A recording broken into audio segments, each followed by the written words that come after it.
Provenge is an established cellular immunotherapy used to treat certain men with advanced prostate cancer.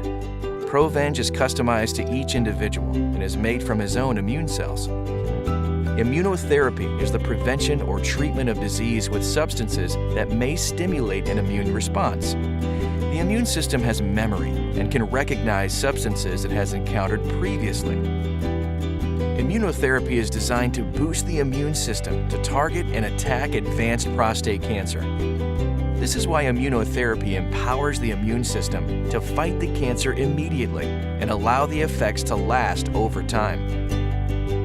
Indication: Provenge is a prescription medication used to treat certain men with advanced prostate cancer. Provenge is an established cellular immunotherapy and is customized to each individual by using his own immune cells. Important safety information. Before receiving Provenge, tell your doctor about any medical conditions, including heart or lung problems, or if you have had a stroke. Tell your doctor about any medicines you take, including prescription and non-prescription drugs, vitamins, or dietary supplements. The most common side effects of Provenge include chills, fatigue, fever, back pain, nausea, joint ache, and headache. These are not all the possible side effects of Provenge treatment. Provenge is made from your own immune cells, which are collected during a process called leukapheresis. The cells are processed, returned, and then infused back into the patient through an IV, intravenous infusion, approximately 3 days later. This process is completed in 3 cycles, about 2 weeks apart. Each infusion takes approximately 1 hour and requires 30 minutes of post-infusion monitoring. Provenge infusion can cause serious reactions.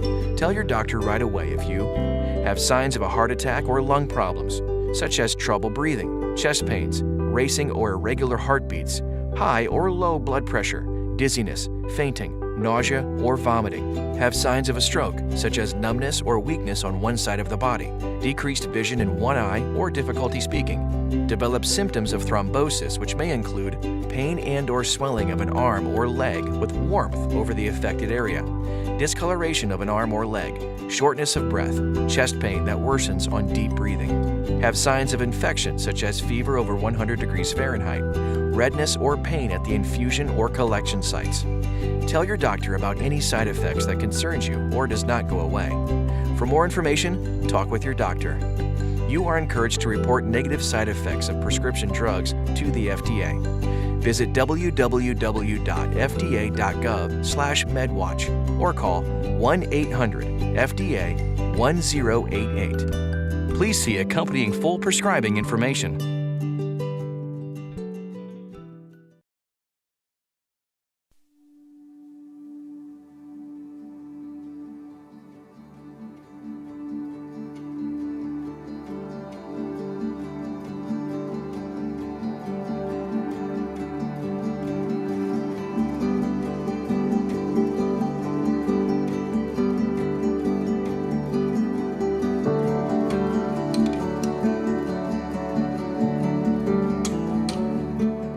The Prostate Cancer Research Institute is an educational organization for prostate cancer patients, their caregivers, and their families. We put patients first and are an unbiased source of information and support. For over 20 years, our goal has been to meet the educational needs of prostate cancer patients at every stage of their journey. Medical technology is advancing rapidly, and new treatments are becoming available. Patients have to make complex choices which have lasting implications. They face unexpected industry biases and doctors who may not be up to date on the latest research. Your donation helps men receive the latest, most up-to-date information, which empowers them to make informed decisions. Our website, PCRI.org, is a wealth of information and resources. Our conferences and webinars are a way to get patients' questions answered by leading physicians and researchers. And we have a helpline for men to call with questions about their diagnosis, treatment choices, and side effects associated with these treatments. Each week we produce multiple videos covering concepts and every patient question that we can think of about the disease in a straightforward and easy to understand format. This was a brief overview of what we do at PCRI, and to learn more you can visit our website. Your donation directly funds our educational programs, which give life-changing information to men during a very vulnerable time in their life, and we thank you for your consideration. You can visit PCRI.org to learn more.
everyone. It's finally here. Welcome to the 2021 Prostate Cancer Patient Conference. We have an action-packed event lined up for you this weekend, and what I think is one of the most exciting speaker lineups we've ever had. So to get things started, we're going to have a short invocation, and then we'll be right back with Dr. Moyad for his opening. All right. Thank you, Lord, that one day does not go by without your oversight or understanding. Thank you that you are faithful to your own word.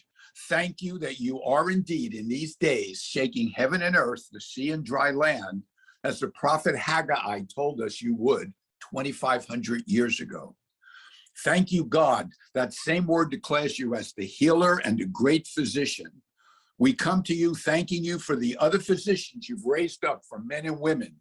And we ask you that your wisdom and your insight and your plans for our health and healing would be revealed in this critical conference this very weekend. And I personally ask that folks would reach out to you per the word of Jeremiah, that they would find you as they search for you with all their hearts. Bless this time, dear God. Amen. Thank you, Rabbi Elliot. So just a few things before we start. If you aren't subscribed to our YouTube channel, please subscribe.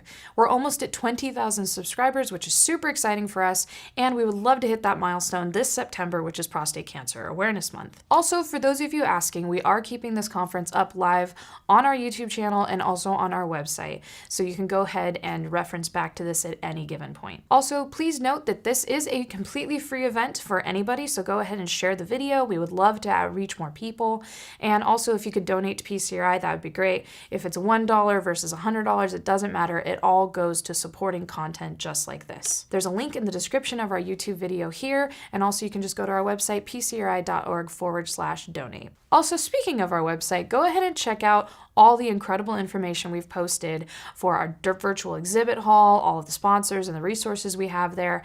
You can check out the page pcri.org/2021-conference, and the link will be here on the video too. We really want you to check that out. There's some amazing resources that will definitely help support all the education that you're going to get from these talks today. I would also like to take a moment to thank our sponsors: Bayer, Janssen, Pfizer, Astellas, Progenics, Myovant, Advanced Cellular Applications, Tolmar, and many more. Because of them, we were absolutely able to make this free for you, so we're super grateful for them. Also, while you're on that conference page, you can go ahead and submit your name for a giveaway that we're doing. So throughout the whole event, we're going to be giving away multiple $50 Amazon gift cards. So all you have to do is subscribe to our YouTube channel and put your name down in the box that you see on the screen, and we'll go ahead and pick from there. All right, let's get into it. Dr. Mark Moyad from the University of Michigan is our moderator for this entire conference. He does an incredible job with our speakers and helping us stay up to date in prostate cancer. He's one of my favorite people. He is so sweet and kind for doing this, and he's a huge friend of PCRI. So we hope you have a great time with him. Here is Dr. Moyad. Thank you, Alex Scholes, and thank you, PCRI, and thank you for being here. This is very exciting. We did the math, and we figured out that it is the Moyad Scholes 14th annual fall PCRI meeting, but I got that slide wrong. It's really the annual meeting. It's not supposed to say the Moyad Scholes. That's in the spring. I messed that up, but you know what? It's a big ego stroke for me, so let's just call it the 14th annual Moyad introduction. However, to be fair, one moment of real seriousness here. It was 20 years ago. I was giving a talk in Wyoming and Montana, and I was at the airport, and I was on an airplane coming home, and they told us to get off the airplane before we left the gate. And I thought, okay, that's strange. And then they had us go back on board, and then they said, come off the airplane again. And everybody said, what's going on? What do we do? And I went up to one person. I said, I've never seen this happen. I fly so much. He said, well, there's been a plane that hit the World Trade Center and the second one, and they think it's a terrorist act. And all I remember is running down to Hertz, and my voice even gets, I have to catch myself. And so I said to the person at the counter, I said, how much to take my car back to Michigan from Wyoming? And they said some huge number. And I said, I don't care. And I jumped in the car and I drove for 2 days. I just wanted to be home. And it was, and my brother at that morning was, had a meeting there, and luckily was able to get back to his office. So my poor parents, I remember at the time, I had 2 kids. They knew one was supposed to be in the area or at the center, and one that was supposed to be flying that day. And so, and then I think about what everybody went through there and the lives lost. And so I just want to take a moment, 10 to 20 seconds, because when I think about what we've been through and what people have been through and families have been through, it's very difficult. So let's say a prayer or whatever you need to do, but let's take about 10 seconds of silence, please, before we start the meeting.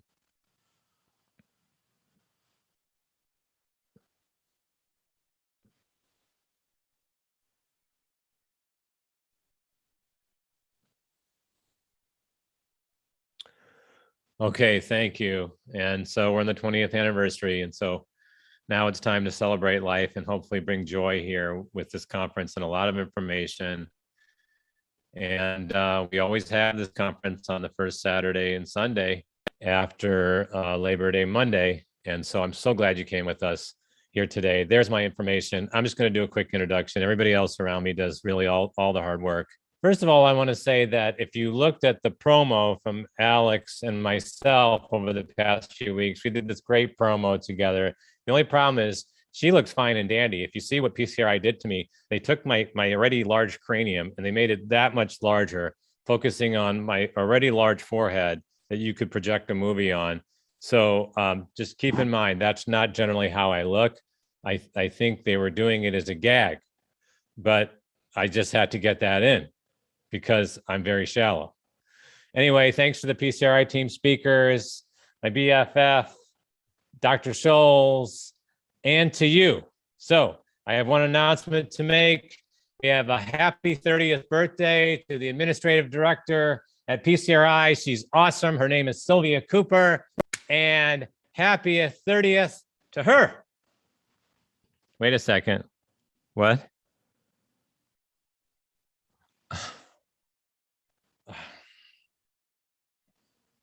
Okay, maybe you could have told me. I apologize. It's not her 30th. It turns out it's actually her 60th. So Sylvia's 60, and you share this birthday with a lot of amazing people. 60 is the new 59. Just keep that in mind. You share with Obama, Scott Baio. Hey, George Clooney's 60.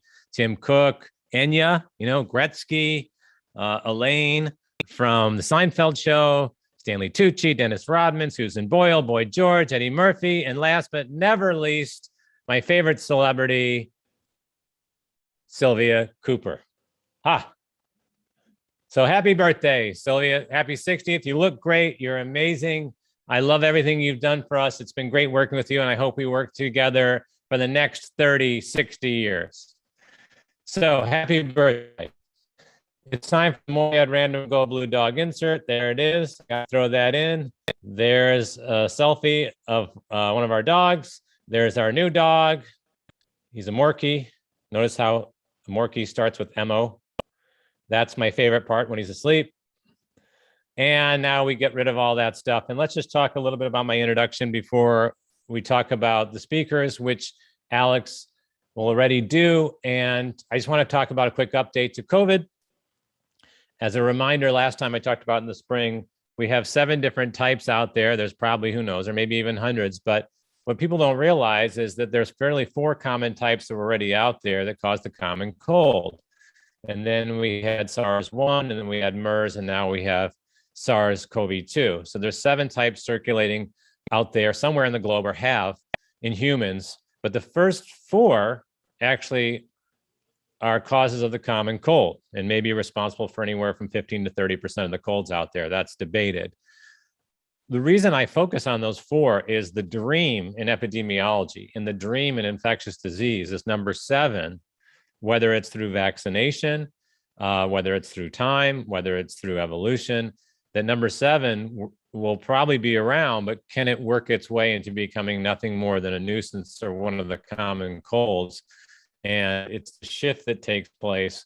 We expect it to still be around, but in order to survive, becomes less lethal. So hopefully with enough people vaccinated and all the right treatments, that one of these days when I'm giving this talk, we just say that SARS-CoV-2 is responsible. It's one of the top 5 coronavirus is responsible for the cold. That would be a dream. But right now, obviously, that's not the case. We're still dealing with far too many hospitalizations, far too many deaths. But we do have breaking news that we've looked at, essentially, other researchers have looked at cancer patients, including those with solid tumors, especially like prostate cancer. As long as you're vaccinated, the antibody response is as good as someone who is not dealing with cancer. Essentially, it may take longer to get those antibodies up there, but so far in the preliminary studies, they're approximately 100% what we call seroconversion. So the point of this slide is, please, please, please talk to your medical team about getting vaccinated. Can you get vaccinated now? There was a recent announcement by a very well-known group amongst cancer centers, cancer organizations, that it's time now to talk about boosters. If you're dealing with cancer with your medical team, when, how soon, which one, all of that. There's another vaccine that's probably going to pop up here in the next few months, and we hope to get FDA approval. That's called Novavax. That's 2 shots. It uses a protein adjuvant. Sometimes I call it a natural vaccine.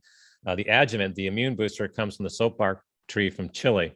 So it's interesting, we still look all over the place for natural medicines to make all sorts of medicines better, including our vaccines.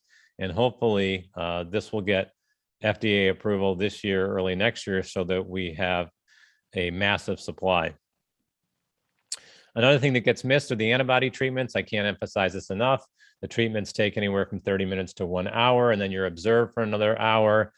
And the FDA did a great job in making the potential candidates for this very large, very wide. So whether you're 65 years or older, whether you have high BMI, pregnancy, all sorts of situations, if you have COVID, if you have a positive test and you want to try to stop the progression of it, reduce viral shedding, it's even helped to reduce the time you have symptoms, reduce the chances of going into the hospital. These antibody treatments have been really outstanding. And the Health and Human Services arm of the government has this new HHS treatment locator. So if anything you learned from this talk, feel free anytime you're traveling or at home to go to HHS treatment locator on Google. And what it will do is show you all the different medical sites that have antibodies or had antibodies delivered to it. So I took a snapshot. Look at this in the United States. There's very few areas that are not blue. So by the way, go blue, right? Blue is associated with good health, and blue is associated with amazing football in my mind. So blue is everywhere. So if I tell people, if they're going to their place in Florida, if they're going up to Napa, it doesn't matter where they're going, type in the treatment locator and write down 2 or 3 of the little medical centers or infusion centers that have COVID antibody, just in case you need it, you know where to go, not only to get tested potentially, but to receive an infusion. And these became over the counter in the past few weeks. I have 2 of them right here. I won't spend much time on it. Again, I promise to do this in 10 minutes. These are so simple to do at home. Remember, these were the tests that you would get at the medical center. And now you can do these at home. And it takes about 15 minutes, and you can compare the costs. The Binax now from Abbott, just to do this at home. And think, when people use the word game changer, it's almost a jaded term. In my world, the word game changer means it has to be just incredible. It has to be a real shift in medicine. And making these over the counter is a game changer, because if you think about it, it can help decide whether you want to possibly go into an urgent care, an ER, whether you probably want to go to the infusion center, whether someone's coming to visit you. Kids can be tested with this. They're very polite tests for most age groups. And again, you have a Loom, and you can order these online. You can go to Walgreens, you can go to CVS. I realize some of them are out, but a lot of places on Amazon and looking around and calling pharmacies carry one of these tests. Look how many there are now in the past few weeks, in the past few months that got approved. Everlywell is another one. Pixel's another great one. QuickView. Oh, I just wish everybody listening to this would pick up 1 or 2, have them at home, and just in case they need it, or they just want to make sure that someone staying over for a long time is doing okay, there's lots of reasons and lots of benefits to potentially having an at-home test. Another thing I want you to keep in mind is there's been a lot of talk on media sources and other places that COVID supplements do all these great things. The truth is, we don't know. You can insert your opinion now. There's so many opinions, so little time. And what does that essentially mean? is that we remember in prostate cancer, one of the largest trials ever done in supplements was 35,000 healthy men, 300 sites. It cost taxpayer dollars over $100 million. And it found out that contrary to popular belief and contrary to what a lot of people thought, high dose vitamin E and or selenium did not work to prevent prostate cancer. And there was really nothing dramatic seen. There was some side effects seen from both supplements, at least temporarily, including selenium had dermatitis, for example, temporarily. And so it doesn't mean that vitamin E and selenium are worthless throughout medicine. It just means that in the area of prostate cancer, they didn't do anything here. And before this trial was ever launched, one of the largest in human history in the supplement area, there were a ton of people running around saying for sure this is going to work. And so that's why you got to be careful when you take anything, including trying to pick out a supplement to prevent COVID. So here's a Cleveland Clinic trial. It was one of the largest trending trials this summer with healthcare professionals, in my opinion, when you look at the numbers. It was high dose vitamin C and or zinc for outpatient care when you were positive for COVID, and they compared it to placebo and they found no benefit over placebo. So that was a very strong trial. And another strong one was in South America, 200,000 IU of vitamin D to reduce hospitalization time, and it did not do that. So far, we haven't seen anything exciting. It doesn't mean we won't get something exciting. It just means that a lot of people saying a lot of these things are going to do something. And the reality is some of the more robust studies have not made me get out of my seat just yet. But we have more data to come. If you look, Cleveland Clinic just finished that study. Harvard's doing a massive vitamin D study, which we should get results on soon. Mayo Clinic's doing a massive study. The University of Minnesota is looking observationally. They haven't seen much there, but you've got massive studies. And so in the next few months, we're going to have answers to whether or not there's any good noise, bad noise, or indifferent noise when it comes to buying things over the counter. The other thing I mentioned in the last conversation is ASCO, which is one of the most respected oncology groups in the world. They did come out with one of their guidelines that one supplement should not be used for the prevention of chemotherapy-induced peripheral neuropathy in patients with cancer and going through different chemotherapies, for example, like Taxotere, cabazitaxel, like Jevtana, that there was a hint from other studies that it could actually increase the risk of a problem versus what we're seeing in terms of acupuncture, which right now preliminarily to reduce the risk of neuropathy or reduce the progression of neuropathy and chemotherapy might be a benefit. So these are the kind of things you want to get updated on and talk to your medical oncologists or other individuals, other people in your medical team about, or I call your healthcare team. I also talked about in the spring, I like simple tips. We don't give enough simple tips. You know, everybody's got a thermometer these days, but one of the key points in health is knowing baseline. What's your baseline? Everybody has their own individual numbers that makes them very individual. So a lot of people don't realize that my average thermometer temperature is actually 97.3.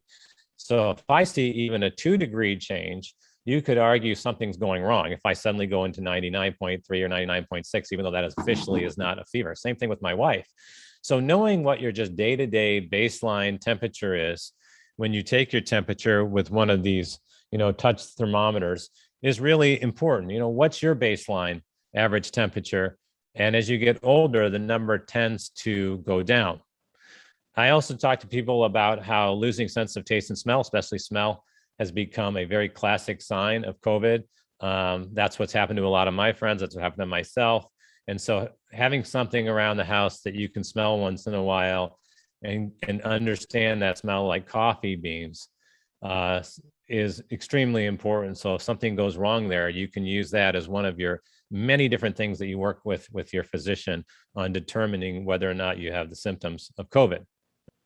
I also mentioned that being heart healthy means being head to toe healthy. We're also learning now that it's immune healthy. So the more heart healthy you become, the more head to toe healthy you become. And it seems to be associated with better immune health.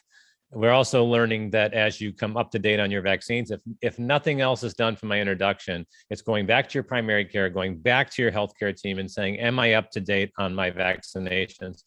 Recent studies have shown that adults are at about 25 to 50% compliance, which means this is probably the biggest area that needs work in medicine, one of the biggest areas that needs work in medicine in terms of compliance. And we're getting these breaking studies, whether it's CDC Medicare study, that being up to date on your vaccines might reduce your risk of having a severe inflammatory reaction, because with a severe inflammatory reaction from an infection, you can increase your risk of a cardiovascular event. So I think ultimately, this is preliminary, but I think ultimately we're going to find that some of these vaccines, like the shingles vaccine and others, could actually be heart healthy in the sense that they don't allow chronic inflammation to happen from a severe infection, which then doesn't allow unstable plaques to break off and increase the risk of things like a myocardial infarction. So I have always been biased that these vaccines to prevent illness actually are heart healthy. There was a lot of talk early in the COVID pandemic that, hey, look out, maybe the flu vaccine's not that good. But what we never talked about enough are two big studies, breaking studies from University of Miami and Florida. Both those studies came from Florida, huge databases. They found that people that had their flu shot and also got COVID were less likely to get severe COVID and the ancillary problems of severe COVID, including a reduction in sepsis, stroke, lower ICU admissions, ER visits, fewer blood clots.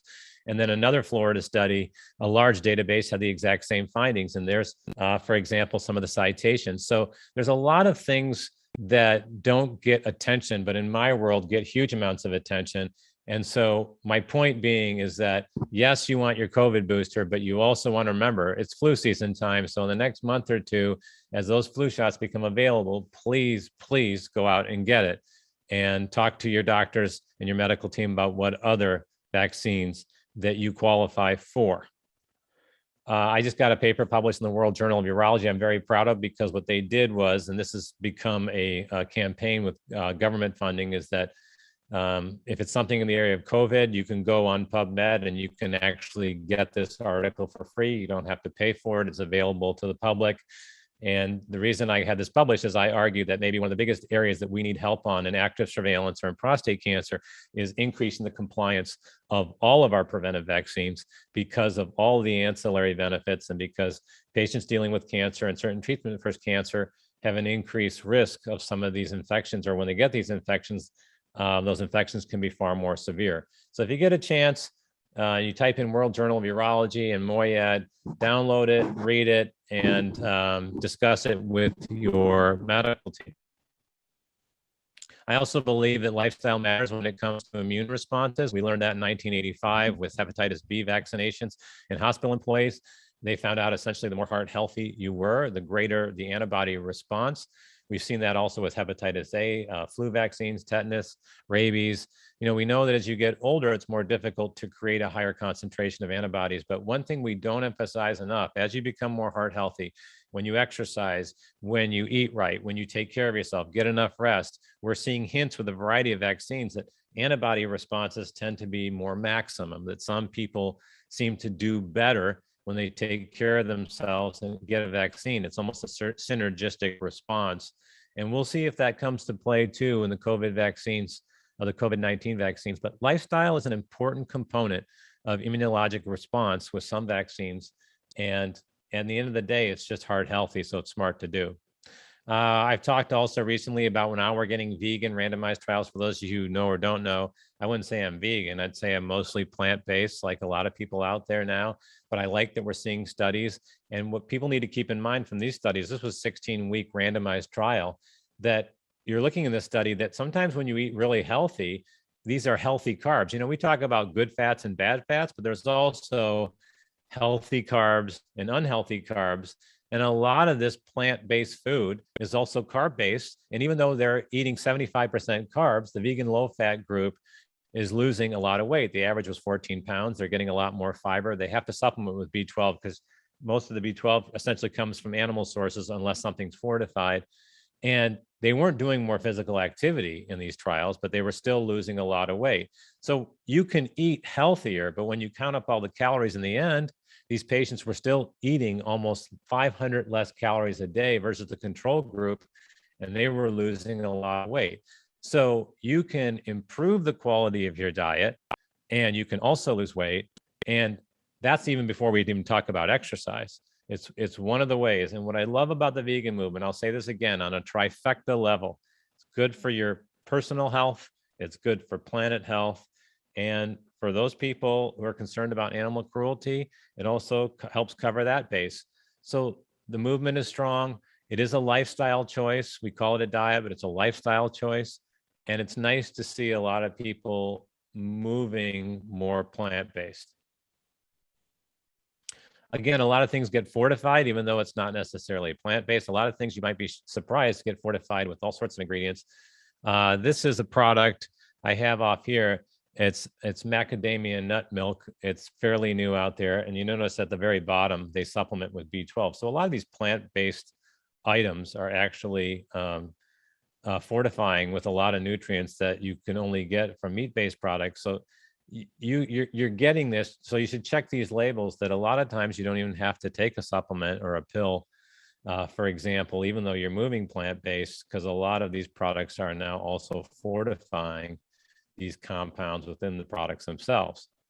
The last thing I want to say, we're going to talk a lot about exercise in this conference. That I almost wish we'd talk more about mental health and exercise, because we're now seeing more and more groups endorsing it. The American Academy of Neurology is now in their clinical guidelines to potentially reduce the progression to dementia.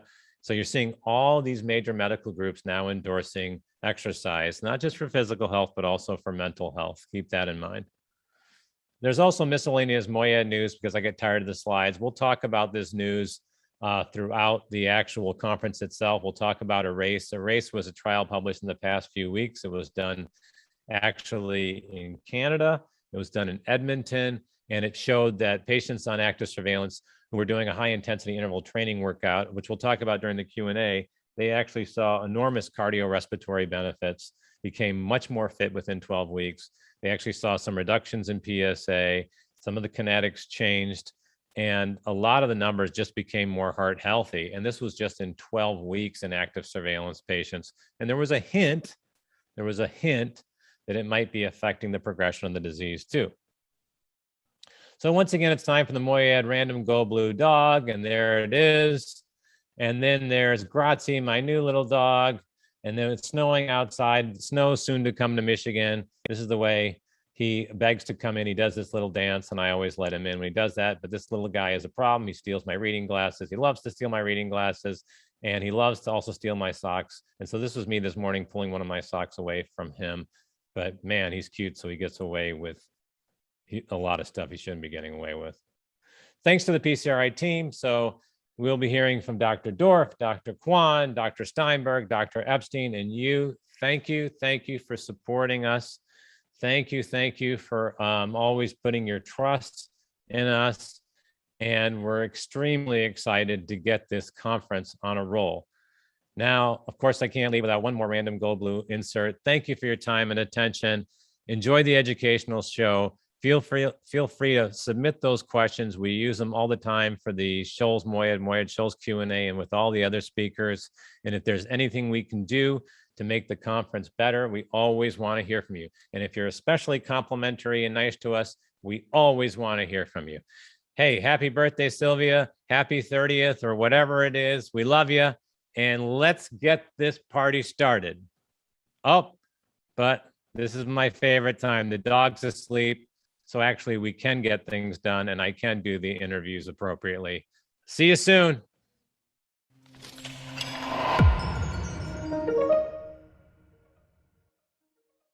Our next speaker is Dr. Michael Steinberg. He's the head of radiation therapy at the David Geffen School of Medicine at UCLA, and I'm excited to have him. He's also the board vice president of our organization, and he's here to give us the latest updates in radiation therapy. He'll talk about IMRT, SBRT, brachytherapy, and much more. Thank you so much, Dr. Steinberg, for joining us. Thank you for that kind introduction. Today, my talk is about prostate cancer research, particularly focused on improving quality and quantity of life. So some key facts about prostate cancer that I'm sure this audience is aware of. Prostate cancer is the most common solid organ cancer among men in the United States, with 250,000 cases per year. Many cases, thankfully, are diagnosed with localized or regional disease, which are highly curable, thus making treatments less burdensome and improving post-treatment quality of life are very important goals for us to look at. Not all men are cured, and prostate cancer remains the second leading cause of cancer-related death among American men. However, a large group of men may experience non-lethal recurrences after initial treatment, which can be cured and salvaged with various treatments. And these treatments as well can impact the quality of life. And a new frontier, which I'll mention later in the talk, is the so-called area of oligometastatic disease. So our overarching research goals at UCLA are designed to benefit men with prostate cancer as well as their loved ones by accomplishing two goals: improving treatment-related burden and post-treatment quality of life for men treated with prostate cancer is our primary goal, and improving treatment outcomes specifically for men with aggressive disease. Radiation therapy is the standard of care among treatments of the standard of care for the treatment of prostate cancer. Historically, a course of radiation involved the delivery of small daily doses of radiation over the course of 8 or even 9 weeks. And while this was effective, it imposed a substantial burden of time in and of itself for the patient's family. Advanced technologies and a unique biology related to prostate cancer, however, could be leveraged to safely condense the course of treatment into just 5 treatments given over a span of between 5 and 10 days. Known as stereotactic body radiation, or SBRT, this form of treatment is significantly more convenient as well as more cost-effective than the older forms of radiation therapy. UCLA was a pioneer and early adapter of SBRT. So here is the kind of the radiobiology, the arcane radiobiology, I suppose I should say, around why these higher fractions and shorter fractionation courses might be better in treating prostate cancer, better to kill the cancer, and better for tolerance of the tender normal tissues surrounding the prostate. But here is a not so obvious finding associated with these large fractions of radiation that are given with stereotactic body radiation. Here's an article about gene induction in brain irradiation. Now, what could this have to do with prostate cancer? Well, what it showed is this type of data. And if you look over to the right of the 4 columns, the black lines, they're showing a radiation-induced response of things called pro-inflammatory gene expression. This is another way of saying these higher fractions of radiation stimulate the immune system, creating a cascade of proteins called cytokines. And this particular group of cytokines is beneficial in treating and curing an individual cancer in an individual patient. This led subsequently to this important lecture given by Dr. McBride, now an emeritus professor at UCLA, where he discussed the immunologic notion of danger associated with radiation.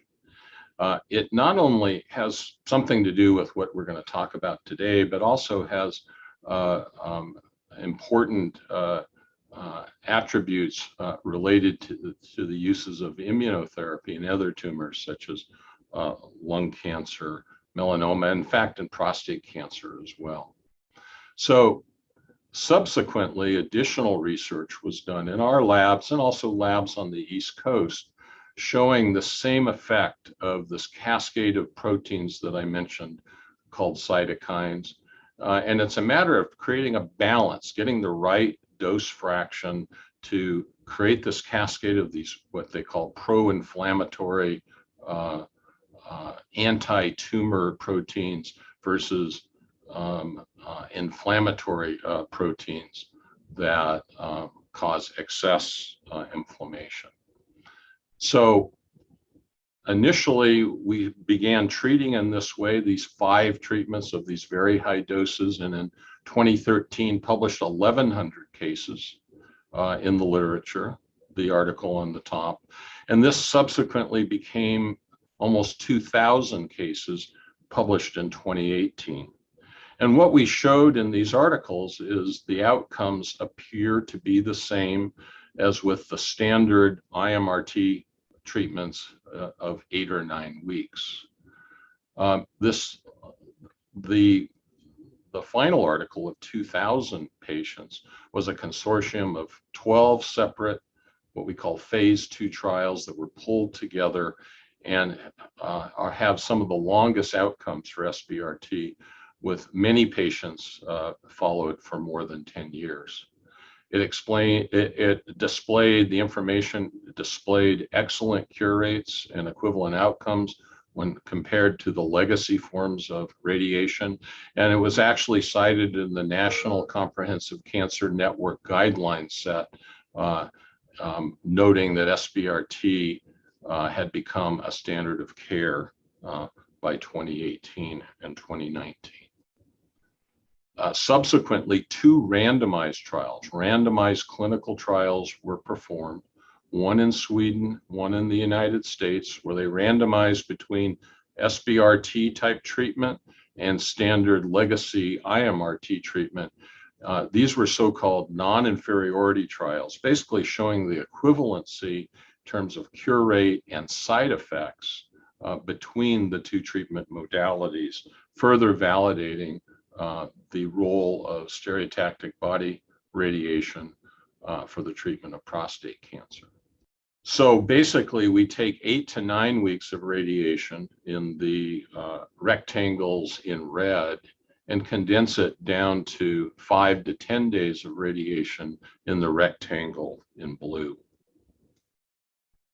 And we actually published an article about this in Cancer in 2016, utilizing an accounting analysis methodology called time-driven activity-based costing to understand the long and short-term costs of treating localized prostate cancer. And what we showed with using this value-based approach to care is the actual cost, not the reimbursement, but the actual cost of delivering the various treatments.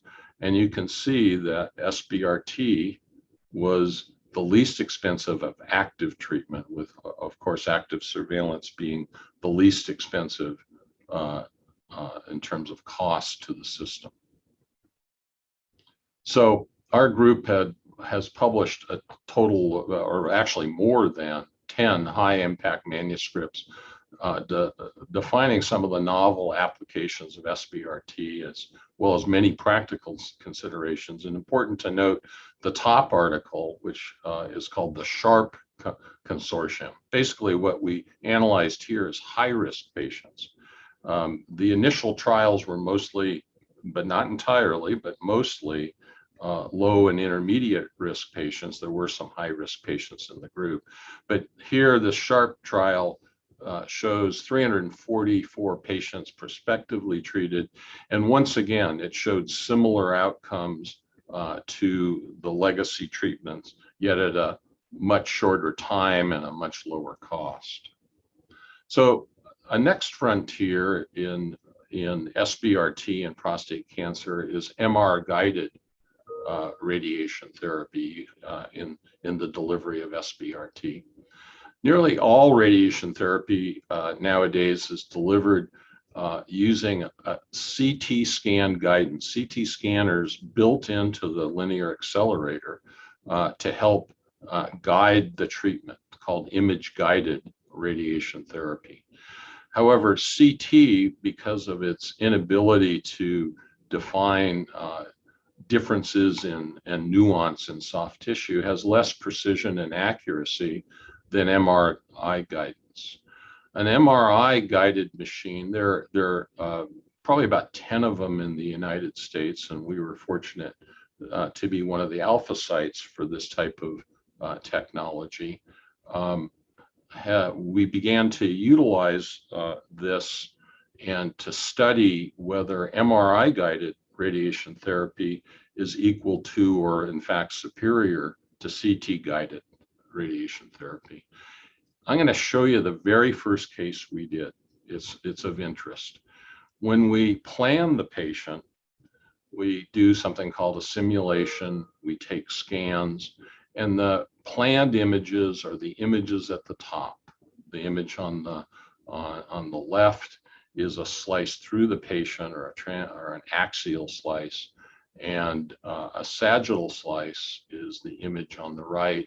Outlined in red on both images and on further images is the prostate.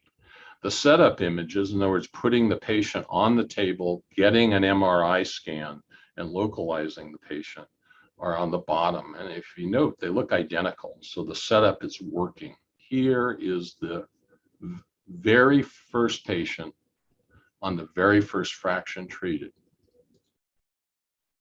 So this is a movie, a video of the MRI. Watch the gas bubble go by and push the prostate right out of the field. Here, we'll watch it again. It'll come through there. The gas bubble moving the prostate right out of the field. We were startled by this, and I must say that it didn't happen on the additional 4 fractions. The patient, I should note, did not notice that, did not pass gas or feel cramps or anything like that. So we knew that the prostate moves a lot more than we thought it did. So in the last 2 years, we began a trial we call the Mirage trial, doing a trial comparing CT-based imaging versus MRI-based imaging in the treatment of prostate cancer utilizing SBRT. And we should start to have results later this year or in early 2022. So stay tuned. Stay tuned for that. Another next frontier in radiation therapy utilizing SBRT is that utilization of SBRT after surgery.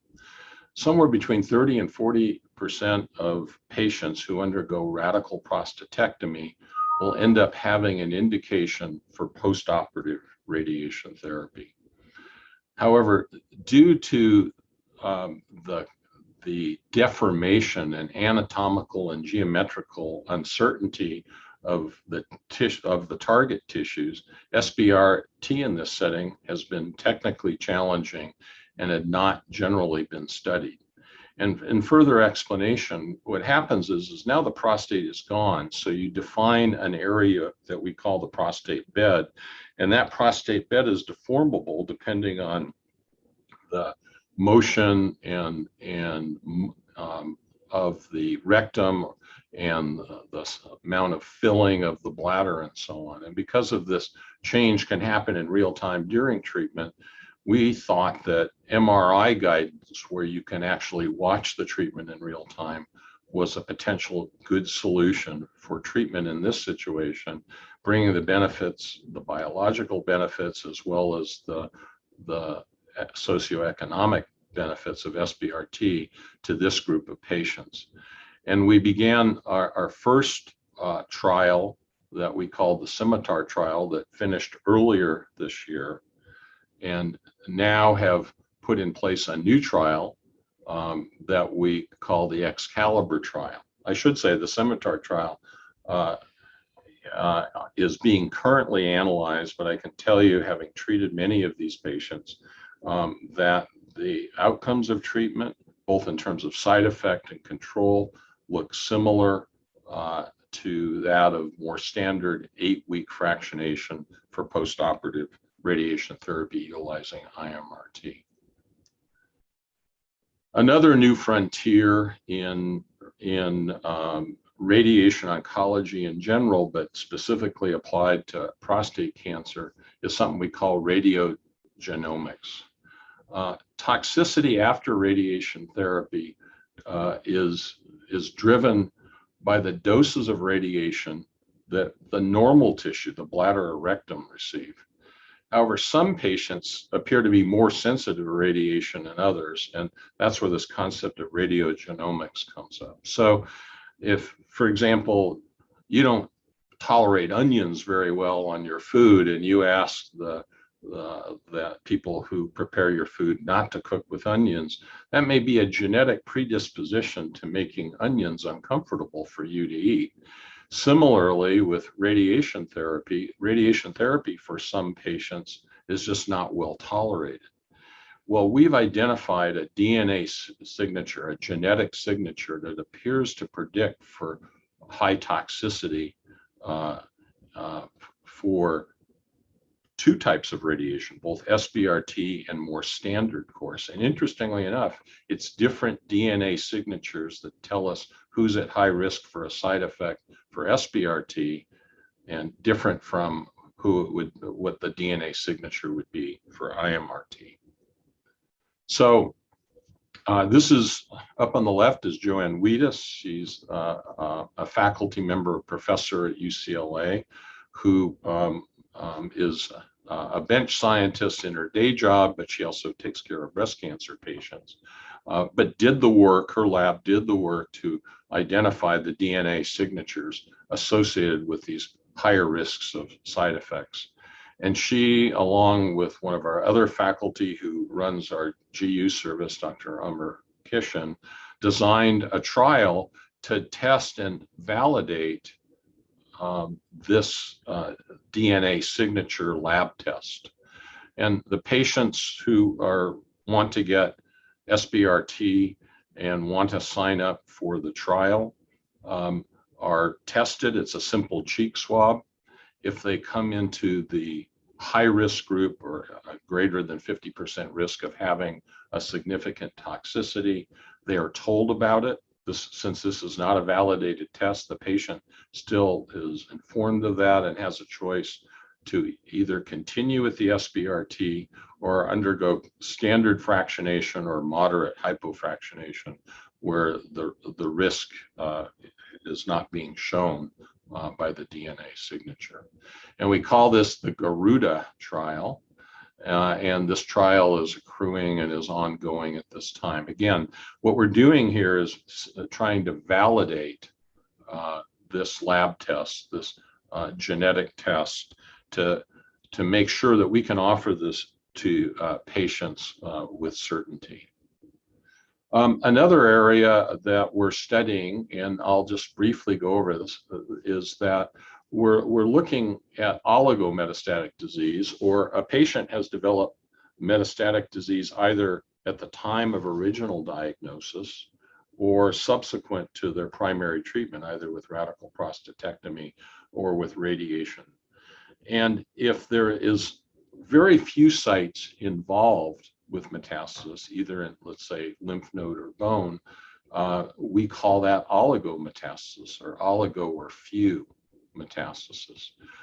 Dr. Nick Nichols, who's the chief at the VA, but also attends in Westwood at UCLA, has designed two trials, one only open at the VA, the one on the left, that basically is looking to learn more about oligometastasis. This is a basic science trial trying to learn these things. And in fact, here are the aims of these trials: to find where the metastases are coming from. There's probably multiple clones of tumors in the prostate. And what he's trying to do by RNA sequencing and DNA sequencing, trying to determine which are the areas in the prostate that are causing the metastatic disease. And then subsequently, figuring out what those true primaries are that correspond to the metastatic disease. This type of information will be important in targeting therapies, either radiation or hormonal-based therapies, or possibly even chemotherapy-based therapies as well. So a separate and major research interest has been looking at the differences in aggressive prostate cancers and evaluating strategy for treatment intensification. Treatment intensification, I mean increasing dose or increasing additional treatments such as hormone ablation. Here's the picture of Amar Kishan, the chief of our GU service at UCLA. he published two very important articles in 2018 and 2019. In 2018, an article in the Journal of the American Medical Association basically showed that with treatment intensification in high-risk prostate cancer, Gleason 9s and 10s, that there was significant survival benefit when there was local treatment intensification.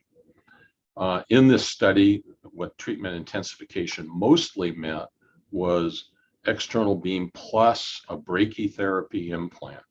But what it was really showing was that what you need is a higher biological effective dose for these high-risk Gleason 9 and 10 patients. And then subsequently in JAMA Oncology, the Journal of the American Medical Association has an oncology-focused journal in 2019. He identified different response rates to systemic therapy depending on the Gleason grade, breaking the conventional wisdom that shorter courses of hormonal ablation were appropriate for high risk and longer courses for, like 9s and 10s, and shorter courses of hormone ablation were appropriate for lower risk, like Gleason 8.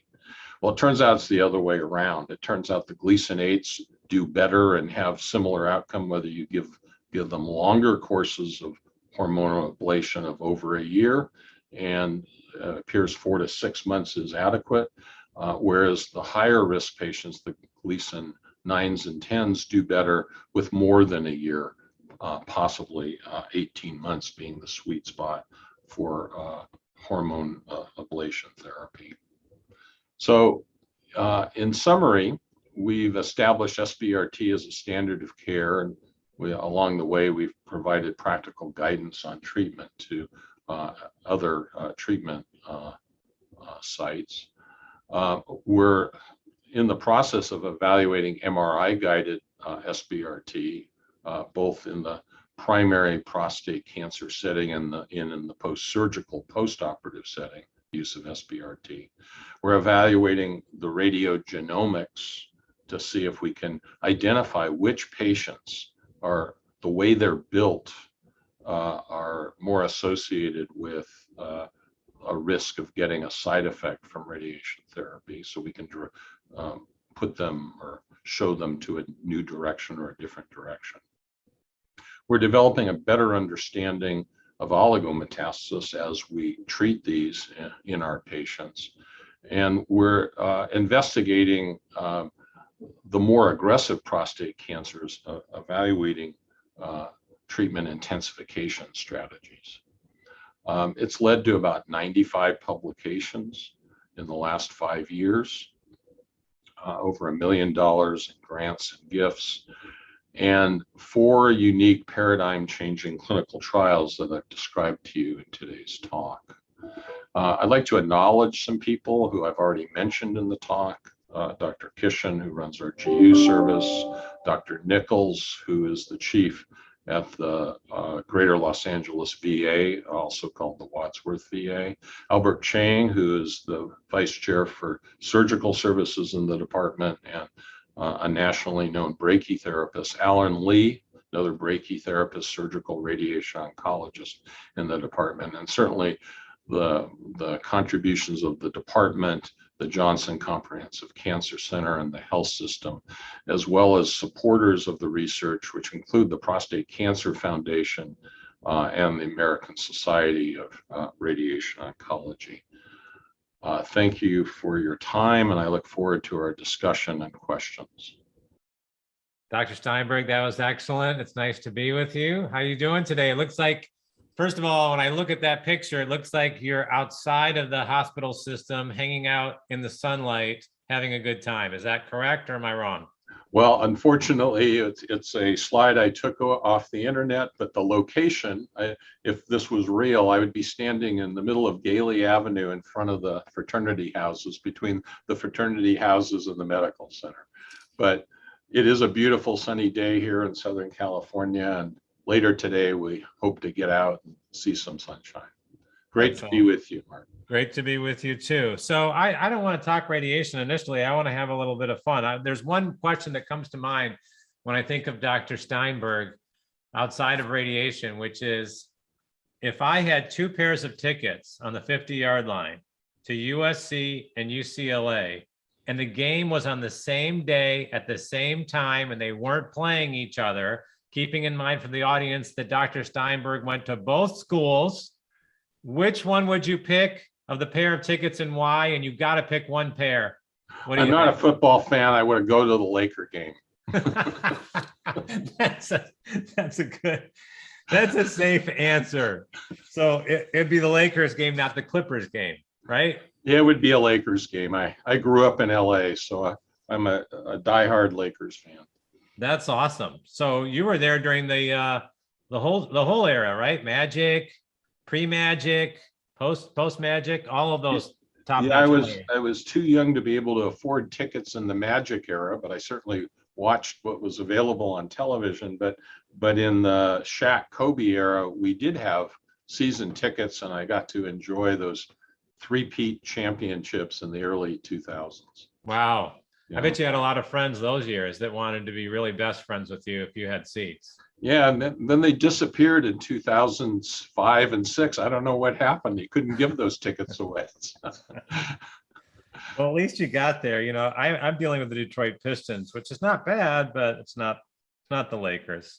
But I just want to give a shout out to my Midwest friends, not just Michigan. You have a lot of Midwest people that come over and help the Los Angeles team, right? It wasn't just Magic, but also now you have LeBron, who's from Cleveland, Akron. So I just have to throw that shout out to the people in the Midwest watching that sunny view, which is difficult to look at. And AD as well is from the Midwest, right? Ah, that's right. That's right. You really were a fan. Did you have good seats? We had great seats. Yeah. Oh, Not on the floor. We weren't near Jack Nicholson or anything, but we had great seats. We enjoyed them for all those years. that's awesome. That's really awesome. Okay, so I want to talk a little bit about early on in your career. And what I mean early on is people might not know this about you. You really never left LA. So whenever I come to LA and people say I'm from LA, they're not from LA. They've only been there a couple of years. You've been there your whole life, correct? Correct. In fact, I'm third generation myself. And every time I got accepted to a program elsewhere, something would happen. Usually when I was younger, the surf was up, and I would change my mind and stick in Los Angeles. So I went to Occidental College. I went to USC Medical School and did my residency and fellowship at UCLA.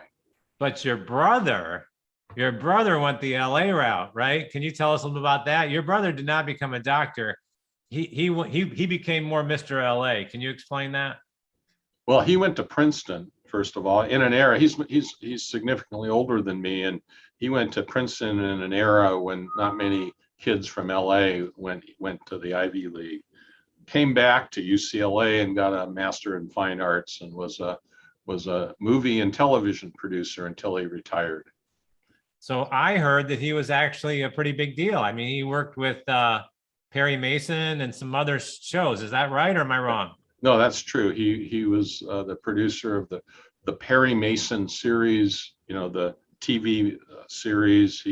He also did Diagnosis Murder and Jake and the Fat Man and a number of other television shows that folks have enjoyed over the years. And last but not least, on your personal note, you worked on some level on some movie sets, or you were on some stages. Can you explain this? Because I mean, obviously you ended up doing the right thing. You went into medicine, but you were pulled by the movie industry. What was your job? Well, first of all, I started in the movie industry when I was 13 years old as a mail boy in a movie studio. It was the Goldwyn lot. I don't know what they call it now. It's at Santa Monica and Formosa in Hollywood. And I delivered mail on that movie lot. Each and every summer, my father was an executive with a company on that lot. And I would spell the mail boys who would go on to become either get drafted or get promoted, one or the other in that era, and go on to become producers and production managers and so on. And in doing that, I got to know who some people were and met a casting agent for extras. And so when I was in college, I had an Extras Guild card. I don't think the Extras Guild even exists anymore. And I was an extra in movies and television all through college and into medical school. But ultimately, I picked medicine rather than the movies. So, is there a movie I can go procure an old CD or a VHS or beta and find you somewhere? Is there a particular movie, or is there not a movie that would still be out there that I would know? So there are movies that are known. Finding me is another story. I drove a car in a Claude Lelouch movie called Again, a Love Story. I was a British soldier, though I can't find myself when I watch the movie, in a movie called A Man Called Horse. I was in not the first, but I think it's the second Planet of the Apes, and I played a human, and they hung us upside down at some point. And I haven't seen. I think I mostly end up on the cutting room floor. So that's my Hollywood venture until I got into medicine. So. Okay, I'm sorry. This has completely made my day, because people need to understand. People need to understand in the real world, when you reach chair of a department, you're chair of a department, it takes a certain personality and it takes incredible qualifications and to reach that position. And there's just certain things we don't envision our chair doing. And one of them is being an extra in movies for some reason. I don't know why. I just think the fact that you're in Planet of the Apes, that just makes my day. So, all right. Thank you for that. I appreciate it. So on a more serious, up-to-date note, how has COVID changed radiation oncology or radiation oncology and prostate cancer, in your opinion? I mean, has this caused major delays, major problems? Has this been sort of seamless? I mean, what's your just general take on your COVID experience with radiation oncology? So it's been different for different departments, and you know, when you saw the talk, you saw about our interest in these ultra short radiation courses, and this goes back 12 years, and so we were already on that pathway. And so other departments, particularly ones in the East that got hit very hard in the beginning of the pandemic, some of them actually had to close for staffing reasons and other concern reasons, particularly in the first few months where we didn't have a good understanding of the risks associated with the disease, both the patients and to staff as well. Here at UCLA, we didn't really change much. We had confidence in what we were being told by our ID folks. We had, in the beginning, unlike some places, we had adequate protective gowns and masks and so on. We had a good understanding of when we needed to go to higher level protection and so forth. And we continued to do what we were doing. But what changed for us is we were already a very high utilizer, not just in prostate, but in other courses of radiation, lung and liver, and many areas in ultra short course radiation therapy. And we actually increased that over the years period of time by 50%. So almost 50% of what we do in the department in all histologies, even beyond prostate, is some version of this ultra short course. And so we continued to move in a direction that I think radiation therapy was going in anyway. At least we placed that bet, 10, 12 years ago. We just consolidated that behavior when we did things. Again, we didn't stop. We decided that time is of the essence in many of these patients, although maybe not so much in prostate, where we do have the luxury of a little more time to make decisions and so on. But we basically did not stop. Now, some of our surgical colleagues were not able to go to the operating room to do biopsies, to make diagnosis of cancer. That only lasted for a couple of months in 2020, but we began to ramp up by the summer of 2020, and things got back to normal. So for us, at least, it consolidated the use of ultra short fractionation, which I've already shown has some biological advantage, not to mention cost advantage for patients and the health system. And using these shorter courses, so people aren't going weeks and weeks, but days. You've seen this work in other cancers, right? Before prostate. Can you comment on that? I mean, using SBRT, for example, has been around outside of prostate for a while before it kind of worked its way into prostate. So give me some background there in terms of other cancers that you're aware of that have adopted this utilization. Yeah, well, the place to start actually in an analogous version of short course radiation is use of brachytherapy, or the surgical radiation implant techniques, which were popularized certainly in prostate cancer with the permanent seed implant, and then later the high dose rate implant. So that was an area where it was being used as single modality treatment. They were also using that in breast and in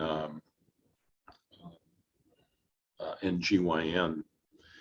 But in other areas, the beginning of SBRT was actually for treatment of lung and liver metastasis. Liver metastasis mostly in colon cancer, but other tumors as well, including breast. And in lung, treatment of lung metastasis from breast and colon and many other diseases. And in the early 2000s, with fairly rudimentary technology, SBRT, the beginnings of SBRT were developed in late 90s, early 2000s. By about 2005, the specialty had recognized SBRT as a unique way of treating patients, and it was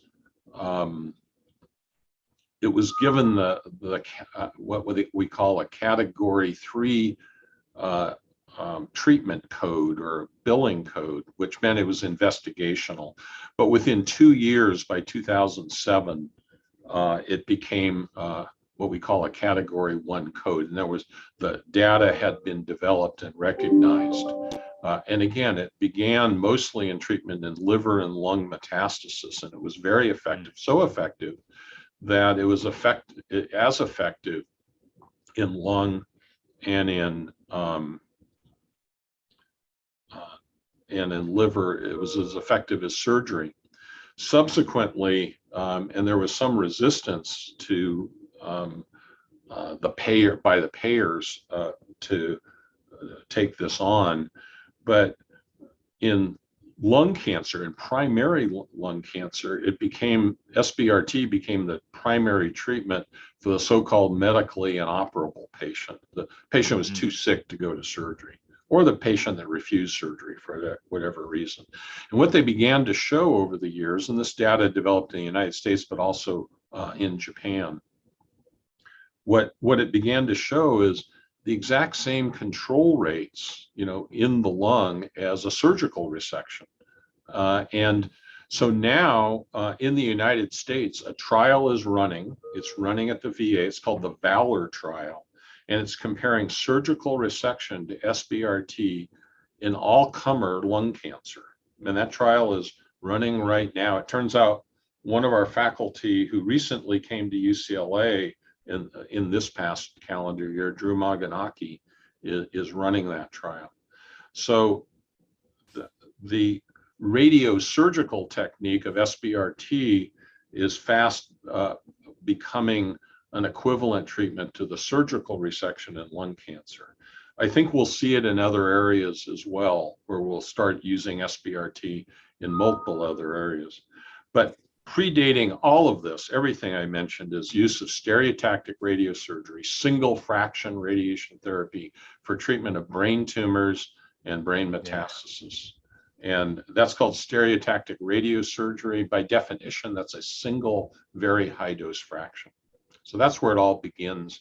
And that begins literally in the 1950s with a device that later became known as a gamma knife. But now there's many linear accelerator-based stereotactic radiosurgical techniques that have equivalent efficacy to the gamma knife. I remember when I was much younger, we'd be driving and I would see all over these billboards that say, for brain mets and other things, cyberknife. I remember hearing those words, cyberknife, right? Which is a form of SBRT. And I thought, wait, and you didn't know, is that a surgery? What is that? You know, you never could figure it out until a healthcare professional explained to you that that's not a surgery, even though they're using the word knife. So that was a brilliant marketing campaign and vision by the inventor of the cyberknife, a guy named John Adler, who's actually a neurosurgeon, a Stanford neurosurgeon, and a brilliant guy who invented this robotic arm that could treat in many different directions, and it could do radiosurgery. Okay, and they wanted to market it to surgeons. And if you said it was a radiation therapy device, the surgeons would, you know, start reading the newspaper or something. But when you called it a knife, now they were interested. And surgeons did embrace the cyberknife as well as embracing the gamma knife. The gamma knife was also invented by a surgeon, a guy named Lars Leksell in Sweden. So one more neurosurgical connection is a guy named Mark Carroll was the guy, he didn't invent intensity modulated radiation, but he operationalized it. He figured out how to do intensity modulated radiation with what now would be considered a rudimentary device called a NOMOS system. And the original IMRT machines in the late 90s were invented by a third neurosurgeon, Mark Carroll. That's interesting, right? Yeah. Maybe that's the old adage, you know, I'm not as smart as a brain surgeon. Who knew that the brain surgeons were coming up with all the radiation, the innovative radiation techniques? Almost the three greatest innovations were done by neurosurgeons. Absolutely. That's incredible. We have a lot. I didn't know that. Yeah. Well, before I go through some quick questions, I want to go through one main question, because I could do this interview with you and cover one topic. And in my opinion, I would satisfy 99.99% of the audience. And that would be just you walking us through. And I'm not talking about oligomets yet, just walking us through. If I just got diagnosed with cancer, prostate cancer, localized disease, how do I know if I qualify for SBRT? And the reason I'm saying this has such incredible interest is wherever I go, if someone's calling me randomly or calling the PCRI or you name it, there's always this sort of stunning commentary by patients in the public. Wait a second, you're telling me if I go for 1 week or if I get 5 treatments of radiation, that could theoretically be good as going there 5 days a week for 6 to 8 weeks. Of course, I'm interested and I might want to sign up. So there's so much excitement about reducing the time period in SBRT, but truly from you, can you just walk us through, like, who really should get excited about SBRT? I mean, what's the kind of person that you see that you wish would call, would inquire about it? Can you walk us through that? Yeah, I'm going to reframe the premise in a way, in this way. There's SBRT, to be a patient who can benefit from SBRT, that's not a high bar. That is almost any prostate cancer patient that can benefit from local treatment. And that same patient, particularly with early stage and lower grade tumors, would also benefit from surgery or an implant or external beam radiation. So anybody that could benefit from external beam could likely benefit from SBRT. There are groups of patients, smaller groups of patients, that maybe are better off with surgery. Who might that be? Someone with a very, very large gland with lots of symptomatology. Someone with highly symptomatic prostatitis. I'm not talking about someone who had prostatitis a few times in their 30s. I'm talking about someone who has true chronic prostatitis. This isn't a very common entity, but it certainly exists. Some of those patients are much happier with their prostate out. This is a very small group of patients. The rest of patients can have similar benefits, similar outcomes, similar cure rate, similar control with a radiation therapy option. Now it turns out, now you're getting my bias for a second here. It turns out that, and I referenced it in the talk, that certain patients with higher grade disease do better with higher biological dose. Okay, and it wasn't just, you know, the theory that the basic science stuff that I showed. There's also a randomized trial out of England called the Ascend trial, where they showed that patients that got external plus an implant boost did better than patients that got external beam alone. And the external beam dose was also escalated, but not to the biological dose one would get if they also got an implant. In certain patients, and I'll say it, certainly Gleason 8, 9s, and 10s, and it, you know, some people believe all prostate cancer patients that we treat, so that would include Gleason 7s, higher biological dose makes a substantial difference in outcome. And that's what that article in the Journal of the American Medical Association in 2018, that Dr. Kishan led the consortium, and we did the data analysis and showed that you need that higher biological dose. So the double benefit of SBRT in that case is a single treatment that's very convenient that also gives that higher biological dose. And so anyone that could benefit from that, I think, is a candidate for SBRT. So when you're saying higher biological dose, can you explain in the most simple terms, you're saying you can accomplish that in that same time period with SBRT? Correct. In those same number of days, is that correct? Correct. So in fact, let me talk about two things. We have a way of measuring biological dose, trying to equate different forms of radiation. It's a very kind of complex and arcane and hard to understand calculation that we teach the residents, but it gives us a sense of relativity of dose. In some labs in Philadelphia, some radiobiology labs in Philadelphia, they showed that and I'm going to give you a number, it's just a reference number. You needed a biological dose of greater than 200, okay, by this calculation method. And for prostate cancer, and this was a mouse experiment and so forth. So, some people take it with a grain of salt and other people say, I wonder how this can direct therapy. It turns out that dose escalated IMRT, and I mean IMRT daily fractionation, 45 fractions to 8100 centigrade given over 9 weeks, has a relative biological dose of about 175. If you do external beam for 5 weeks and add an implant, either a permanent seed implant or a high dose rate implant, magically, like the Ascend trial, you get a biological dose of about 230. Turns out with SBRT, with these very high individual fractions, you get that same, you do the same biological dose calculation, you get a biological dose calculation in the 240 to 250 range. I'm not saying one is necessarily better than the other because those numbers are higher. That's not how one would pick. But there are techniques, and the techniques are external plus an implant or SBRT alone, which is a form of external radiation, to get that very high biological dose. Some folks think that's just for Gleason 8, 9s, and 10s. Others think it's for everyone.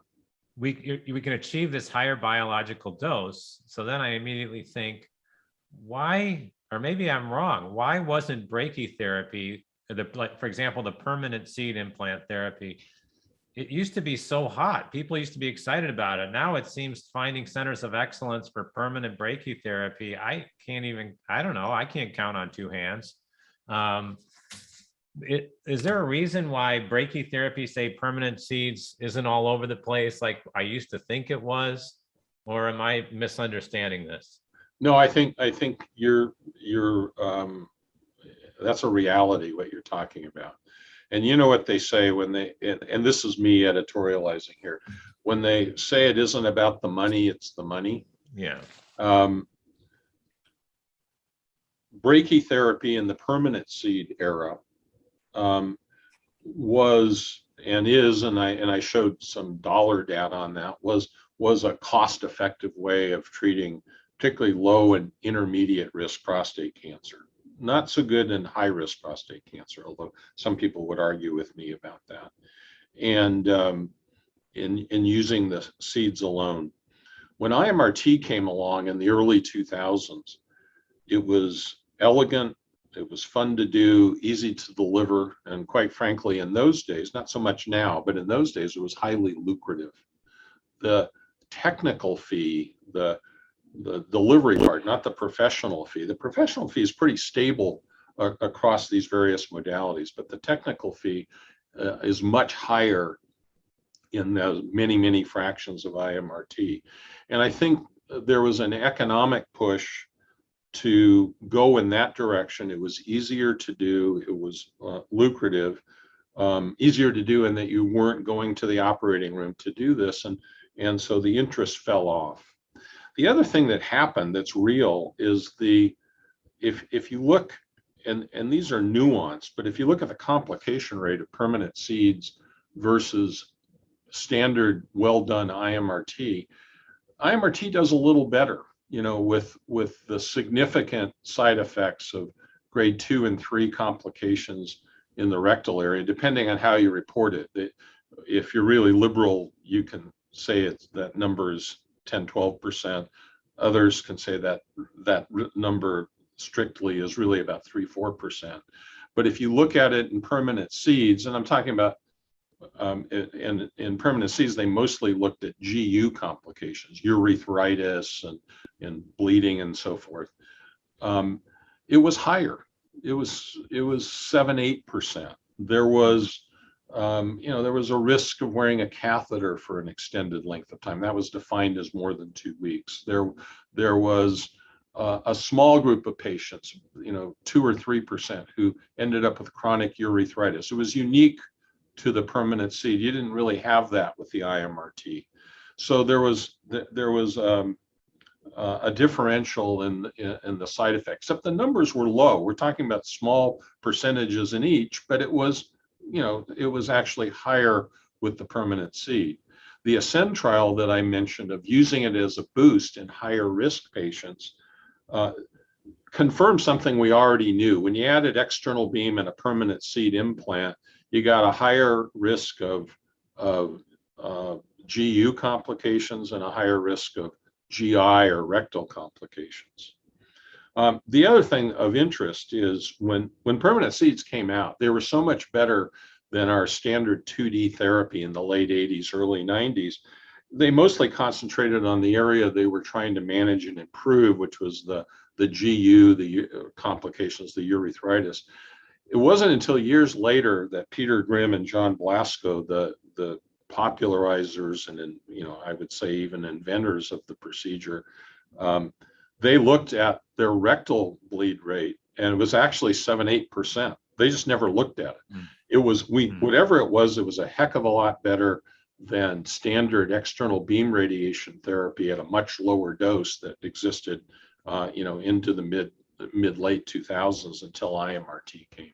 So, to circle back on your question, I think some of it was money, some of it was a slightly higher complication rate in the permanent seeds, and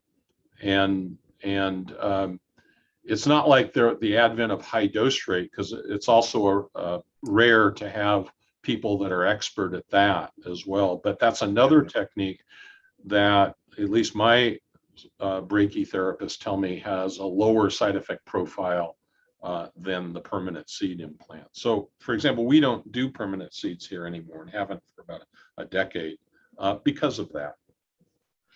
But you do HDR, which people call temporary brachytherapy. Remember that old term? They say it's temporary because you're not getting seeds, you're getting an implant for a temporary period of time. And then so how do in a patient's mind do you think about the SBRT the 5 days SBRT, the attractiveness versus this iridium or whatever you're using, temporary seed implant, in terms of compare and contrast? How do you play that out in your brain?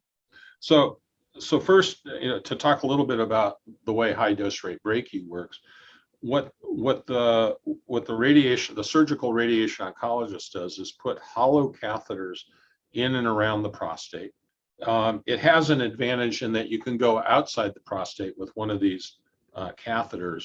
With permanent seeds, if you try to go outside the prostate, you're not putting it in anything and it can move. So, it's much better for localized and contained disease, low and intermediate risk patients. But you put these hollow catheters in, you can see them, and you do a plan by recreating the array of catheters that was put in the prostate, and you create a computerized treatment plan.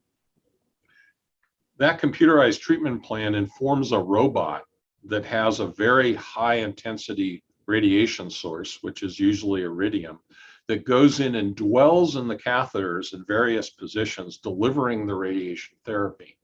When it's done, the treatment fraction is over. The implant can remain in place for a second fraction sometimes, or it can be pulled. The implant can be pulled out. And it can be pulled out. You don't have to go back to the operating room. It slips right out, and you watch the patient for an hour or two, and you send them home.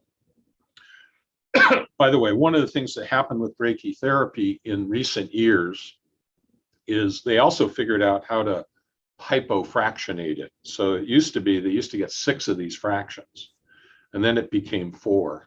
The way it's typically done now in most centers, and certainly here, is with 2 fractions.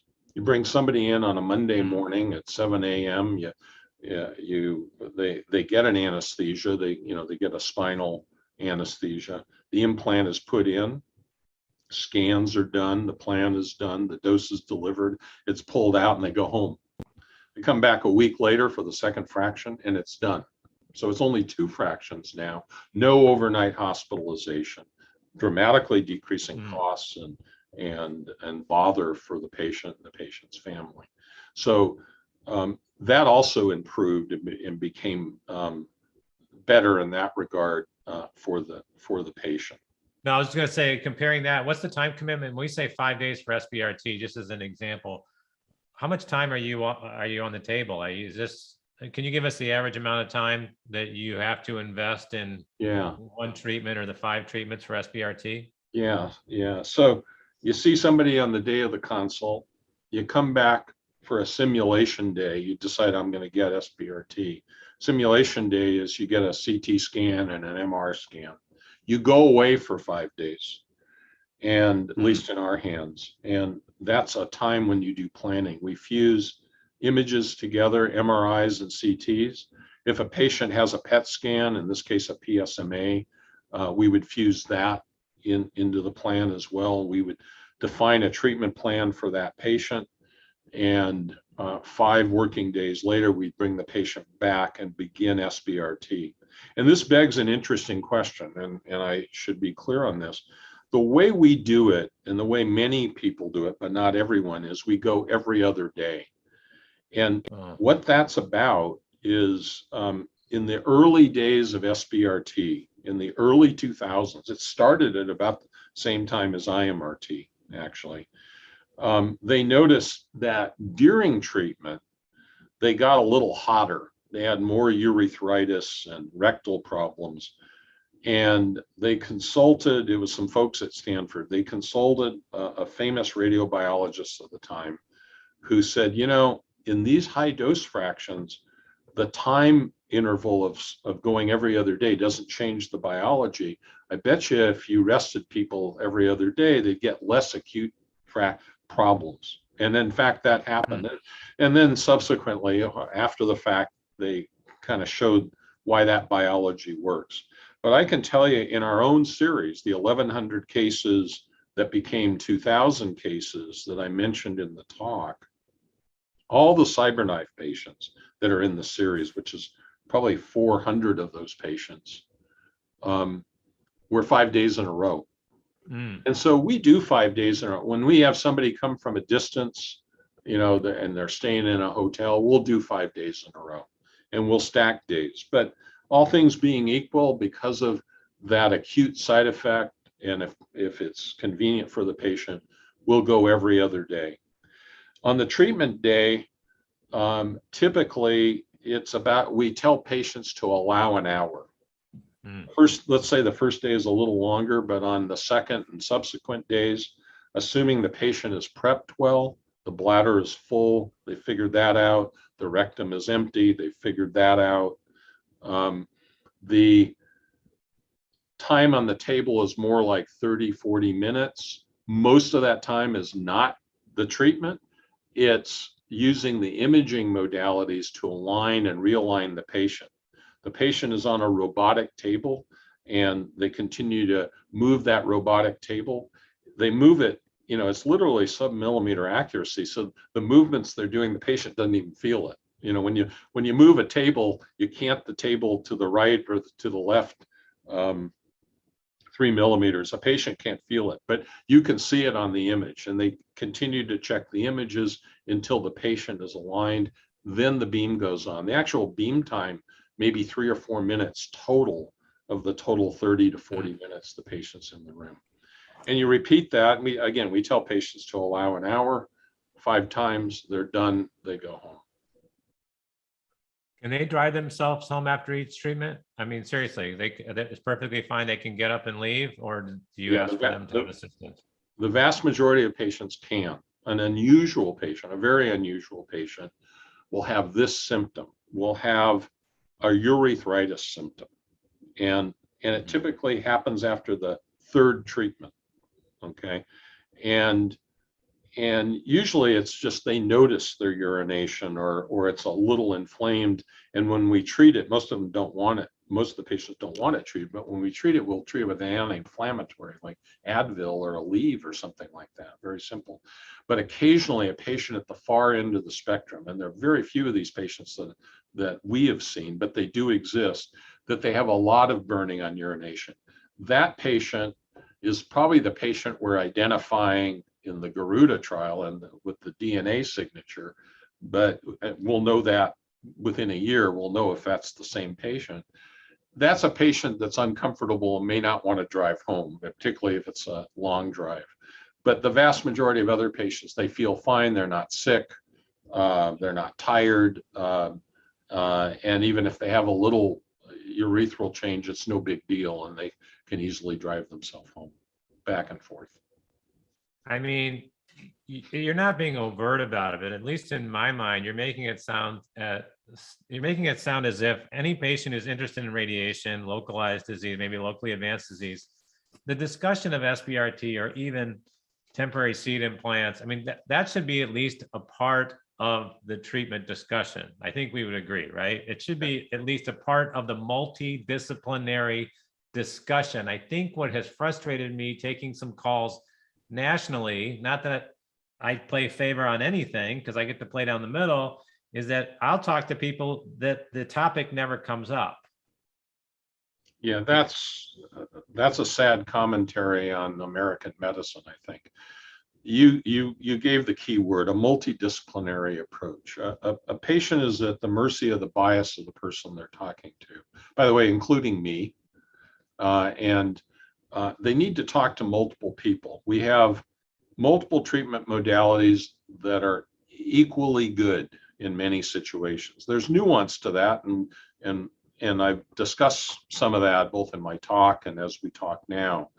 But there are certain patients, as I said earlier, that are better off without their prostate, or the surgery makes sense to them. The cutting it out and throwing it in the bucket gives them, a sense of comfort that they want. That patient needs to talk to a good surgeon and understand the benefits and risks and the potential issues with surgery. Sometimes, as a corollary to what you were talking about, sometimes they don't have a good understanding of the risk of incontinence and so on, and what is the nature and finality of of erectile dysfunction with surgery, as an example. But they also need to hear about the various radiation options. You certainly want to go to somebody with some experience in them. You likely don't want to be their first try at something. But hearing about ways of dose escalating, at least knowing that, I think is important. Not everybody needs to know how to do a high dose radium implant, or for that matter, a permanent seed implant. They should have access to people that do, and patients where that makes a lot of sense. And we have that. I would say, a fair percentage of Dr. Chang's practice is an internet practice here at UCLA, of people that heard about the technology, the implant technology, and that's what they want. That's the only thing they want. And it's just as good as anything else. And the same is true for the SBRT. And that will make sense to some patients. Occasionally we do get a patient who wants standard fractionation, or what has more lately become what they call hypofractionation, taking that 45 treatments. And in the United States, that's mostly 28 treatments. In Europe, it's mostly 20 treatments of treatment. And we still do that occasionally in terms of our style here. In community practice, that's common. That's probably the most common thing you'll see, is the so-called hypofractionated 20 or 28 fractions. They need to hear about that as well. No, that's an important point. I'm surprised, not to show favoritism toward any, I'm surprised when it comes to radiation, how in multidisciplinary wise, not enough people are hearing about all the different options. I mean, we've already covered more options in our conversation today than a lot of people that I talk to ever get a chance to even hear about.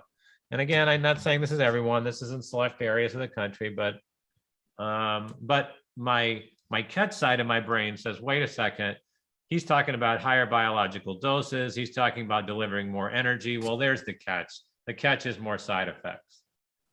So am I right or wrong? More side effects with SBRT, temporary seed implant? If the amount of energy you're delivering is the higher biological doses there, wouldn't that create more chaos, more side effects? Yeah, that makes sense. But that's why we look at the data, and that's why we do those comparisons. So and that's one of the tricks with IMRT. When IMRT came about, it not only dramatically decreased the rectal and GU side effects, it did it in the face of escalating the dose by about 20-25% at the time. I'm talking about the early mid-2000s. And at the same time, randomized trials were run to show that escalating the dose made a difference in prostate cancer. And initially the data came out that it was high-risk patients, but later it became all patients. So there was a reason to escalate the dose. But what we ended up with the IMRT is a benchmark of a very low side effect profile, a very reasonable and low side effect profile. So that's our benchmark. Then we come back and we take things like high dose rate brachy, or for that matter, permanent seed brachy, or SBRT, and we go back and compare them. And we compare those side effects. What are those side effects? And are they statistically the same, or are they worse with the higher dose escalation, with the higher biologic dose? And that's basically the two randomized trials I showed, the one from England and the one from Sweden. That's basically how they were designed, the so-called non-inferiority trials. And they showed that, although it makes sense, it was intuitive that, gee, if you give more energy, as you termed it, you're going to get a higher risk of side effects. But they showed when it's properly delivered and you really refine your targets and you refine the way you deliver it and you limit the dose to the normal structures, the bladder and the rectum in this case, you will have similar side effects as that standard IMRT that became the standard of treatment in the mid-2000s. Should we be looking at, we talk about most about SBRT and HDR. Should we be looking at it the same way as surgery, in the sense that It's not uncommon. It was never uncommon for patients to ask surgeons, how many surgeries have you done before you're going to touch me? And so should we be putting a number, or can you offer any guidance on how do I know that the person giving me SBRT or HDR or whatever, is there a number I should be asking? Should they have done at least 200, 400? Because we always ask that of surgeons, right? Why aren't we asking that? I don't want someone giving me SBRT who's done it 3 times, but I certainly want to know how many times they've done it. Do you have any guidance there? I have guidance, but it's not the number you're looking for. In the surgical volume quality question, it turned out, and it's different in different surgeries, it turns out that volume does relate to quality or how good the outcome is, right?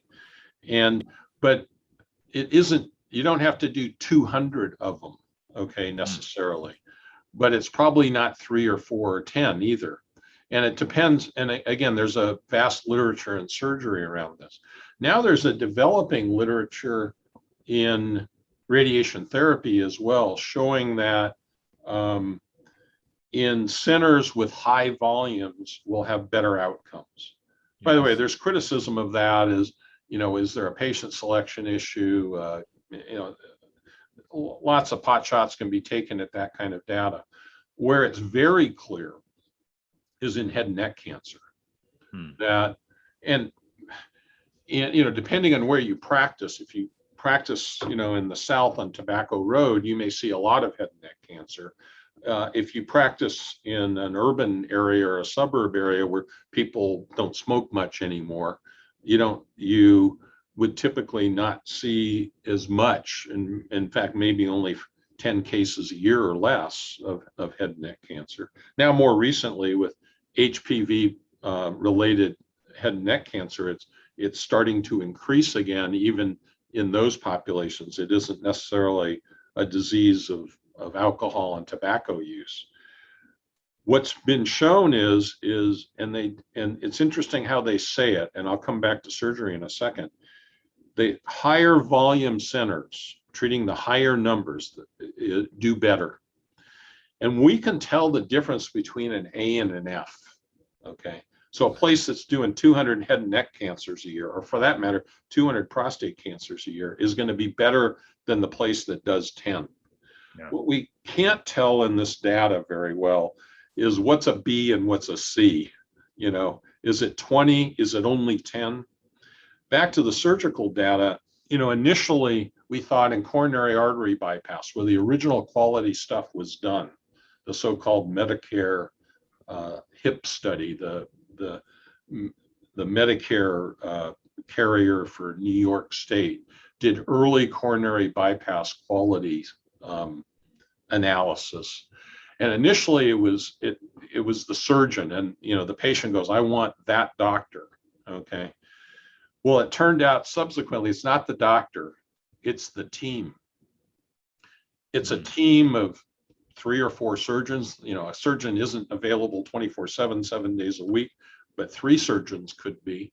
And it's a team of, who's running the heart-lung machine and who's circulating in the room and how the ICU is staffed and so forth.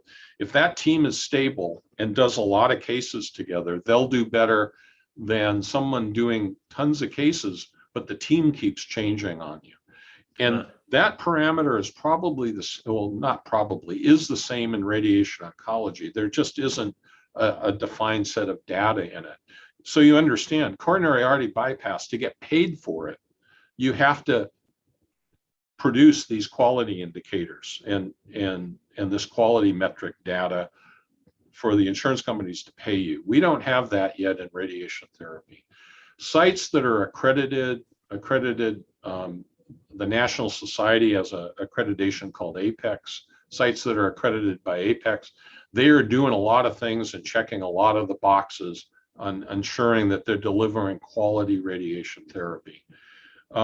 Beyond that, and back to your original question, what's the number? I don't know. I can tell the difference between an A and an F, but I can't tell you where the break point is for a B plus A minus. I just don't know it. But can you tell me something that we never talk about on surgery and radiation, in my opinion, is we talk about volume, but volume means number, but we don't necessarily talk about frequency. So is it better to have a surgeon that did 100 surgeries over whatever period of time, or someone that's at least doing one a week? So how about in terms of frequency? So to me, a center of excellence is not just a number, right? Isn't it also, you can count on this is what they're doing basically every week of their lives, except when they're on vacation. Is there something you can say about frequency too, in terms of the learning curve? Yeah, and I'm picking this up more and more as I get older. First of all, if you're high volume in a year, it's hard to do 50 in 2 months and then not do any for 2 months and then come back. So I think there's a presumption of constancy, but if folks aren't keeping up technically, they can get rusty. Will someone with a high level of experience kind of be able to get back in the saddle quickly? I think so. I see it with residents, actually. We have these brilliant residents that we train. They're just amazing. And they'll go off on a year of research and they come back into the clinic as chief residents. And the first month or two, they're a little rusty. They've come to the conferences, but they're not doing the contouring and some of the nuance of daily treatment. But someone who's not been in the saddle a while, it takes them a few weeks or a month, and they get back in the saddle if they know what they're doing. I'm sorry, that's not as specific answer as you were asking the question, but that's my real life experience with that. No, it's a good answer. I've never even asked anybody about, like, we always talk about volume. We don't break down volume, but I think we agree that ideally you want a team, as you said, that keeps busy and they're learning and they're publishing. And so I feel more comfortable that if I came to see you or came to see someone doing HDR, that if I looked at them and said, hey, how many do you do, that they would volunteer that answer, right? If I asked them, they would know and be glad to volunteer the number of patients they've treated. I would hope so. And I hope, this is awful what I'm about to say, and I'd hope they'd be truthful in what they said. But an answer of something like, you're the third one this week, should make you feel comfortable. An answer and again, this is a common presentation, a common disease. This is not one of those rare diseases that you should hear answers like that. But I can tell you, high volume alone doesn't necessarily ensure quality. We've all heard the term a mill, a medical mill, where they're churning patients through. Yeah. Certainly having a team with substantial experience is important. And it just occurs to me as you're talking, the patient experience part of it should start to come through at the time of the consultation. You'll get a sense of how you're going to be taken care of at the time of the consultation. And as you go through the process, these processes are not like anything any patient has ever done before, or their family. And they're totally confused. And I learned a long time ago, when that patient sits in front of me at the time of the consult and I tell them all this detail, if they remember half of it by the following week, that's a lot. Yeah. So what I always say to patients at the end, particularly ones that are trying to make a decision in front of me, and maybe they haven't seen everybody, or maybe they have, but I've just dumped all this information on them, and maybe I'm a little better salesman than I should be, I tell them, look, don't make a decision today. Go home and think about it. Come up with some questions. Call me. And sometimes I'll say tongue in cheek, look, we're not selling Buicks here. You don't have to leave with one. This is for you to figure out what makes the most sense for you in your life and in your family. And we'll get you to that decision. We'll give you information, even tell you how patients make decisions like that, and patients make the decisions in very idiosyncratic ways that have not necessarily anything to do with the data. So I've never heard. I've talked to I want to say a million people, but I'm already talking about my high volume interviews. I've never heard anybody say that, although intuitively I love what you said, which is please don't make us, to my mind, please don't make a decision right now, because this is highly emotional. And what I find is, this is what I always find where people get caught up in timeshares or something like that. You're in the moment, you're in the setting, it's Hawaii, it's beautiful. Of course you want a piece of the action there permanently. Or you meet a clinician and you're all excited, but there's really something to be said that you're not in a race. You need to go home, settle your thoughts, take a look at your data and objectively figure it out. So I love the way you said that, because so many people get this idea that, oh, I love this person, I got to decide now. Or maybe they said something I didn't like, I'm not happy, I decided I don't want them. So I love that you said that delay. Now, speaking of just taking time, we don't have much time left, because I only have about 15 minutes to get through my classic rapid fire round of A to Z. So I'm sorry, I apologize in advance, but we're going to run through a bunch of questions I wanted to ask you if I had 15 or 20 minutes left, going alphabetically from A to Z. And I just want to get your brief, or if you want to expand on a commentary. And you're not going to solve all the world's problems, but at least I want to get your opinion in some of these topics. Age. Why in most of your data sets do you see older men getting radiation versus younger men? Why is radiation still perceived as a treatment methodology that's very attractive for older men, but not necessarily middle-aged or younger men? But don't you agree that's still what we see in data sets? yeah, and it's mostly an American thing, by the way. Oh. You know, it's a medical anthropology question more than a medical question. We're a very surgical culture. And I just had a conversation with a patient yesterday about this, because he asked the question. This particular patient was 69, okay? And he was told by his surgeon that, well, the tumor can come back later, but the surgery is more definitive. And my answer to that is, you know, to him and to anyone listening, is that the data doesn't show that. Okay, if you look at the data, age for age, Gleason grade for Gleason grade, PSA at presentation for PSA at presentation, the data is the same for surgery as it is for radiation. Okay, now that's complicated because there are certain situations, and there's a new emerging notion of max radiation, max surgery.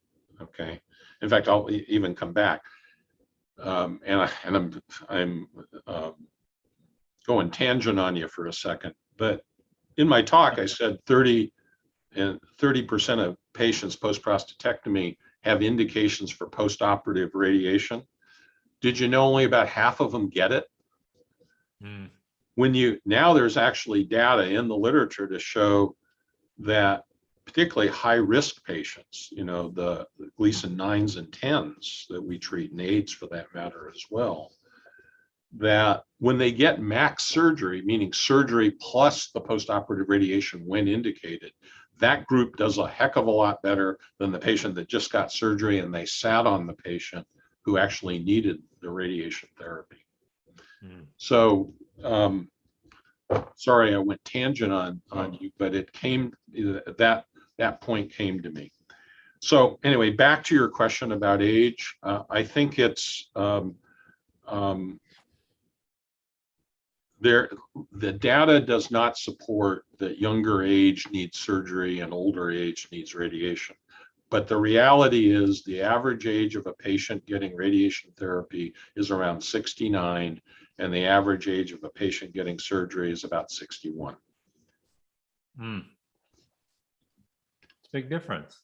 Big difference. Big difference. Big difference in potency, big difference in other medical problems. And that could be one of the reasons, by the way. You know, yeah. Certain patients are not medically good candidates for surgery. There's another thing that comes up too. You know, we're Americans and we like to do very interventional stuff, right? And we want to do surgery and cut it out and throw it in the bucket.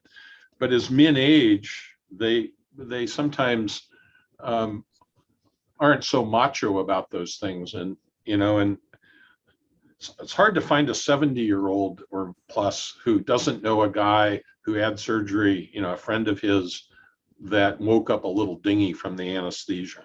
And I'll get guys, they're not afraid of the surgery, they're afraid of the anesthesia.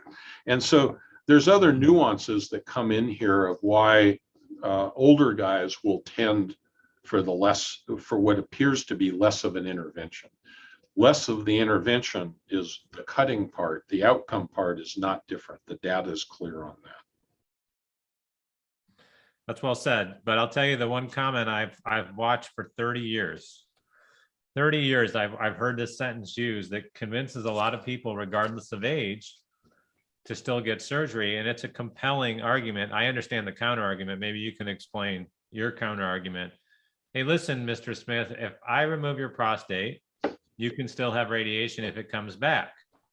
All right. But if you have radiation up front for your localized disease, I probably can't do surgery. So you're one shot at surgeries right now. So it's a very compelling statement that sells very well. But do you want to comment on that? Because the idea that, oh my God, I still have this as an option if I pull this out, but vice versa, I don't.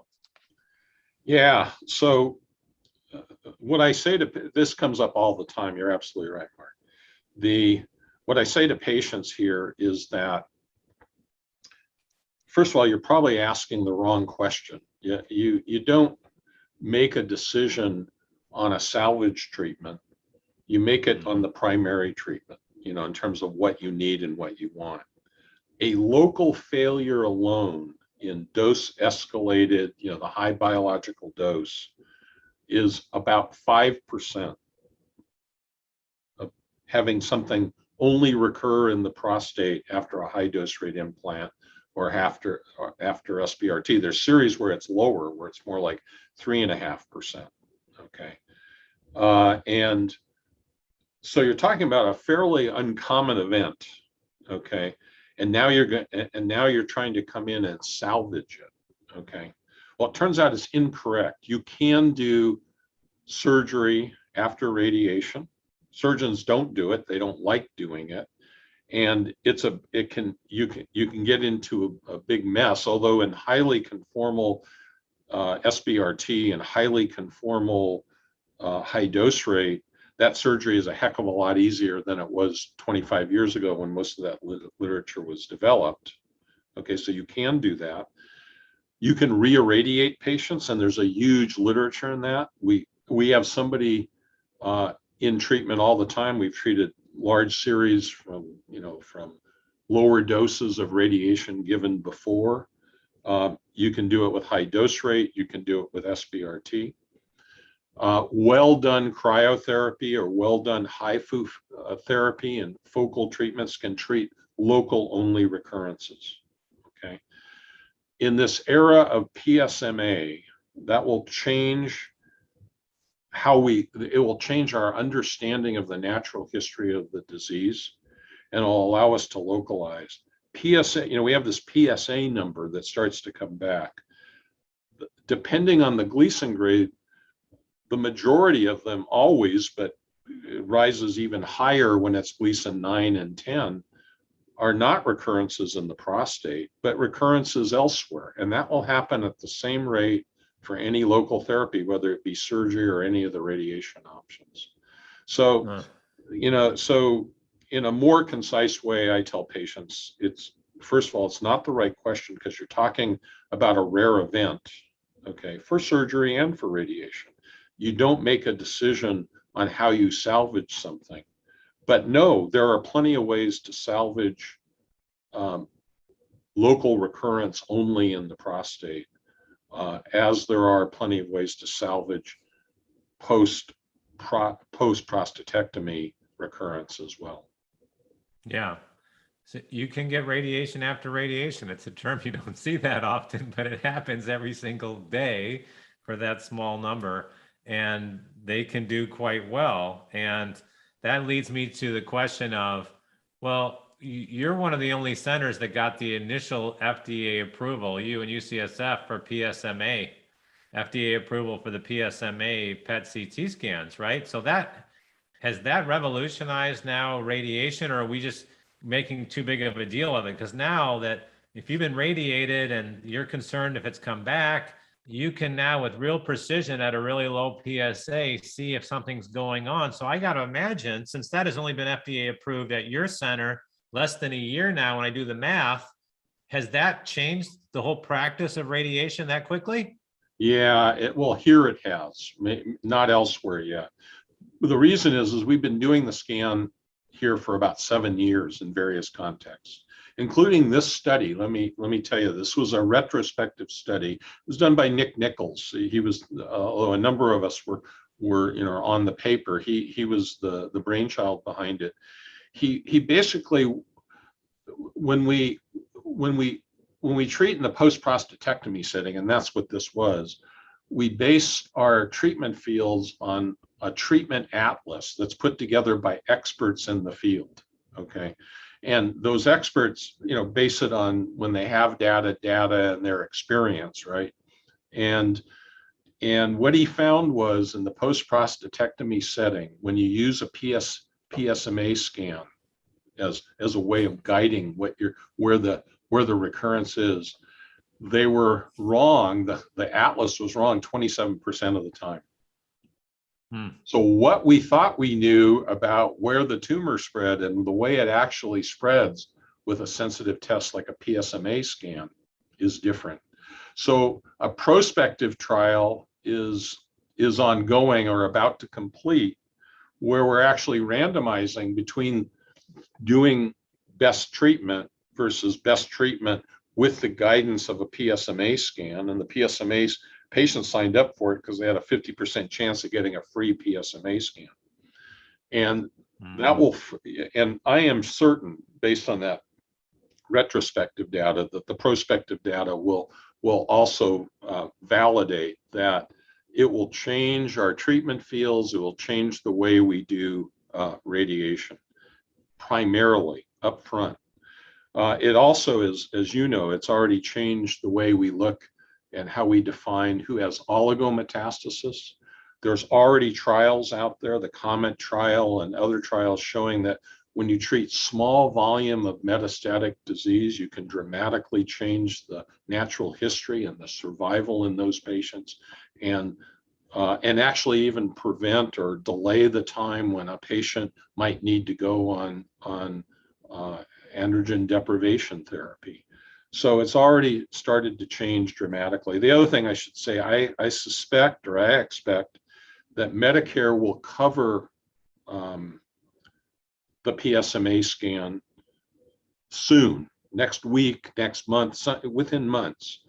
The insurance companies will likely drag their feet, but have to go along as well. And it will be generally, this is just a form of PET scan with a tracer. It'll become generally available throughout the country and generally approved FDA by 2022. And when you talk about oligometastatic disease, just as a note, the SBRT we've been talking about to treat localized disease, that's the same machine that can zap those spots in the skeleton or the lymph node if there's only a couple of them, right? You're using the exact same technology in the machine? It's the exact same technology. And in some ways, it often can be easier because the targets are very small. And again, when we see it with a PSMA scan, often the lymph node is of normal size, but it lights up on the scan, meaning there's 3 or 4 millimeters of tumor that hasn't enlarged the gland. And we can give an ablative dose, a dose that ablates. It's almost like surgically cutting it out. And yet, again, bloodless surgery. So the SBRT is basically the same technique, often shorter with bone. Often it's only 3 fractions, depending on what it's near. With lymph nodes, often can be done in 3. Sometimes when small bowels around, you want to do it in 5 fractions instead. Wow. So do you have any comment to say to people who are, because some of these waiting lists on the PSMA, it's become the hottest thing since sliced bread, I mean, some of the waiting lists and patients will call and say, oh, I'm not in until November and my PSA has already hit 0.2. Do you have any just sort of advice to give to people? They're watching their PSA rise, but they can't get in until late October, November. I mean, in general, is that 0.2 something that you really hang your hat on, or is it really okay to let the PSA go a little higher? So there's the issue with the PSMA scan, or for that matter, even an Oxyman scan, is if the PSA, if it's a post-prostatectomy setting and the PSA is so low, okay, the scan won't be able to pick it up. Its sensitivity goes up as PSA goes up. In the post-prostatectomy setting, we have data that you start waiting beyond 0.4 and 0.5, the outcomes start falling off a cliff. So you don't want to get it that high. But at 0.2, there is a paper we published actually out of UCLA. Now it's 7, 8 years old, that it's okay to follow in the era of the hypersensitive assay. It's okay to follow patients. When we start to get to 0.2, which is starting to get into a range where a PSMA is useful, where you start having some sensitivity, you're okay. It's time to start thinking about treatment. If the patient isn't quite ready, you don't lose any efficacy, and then it's incremental until you get to a little bit above 0.3. And then you start losing a percent of local control for every 100th of a point, actually. And by the time you get to 0.4, you're lost a real number. And you get to 0.5, for whatever reason, that suggests a tumor amount of tumor, what we call tumor burden, of such a level that these patients have a much higher risk of developing metastatic disease.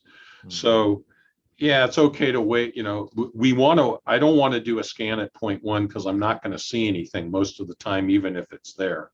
Right. You can start getting some efficacy at 0.2, but if you waited to 0.3 or 0.32 or something like that, that's safe for the patient, doesn't take away the effectiveness of the treatment particularly, and gives you that extra information that the PSMA scan can give you. So it's interesting from what you're saying, if someone comes in and they're lucky enough to get into UCLA or someplace at 0.2, and a number of these scans are negative, then what do? You come back, is the idea just to come back when you're talking about that number 0.3 and later? I mean, I'm burdening you with a lot here in terms of the center, but that a negative scan at 0.2 has become fairly common too, right?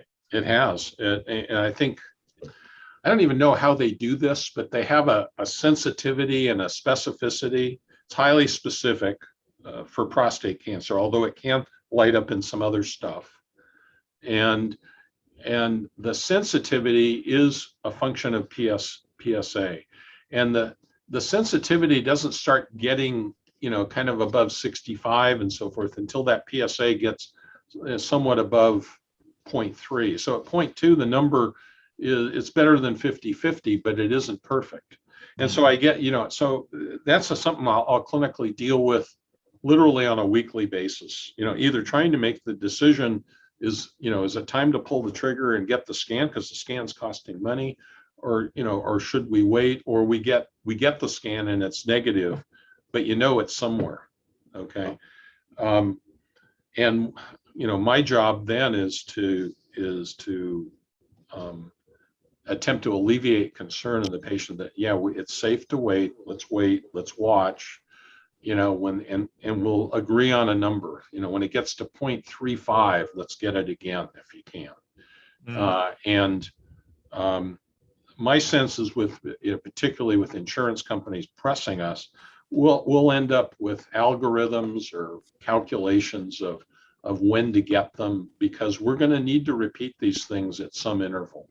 In some tumors, as you know, in where the standard PET scan is really a sensitive test, we'll follow patients, every 3 to 6 months, just continue to repeat the PET scan as a way to intervene at a proper time. And I think the time will come when people aren't paying out of pocket for that PSMA that we'll get there as well, and we'll have lots of direction and lots of data to direct us as well.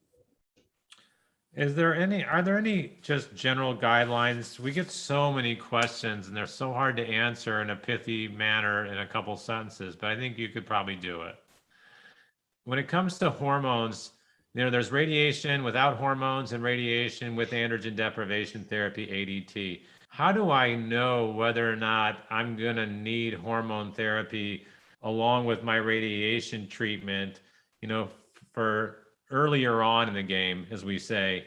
I mean, how should I look at that as a patient about hormones with or without radiation? What is your general guidance in terms of who really needs it and who generally doesn't?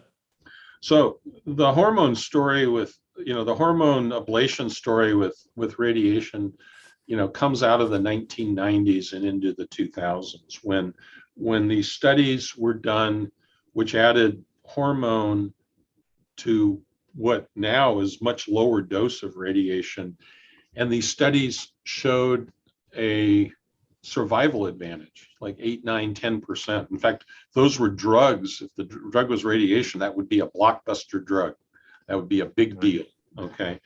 And so what those studies looked at is what was called locally advanced or high-risk prostate cancer. So it was a combination of big tumors in the prostate that probably weren't very well controlled by the radiation as it was given in those days, and also Gleason 9s and 8s and 9s and 10s.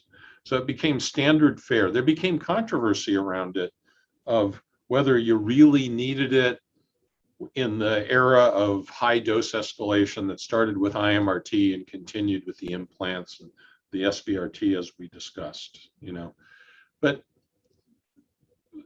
I think that was pretty much settled by some of the articles that Dr. Kishan published, that actually in the Gleason 8, 9s, and 10s, that there is benefit. When you consolidated data from many trials, you showed substantial benefit, particularly in the 9s and 10s, but also substantial benefit in the 8s. You just don't need to be on it as long. Part of the problem with those initial trials, it was like no hormone versus 2 years of it, or in Europe, no hormone versus 3 years of it. And so we didn't get a lot of nuance in the middle. There were some trials that had 4 months versus longer course and so forth, but we didn't have that information. So we're looking for locally advanced tumors, high volume disease tumors, and higher Gleason grade tumors are the ones we know that benefit. Where it becomes kind of a judgment and a nuance, and I like to put my head together with the medical oncologist, and a lot of this is art of medicine, is you get the Gleason 7 patient, and maybe it's a 4-3 rather than a 3-4, but a lot of cores are positive, or we see a lot of it on the MR. Those are ones that will tend to offer at least a short course of hormonal therapy along with the radiation, thinking that we'll get some benefit out of it. I might also say in the short course, at least 4 months, it's been published that 4 months of hormone, even in the elderly, doesn't permanently depress the testosterone, the quality of life issues that are associated with the hormonal therapy. By and large, in fact, vast majority go away. Longer course, different story, but in that shorter course, and so in those Gleason, which are the more common tumors, those high-risk Gleason 7s and 8s. The other thing we're learning about is some of these genomic profiling of tumors, Decipher, Polaris, and so on, Oncotype.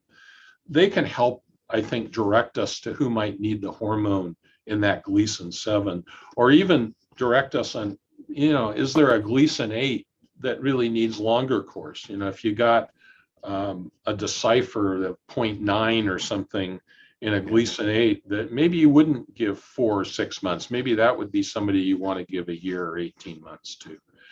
So we're, so again, like everything, it's complicated, but it's easy to nuance this. And again, that's why it's so important that the radiation oncologists put their heads together with the medical oncologist to get the best of both specialties and the judgment of each in terms of how best to put these treatments together. Yeah, no, all of that is well said. Even getting people need to always inquire too when they're not making that decision. The Polaris, the Decipher, the Oncotype, these little genetic studies can help tip the balance in terms of what to do. And I know people complain about the cost, and I know these can be costly, but when you're sort of in that gray zone, not deciding about hormones, that can provide some lucidity, right? So on that, the last two things I have is that you said something interesting earlier to me. You said that, well, maybe some people who aren't great candidates for radiation, you mentioned prostatitis. You also mentioned big prostates. What surprised me in talking to some patients, let's just say who've gone to UCLA and had HDRs, for example, or they've had SBRT, is when you look at their paperwork, some of them had pretty big prostates. And then when they get radiated, these things shrink down. I mean, we're talking 50%. I talked to a guy who had more than 50%. So, I mean, can you comment on that? Because it seems, I understand that a really big prostate can be burdensome, but I also am seeing that when you give these types of radiation, man, that prostate shrinks, right? So it is right.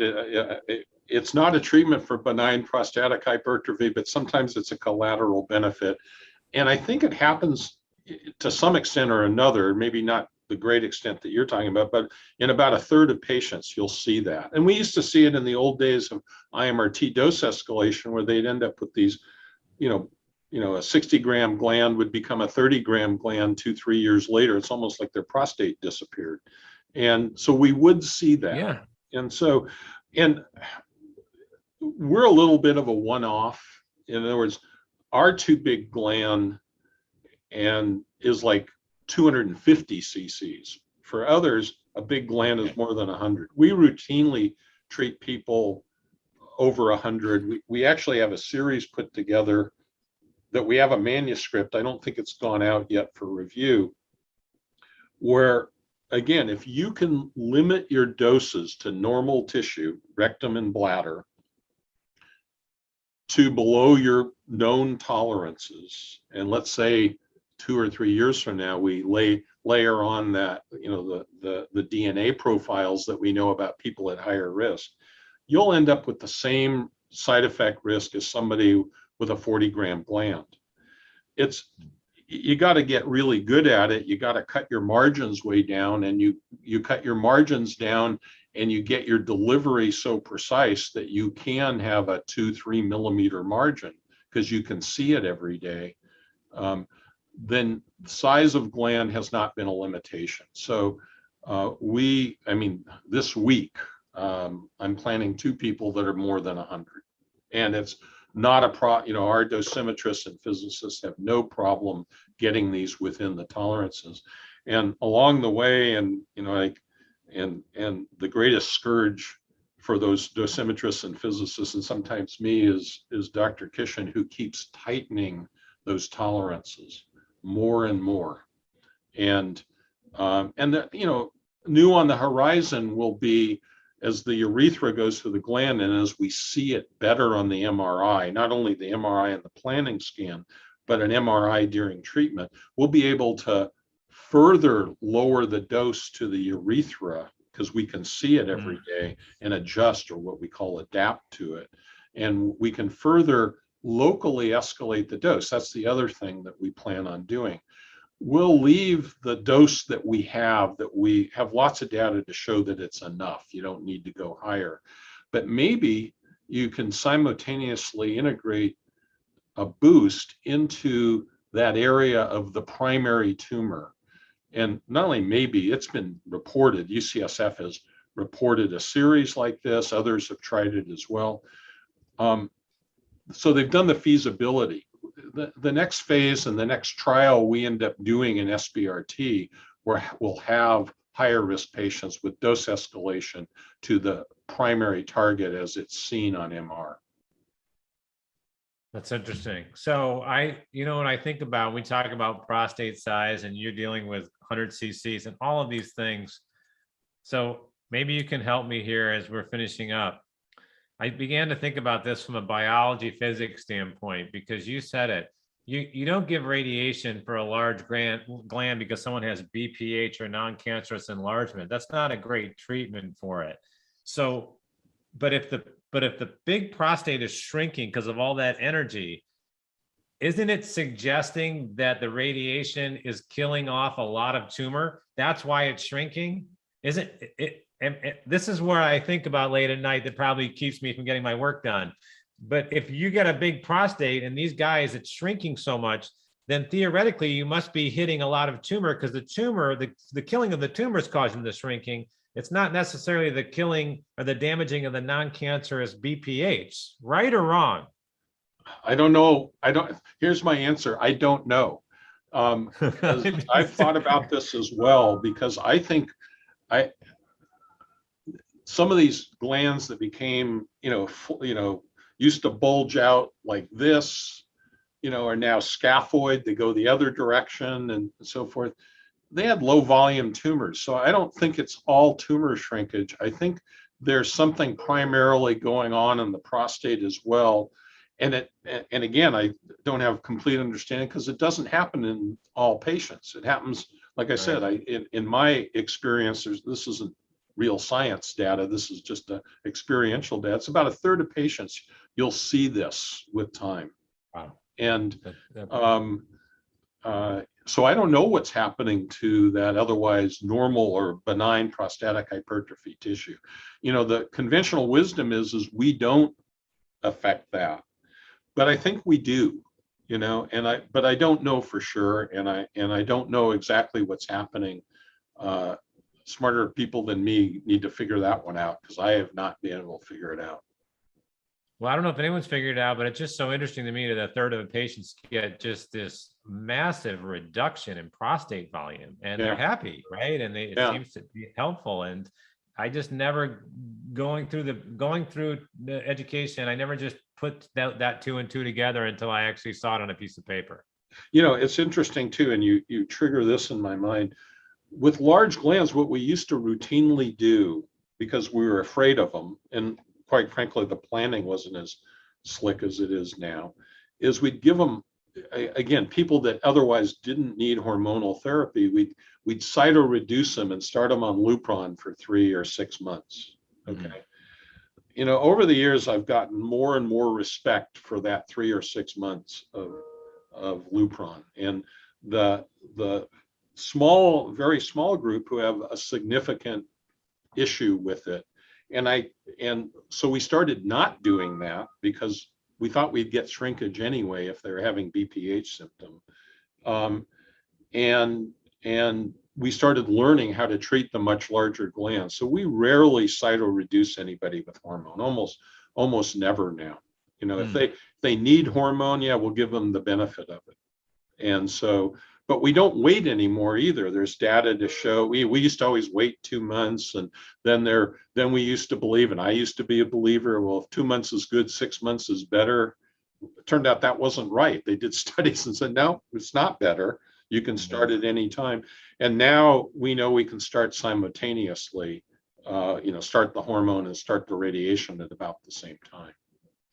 Also in our discussions, you had me just thinking, random thought, that if SBRT, if you're using the same device for oligomets and you're hitting these spots, right?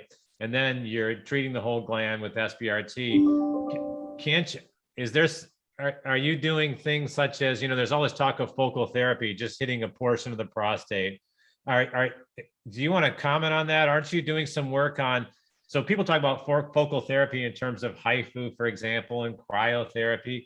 But can't you do focal SBRT, just drill the area that needs to be drilled? Yeah, and we do it. Here's the problem with focal. And we have a registry trial for focal, both for high dose rate and for SBRT. Step back for a second. With HIFU or cryo, if you try to ablate the whole gland, you end up with 100% impotence and about a 25% incontinence rate. You can't do it, okay? And it almost killed off cryo the first time around, 25 years ago, when they realized that, and they started doing focal. Treatment of focal has not been validated as a cancer treatment yet. Now, there's a guy out of England, out of Oxford, as you well know, who has described using the MRI and identifying something he calls the index lesion, and he says you just treat that one, and the other ones you can ignore. Turns out that in all-comer prostate cancer, you take out a prostate and the pathologist slices it and dices it, he's going to find evidence of tumor elsewhere in the gland close to 80% of the time. Mm-hmm. And what Hamid said was, well, it's only the index lesion that makes a difference. Well, that's not been proven. That's kind of the work that I mentioned in my talk that Nick Nichols is doing. Is there a lesion that's the one that metastasizes? He's trying to work that out. That's going to be a decade of science before we figure out if it's true and can we identify it as well. You know, maybe we'll get there. Right now with focal, if I have a patient that really wants it, we do it. We do it by criteria. So, you know, we use the criteria that they use in HIFU, you know, in those trials that for FDA approval. We add 7 to 8 millimeters around a focal lesion. If you put a 2-centimeter lesion in the middle of the gland, you start expanding, all of a sudden your focal therapy doesn't look very focal anymore. You're 30, 40, 50% of the gland. So when we see an eccentrically placed one, a highly motivated patient, I'm very clear with them saying, nobody knows what happens when you do this 5, 10 years later. We do know with SBRT, we do know with implants, we know with surgery and so on. So it's a direction to go that needs more study. We do it in the highly motivated patient. Often we'll run 2 plans. We have the highly motivated patient for focal, and I'll sit down and show the patient. I said, look, we're going to put off starting in a week. I want to bring you in and show you the plan. Here's what whole gland looks like. Here's what the focal looks like. And often that focal doesn't look very focal to the patient. Often, you know, what we don't even know is, does it really lower side effects? Does it decrease the ED? We don't know that yet. So there's a lot to learn. And I think, again, we run it as a registry trial, that meaning if people get it, we try to do it in a defined way so that we have some data. So, you know, a few years from now, we can say, here, we did 50 of these or 100 of these, and this is what happened in them. And so I think it's a stay tuned and to be determined. Yeah, it is a TBD, right? You said it right, though. In the early days, I got to work on some of the pathology studies where they saw how common prostate cancer was depending on the decade of age, and how common it was even in the 40s and 50s and 60s.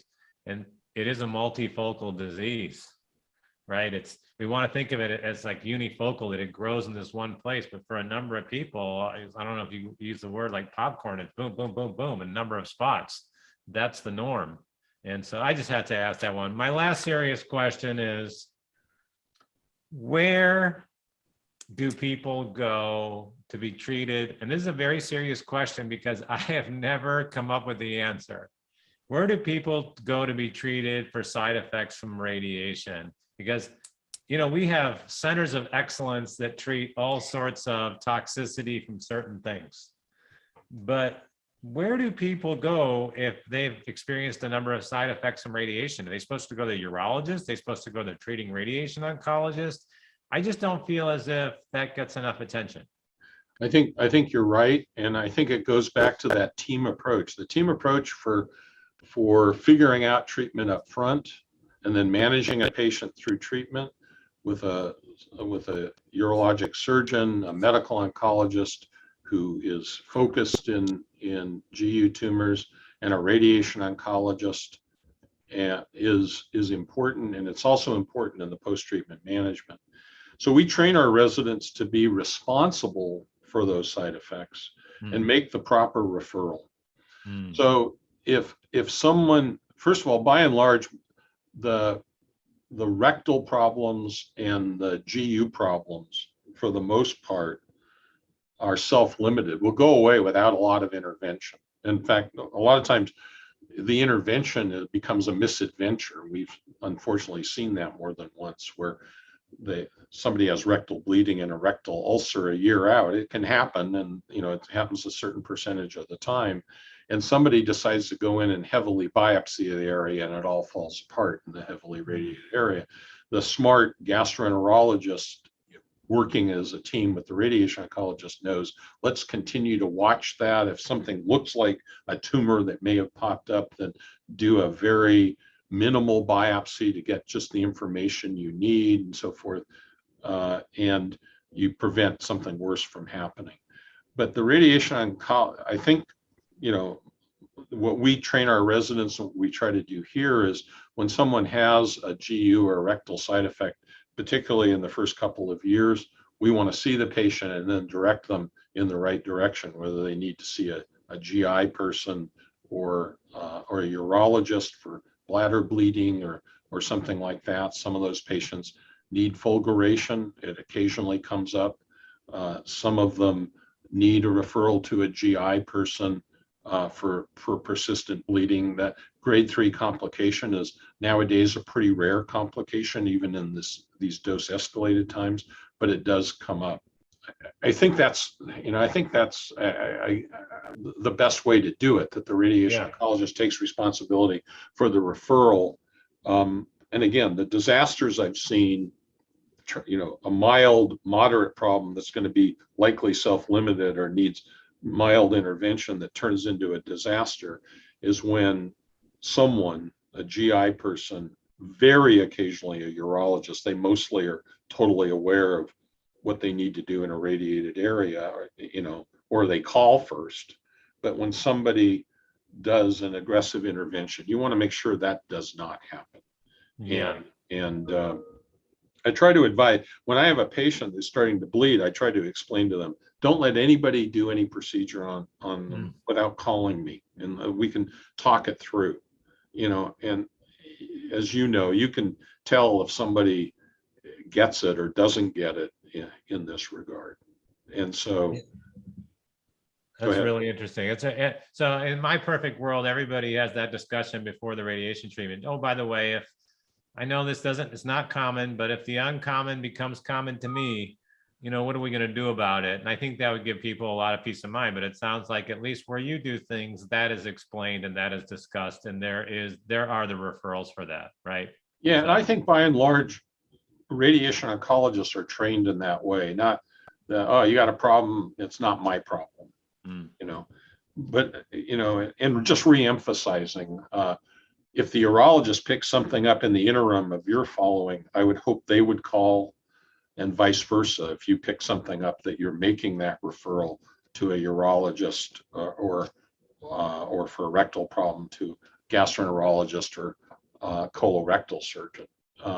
Over the years, I've been blessed to deal with a couple of colorectal surgeons who were particularly good, particularly in the days when we saw a lot more rectal bleeding in the 90s and 80s. And one woman surgeon and one male surgeon, and these guys were very gentle, very thoughtful and deliberative about the process, always keeping me informed. And knock on wood, we never had one of those disasters that I have seen come in. When they become a bigger deal, they'll need referral to a center that is used to dealing with these things, with reconstructive urologists, and often they're urogynecologists, interestingly enough, but that do that kind of reconstruction, and potential use in certain limited situations of hyperbaric oxygen and so on. Are you a fan of that SpaceOAR, the hydrogel that's inserted to deliver less radiation to the rectal area? It gets inserted into the patient temporarily. Are you a fan of that SpaceOAR? Yes, we do them. I don't know if I'm a fan. I'm not a fan. We do them. We talk about them as an option to patients. Not all payers will pay for them. I can tell you this, and there's some evidence in the literature that it decreases risk. Some of the even thoughtful insurance companies have said, look, your complication, your rectal complication rate is so low, how are you even going to show that it's better? There's a set of criteria of people that will clearly benefit from it. Some people have a built-in anatomic space there, probably don't need it. Other people, the back of the prostate is right up against the rectum and you don't have, much leeway at all.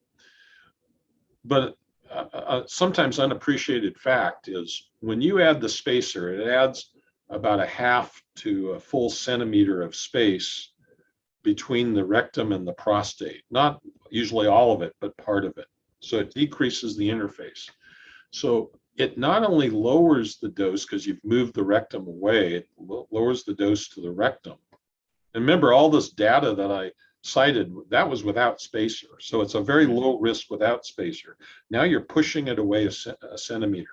But then the dosimetrist and the physicist can actually push dose off the bladder because they can push it towards the rectum, except the rectum isn't there now, it's been moved. So you get a twofer here. You get decreased dose to the rectum, but you can get decreased dose to the bladder as well. This has not been well studied, but in terms of saying that makes a difference in outcome, but it sure is tantalizing to think, it not only can improve rectal dose, it can improve bladder dose. And in my book, at least with SBRT, the problem isn't rectal problems anymore. That used to be the thing in prostate cancer. Nowadays, it's more GU issues, urethritis, base of bladder that has telangiectasia that bleed, that we may be able to, in large series, show that we can actually affect that in a positive way. That's really interesting. I hadn't heard that before, but if you could get that 2-for-1, because that bladder is so sensitive to damage. Absolutely. Everybody then, to me, at least they should have the discussion about the space OAR and whether or not they need it. All right, well, I've gone 30 minutes over because I think I can do that, and it's been a real pleasure, but I can't leave you. I threw out the hook at you at the beginning of this interview over picking USC or UCLA in terms of where's your true loyalty. So now I'm going to rephrase the question. If you could have dinner, living or not living, if you could have one dinner in Los Angeles with one Los Angeles Laker, living or not living, and who would that dinner be with and why? One Los Angeles Laker. You can't invite two. That's a cop-out. One. Okay. Oh, wow. Oh, wow. This is a cop-out answer. There are Lakers of the past that I adored, as an example. Just watching the personality and so forth of Magic Johnson. But when you ask the question now, because when I listen to him talk, he just sounds so brilliant to me. I'd love to have dinner with LeBron. This is a very special human being besides the way he plays basketball. So I would love to hear what he has to say about what's going on in the US and what's going on in Afghanistan and everything else.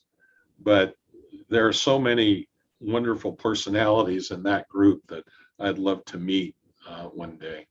And in the end, you want to have dinner with the person from the Midwest, right? There you go. There you go. We've come full circle. That's a compliment. Well, even if it was Magic, he was from the Midwest too. So. That's right. He was a Michigander. Unfortunately, though, he picked Michigan State. He should have gone to Michigan, but we won't hold that against him.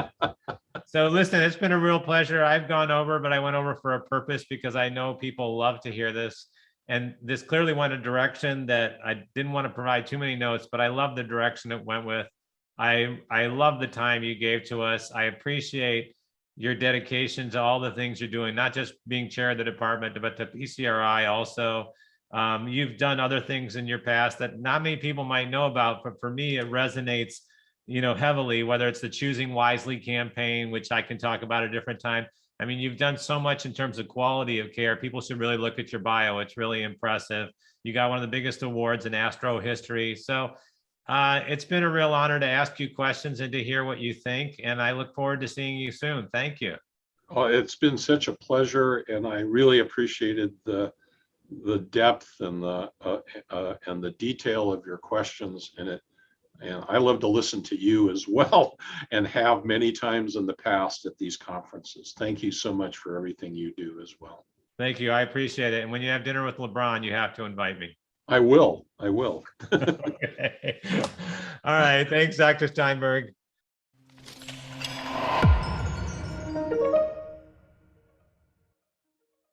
Thank you, Dr. Kwon, and thank you, Dr. Moyad. That was incredible. We learned so much. Our next talk is a sponsored talk from Janssen Pharmaceuticals, and they will be discussing non-metastatic and early metastatic prostate cancer. It'll be presented by Dr. Nancy Dawson, who's an expert in urologic cancer from MedStar Georgetown University Hospital and the Georgetown University Medical Center. I hope you find this informative.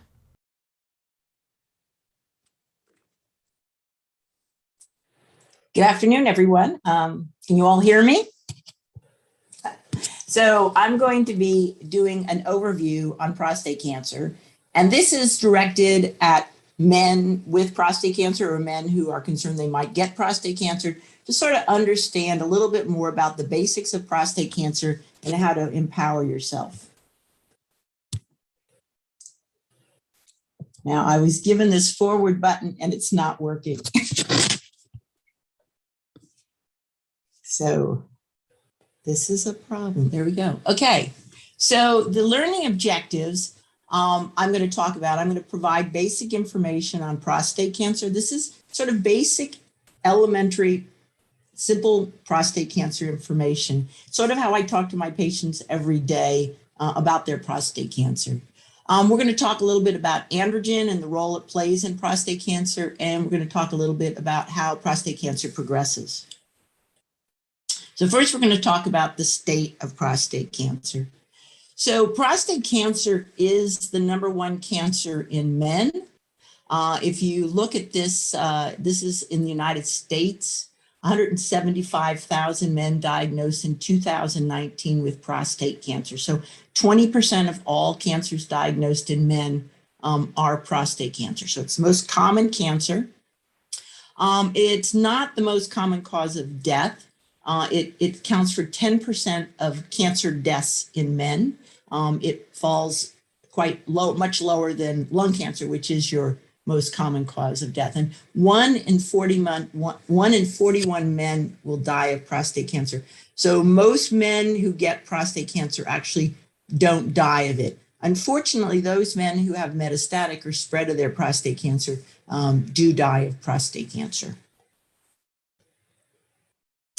So what are the risk factors for getting prostate cancer? Well, I guess as a female, I sometimes make a sort of a comment that is sort of simple. I said the most common risk factor for getting prostate cancer is being male. So obviously that doesn't ever happen in females. It's odd enough, not everyone seems to know that women don't have a prostate. I get that question oddly enough, on airplanes when I'm sitting next to someone and saying I've specialized in prostate cancer. It does increase as you get older. So you rarely see it in a man in his 20s or his 30s. It's usually men who are over 50, but certainly I've seen plenty of men in their 40s. When you get to be 100, they say there's a 100% chance you'll have prostate cancer. But that was based on a study in which 2 men who were 100 both had prostate cancer. Race is a risk factor. So African-American men are twice as likely to get prostate cancer as Caucasian men. Its lowest incidence is actually in Asians, followed by Hispanics. It's also very common, like in Scandinavian countries, they have a very high incidence as well. As far as geography, and some of this might be screening, but it's most common in North America, followed by Northwestern Europe, Australia, and the Caribbean islands. Every time you have a first-degree relative with prostate cancer, it doubles your chance of getting it. So like one gentleman I knew who had 8 brothers and they all had prostate cancer, pretty much it was inevitable that he would get it. And so first-degree relatives can be your father or your brother. If both of them have prostate cancer, that gives you a 1 in 2 chance of getting it. There's also some inherited gene changes. We've been getting increasingly paying attention to certain gene abnormalities such as BRCA, which is something you think about in breast cancer and ovarian cancer, but about 20% of men actually have genetic abnormalities associated with their prostate cancer. And this can have implications later in their later stage prostate cancer because some of the treatments that we give only work in people who have certain gene mutations. There's a lot of other risk factors that people have talked about, none of which are truly proven to be associated with an increased risk of prostate cancer, such as smoking or having a vasectomy. Men who've had a vasectomy are more likely to be seeing a urologist, hence they're more likely to get diagnosed with prostate cancer. So the prostate gland is about the size of a walnut. It sits under the bladder. Your urethra passes from your bladder through your prostate and out the penis. And most prostate cancers are in the outer part of the prostate as opposed to the middle of the prostate. And so the symptoms that men have where they have frequent urination or getting up at night, that's usually something that you think of when you have non-cancerous enlarged prostate, something we call benign prostatic hypertrophy, because that more likely affects the central part of the gland. The posterior part of the gland, which you might feel on a rectal exam, which we do as part of the staging, part of the workup to look for prostate cancer, that doesn't usually give you symptoms. And so by the time you get symptoms from your prostate cancer, like problems urinating, blood in your urine, problems with erections, bone pain, weakness in your legs, you have very advanced prostate cancer. You really, if you have symptoms from your prostate cancer, you probably already have non-curable prostate cancer. Now, how do we screen for prostate cancer? So the first thing we do, there's two things we primarily do. We do a blood test called the PSA test. It stands for prostatic specific antigen. It's a protein that's found primarily in semen. And normally the level should be under 4. The younger you are, the lower it should be. So if you're 60 years old, it should probably be under 2.7. As you get older, if you're 95, a 6 might be a normal number. But if it's over 4, your doctor will be concerned that you might have prostate cancer. The other part of screening is a digital rectal exam. As I mentioned, prostate cancer is on the surface. So part of it is posteriorly, right up against the rectum where you can feel it. Part of it is anterior, which you can't feel, so you're gonna miss those parts. And so some men who have prostate cancer have a normal PSA and they still have cancer, and you feel it with a little nodule or a hard spot on the prostate. And some people who have high PSAs don't have prostate cancer. So these two things, together with a biopsy, are how we diagnose it. So if the PSA is elevated or the rectal exam is abnormal, that's going to lead to a biopsy. And the biopsy is done, they usually do an ultrasound through the rectum because the rectum sits right behind the prostate, and they see the gland and they'll do a number of biopsies. And that can be quite a few. That can be up to maybe 16 biopsies. It's quite a few. They always do at least 8. And then if it comes back cancer, it's almost always adenocarcinoma. So cancers come in different varieties, like lymphomas, sarcomas, but prostate cancer is almost always adenocarcinoma. And then they give it a grade, and the grade is called the Gleason score. And so you look at the prostate, the tissue, and you'll say, well, it looks almost normal. That gets it a score of 1, or it's really abnormal looking, and that gets it a score of 5. And they take the two most common patterns, add them together, and you get a score. 6 is a good score, 7 sort of a medium score, meaning your curability, maybe you will be, maybe you won't be. 8, 9, and 10s are very aggressive prostate cancers. So men, when they get diagnosed with prostate cancer, we all have a different attitude. And who we were before we got cancer is also who we are after we get cancer. And so some men are very proactive. They go to talks, they do a lot of reading. Some of them become very practical without emotion, almost talking. I have a gentleman recently, a physician, almost talking like he's talking about a third person. Some get very confused. They just say, please just tell me what to do. And some get very hopeless, as if they don't think there are any options. And in fact, even in advanced prostate, there are quite a few options. And so one of the most important things I tell patients diagnosed with prostate cancer is this is a cancer that you may live with for many years. So you need to know that. And that seems to make them feel certainly a little bit more hopeful. So prostate cancer is fed by androgen. So androgen is what's referred to as a hormone. Hormones are made by glands. And so androgens are made by, there's different kinds of androgens. So there's testosterone, which is made by your testicles. And then there's adrenal androgens. They're made by adrenal glands that sit over your kidneys. Now, I have adrenal androgens, but I don't have testicular androgens for the obvious reasons. But androgens are what feed prostate cancer, and any androgen can feed the prostate cancer. Now, prostate cancer for most men, when it's first diagnosed, is localized. And a localized prostate cancer can be treated with surgery. It can be treated with radiation. If it's one with a really low Gleason score, it might even just be observed. About 40% of men, though, who have treatment for a localized prostate cancer will have recurrence. And usually when it first recurs, it's what we call biochemical recurrence, which means you were going to see your doctor and he's checking your PSA level, the blood test every 3 months, let's say. And suddenly the PSA, which if you had your prostate out should be 0, is now 2. So, and then he does some tests and he looks to see if it's spread. If it's one to bone, where it commonly goes, does a bone scan, or whether it's gone other places. And so he'll do but if he finds no obvious spread of the cancer, we call that biochemically recurrent prostate cancer. Now, biochemically recurrent prostate cancer may get treated with hormonal therapy to block those androgens that feed the cancer. And it may then progress. So that may work for a while, like 2 years, and then the cancer will start to progress.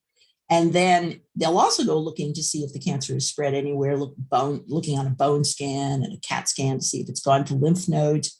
And if they can't find it spread anywhere, they call that non-metastatic, meaning it hasn't spread, castrate resistant, meaning you're already on hormonal therapy and your testosterone, the androgen made by your testicles, is low, but your PSA is going up anyway. We call that non-metastatic castrate resistant prostate cancer. Alternatively, maybe you didn't, when your PSA went up, maybe you were just watched and then your cancer actually spread somewhere, usually to bone or nodes. And you haven't had hormonal therapy yet. So you're now metastatic, it's spread. You're castrate sensitive because almost all men initially are sensitive to androgen, to getting rid of the androgens. That almost always works. And it's prostate cancer. The PC stands for prostate cancer. Both of those states, metastatic castrate sensitive and non-metastatic castrate resistant, eventually end up being spread cancer that is castrate resistant. So the initial hormonal therapies don't work. We always continue the initial hormonal therapy because the cancer is always at least partially sensitive to hormones. But we go on and we give other therapies. And there's other second-line hormonal therapies, there's immune therapy, there's targeted therapies, there's chemotherapy. So there's a lot of options for metastatic castrate-resistant prostate cancer. So now we're going to talk a little bit about the tools we use to identify prostate cancer that's recurring or progressing. So the one thing that we always use is the PSA level. If the PSA level is going up, that usually means your cancer is getting worse. We check the testosterone level because the testosterone level has to be low. It has to be what we call castrate. Otherwise, the hormonal therapy you're getting isn't working because what it's supposed to do is keep your testosterone level low, which for us means less than 50. We also do imaging. The standard imaging that we do, or we call conventional imaging, is something called a bone scan, which is they inject something called technetium and they take a picture of your bones and they see if there's any evidence that there's cancer in your bones. We do a CAT scan to look at lymph nodes, to look at organs like your liver and your lungs. We might even do an MRI scan to look at the prostate and the area around the prostate to see if that's where the tissue is. And now we have some newer scans that are much more sensitive. You'll hear about things that are, they're what are called PET scans, but they're specific PET scans. The two that you'll hear most about are something called an axonum scan, or now what most recently approved, something called a PSMA scan. That stands for prostate specific membrane antigen, which is also something that most prostate cancers make and have on their surface. So if a man comes in and he has localized prostate cancer, his options are going to be surgery to remove the prostate. They do what's called a radical prostatectomy. Or they may get radiation to your prostate. And you just heard a presentation on or discussion of radiation. There's different kinds of radiation, cyber knife, proton therapy, various kinds of radiation. And then active surveillance. So if someone has a relatively low Gleason score, very small amount of prostate cancer, it might be recommended or considered to just watch it. Now, when prostate cancer is more advanced, we do something called androgen deprivation therapy. We're trying to lower the androgens or block the androgens in a man's blood. So your body makes hormones called androgens. The androgen made by the testicles I mentioned is testosterone. And these androgens cause the prostate to grow. They cause prostate cancer to grow, and they also cause the normal prostate to grow. And the androgens, the little purple arch there, represents a receptor, or I call a landing zone on either your normal prostate or your prostate cancer. And the little triangles represent androgen binding to those receptors. And so androgens bind to the receptors on the prostate and the prostate cancer. And this is what causes prostate cancer to grow. And it's also what causes prostate to grow. So androgen deprivation therapy refers to treatments that block or lower androgen. And so sometimes we give androgen deprivation therapy, as mentioned just earlier, in combination with radiation to improve response and duration of response. But most commonly, we give androgen deprivation therapy to men who have already had localized disease and now their cancer is back, or they came in with spread of prostate cancer at their diagnosis. And androgen deprivation therapy basically means you are depriving the cancer of androgen, which stimulates its growth. And so here again is that receptor with the androgen binding to the receptor. And you can when you do androgen deprivation therapy, you're decreasing the amount of androgen in a man's body. And you can do that either by what we call hormonal therapy, which can be either shots, and now there's even a pill that lowers testosterone, or you can do it with surgery by removing the testicles. That would also get rid of the testosterone. And you lower the androgen, so there's less androgen to stimulate the prostate cancer to grow. So unfortunately, prostate cancer does progress. So 90% of men at diagnosis are hormone sensitive. It may even be more like 95%. But there are some men who actually are initially resistant to hormonal therapy. And then there is castration resistant disease. And that is men who have been on hormonal therapy, but now, even though their testosterone level is castrate, which means less than 50, their cancer is progressing. And they have what is called castrate-resistant prostate cancer. And so if you take men diagnosed with prostate cancer, 10 to 20% of them will actually have castrate-resistant prostate cancer within 5 years. So there's also, as I mentioned earlier, something called non-metastatic castrate-resistant prostate cancer. So that's prostate cancer that hasn't spread. So that's what the NM stands for, non-metastatic. It hasn't spread anywhere else in the body, at least based on conventional scans. It's castrate resistant, which means lowering of testosterone is no longer controlling it. And it's prostate cancer. And it doesn't matter where it is. If your prostate cancer spread, if it goes to your bone, it's prostate cancer. If it goes to your lung, it's prostate cancer. It's not bone cancer. It's not lung cancer. It's prostate cancer that has spread. And if you went and did a biopsy and you actually stained, let's say you biopsied a liver, a lesion in the liver, and it was prostate cancer, you could actually stain it for PSA, for the prostate specific antigen, and it would stain like prostate cancer. So if you take men who have non-metastatic castrate-resistant disease, so their cancer, you did some studies, you didn't see it spread, they're on hormonal therapy, and their PSA is going up. A third of those men will develop metastatic disease within 2 years. And so if you look at 2 years, you see that 46% of them have had at least one or more bone lesions. 20% may have died within 2 years, but most of them will be alive for about 2 years before their cancer progresses. And we actually have therapies now, what we call second-line anti-androgens, that actually can delay the development of metastatic disease. So we do have therapies that can improve on these statistics. So some men progress to metastatic disease and they've never had a hormonal therapy. So, we don't, and it really actually relates to screening, going back to screening. When we used to do lots and lots of screening, only about 5% of men came in with metastatic disease at the time they were diagnosed. Before we had screening at all, about 40% of men came in with metastatic disease. Now we are screening, but not screening as much as we used to. And you'll see about 10% or maybe even 15% of men coming in with metastatic disease, having never had hormonal therapy and already have metastatic disease.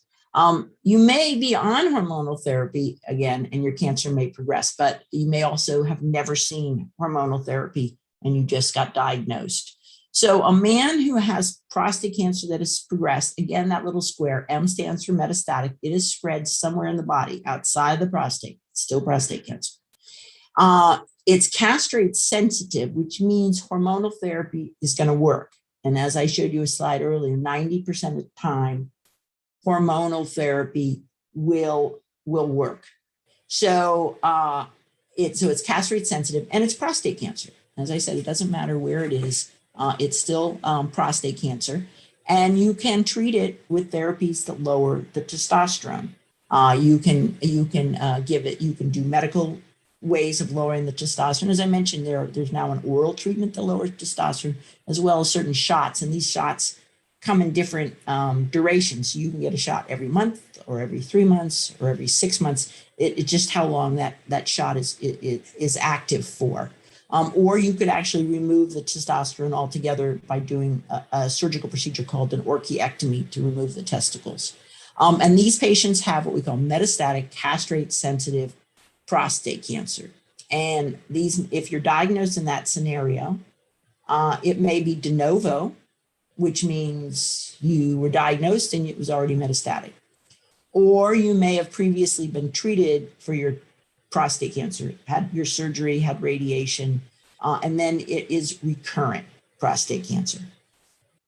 And as I mentioned, of the patients who have, of men who undergo radiation or surgery, about 40% of them may actually have a recurrence of their prostate cancer. So this is not a small problem. So when a man is trying to decide how to treat his cancer, or when he's trying to decide that with his doctor and maybe with his partner or whoever is helping him with his decisions, there are certain considerations that we take into account. For example, age. And it's not age, right? They always say it's whatever your physiologic age is as opposed to your actual birthday age. But if you're relatively, if you're older, you have a lot of other medical problems and you're diagnosed with early stage prostate cancer, you may not be a good candidate for surgery. It just may, you may not be able to tolerate surgery. So usually if you are certainly over 70, usually they don't favor, for example, surgery for your localized prostate cancer. So your lifespan comes into account. Other medical conditions come into account when we're giving therapies, hormonal therapies, chemotherapy, radiation. There may be other chronic conditions or conditions you have. For example, let's say you have something called inflammatory bowel disease, and you have localized prostate cancer, you wouldn't be a good candidate for radiation because that might cause complications. We look at the state of the cancer. That determines what we do. So if it's localized, we're going to offer a localized therapy. If it's localized and low grade, we may offer surveillance just to follow it. And surveillance is an active process. It's not a passive process. So a man who's getting surveyed, you don't just say, come back if you have a problem. You're getting PSA tests regularly. You're getting rectal exams. You're getting possibly biopsies done every 1 or 2 years even. So surveillance is a active process. If your prostate cancer has a very high grade and it's localized, let's say it's an 8, 9, or 10, you're more likely to be offered radiation than surgery. So the grade of the cancer, the state, if your cancer is metastatic, you're going to be offered hormonal therapy and probably in combination with something else. So in 2021 for metastatic disease, besides androgen deprivation therapy, patients are almost always offered an additional second generation hormonal therapy. They may even be offered chemotherapy. So if it's already metastatic. So usually metastatic disease actually is now treated with more combinations of therapy. You look at the potential, you look at the benefits of each treatment option when you're making your decision. Are we trying to cure you? Are we trying to relieve your symptoms? So if you have metastatic disease, we're not going to cure you, but we are going to try to relieve your symptoms. We're going to try to have you live longer. So as I say to men, I want to give you the longest life with the best quality of life. Whereas if you have localized prostate cancer, we're going to be trying to cure you, what we refer to as curative intent therapies. And then, of course, we always take the probably, even though it's listed last, it's actually probably should be on the top of the list, the patient's concerns about side effects of treatment options. As an oncologist, I spend most of my time counseling patients on the side effects and what patients are willing or not willing to take. Androgen deprivation therapy, for example, hormonal therapy lowers your testosterone, so it interferes with your sexual function. And that is a common discussion about whether that's something, how much is that going to affect your willingness to take that hormonal therapy. There are men who won't take hormonal therapy if they know it's going to affect their sexual function. So their side effects are definitely something that have to be taken into consideration when you're deciding what to do. So the treatment options for metastatic disease and the treatment options for non-metastatic disease have certain similarities. So if you have a man who has non-metastatic castrate-resistant prostate cancer, reminding you who that is he's on hormonal therapy, his testosterone level is less than 50, his PSA is going up, but his scans, his bone scans, CAT scans, show no evidence of spread of his cancer. So non-metastatic. He's still going to stay on his androgen deprivation therapy. And now you're going to add something. You're going to add something called an anti-androgen, what we call a second generation anti-androgens. They block that androgen receptor, and then they do a couple of other activities. They prevent that androgen receptor from going into the cancer cell and causing that cancer cell to grow. They have triple activities. And you're going to add one of those, and you're going to add one of those with the idea that you're going to delay the time until they get metastatic disease. And there's several therapies out there that have been shown and are approved based on their ability to delay the development of metastatic disease. Now, if you have metastatic disease, again, the basic therapy is still androgen deprivation therapy. And you're going to add to it, as I said, almost no one with metastatic castrate-sensitive prostate cancer gets androgen deprivation therapy only. They're going to have either an anti-androgen, one of those second-generation anti-androgens I just mentioned, added to their therapy, or they're going to have a drug that actually prevents the synthesis of androgen, something called the androgen biosynthesis inhibitor, or they're going to have chemotherapy if they have high volume cancer. A lot of lesions in the bones or maybe in an organ like the liver or the lung, they may actually have chemotherapy. But combination therapy is how we treat advanced prostate cancer. So the most important thing is to realize that you need to be empowered when you have prostate cancer. You need to understand a little bit more about cancer, about prostate cancer. You have to understand a little bit more about who to ask if you don't understand. So there are three main areas that men with prostate cancer often struggle with. First, they're confused. They don't understand what state we're in. That's why I was sort of, and it's not California or Texas. They don't know whether it's advanced prostate cancer. They didn't quite understand what castrate resistant meant or whether it's non-metastatic. Doctors, we throw these terms around and you may not understand them. So sometimes you're trying to figure out what group do I fall into and what are my treatment options. Next, you want to know what your future holds. And I think one of the things I try to emphasize as an oncologist to my patients is that just because I say we're going to start you on hormonal therapy, androgen deprivation therapy, now that's not it. It's not when this ends. If this doesn't work, I have no other options. We have lots of options, and there's clinical trials, and so there is a pathway, and if wherever you start on that pathway, there's a pathway, and there are lots of treatment options. And then there is an underappreciation of what it means if you have metastatic disease. What does that mean? Does that mean, something really bad is going to happen immediately? And actually, usually that doesn't mean that. Usually it means that we're going to change your treatment. That's usually what I tell patients. I said, all right, now we're going to make a change in your treatment.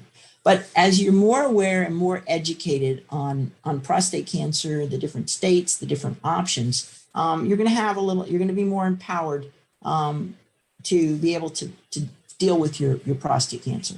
So it is a treatment journey, and you need to ask questions about your cancer, come in with a pad, with all the questions you'd like to ask. Sometimes my patients will say to me, now, is there a question I should have asked that I didn't ask? And that's a loaded question, but come in with questions, do a little research on your own. There are good resources. Chat rooms, I don't think are the best resource, but there are American Cancer Society. There's several resources. I'm going to mention them shortly. Get a second opinion, get a third opinion. No person who specializes in prostate cancer is should be concerned that you want to get more than one opinion. I usually ask patients who come to see me, I say, well, how many people have you seen already and who were they? And I'm being the bold person that I am, and I'll say, and what did they say?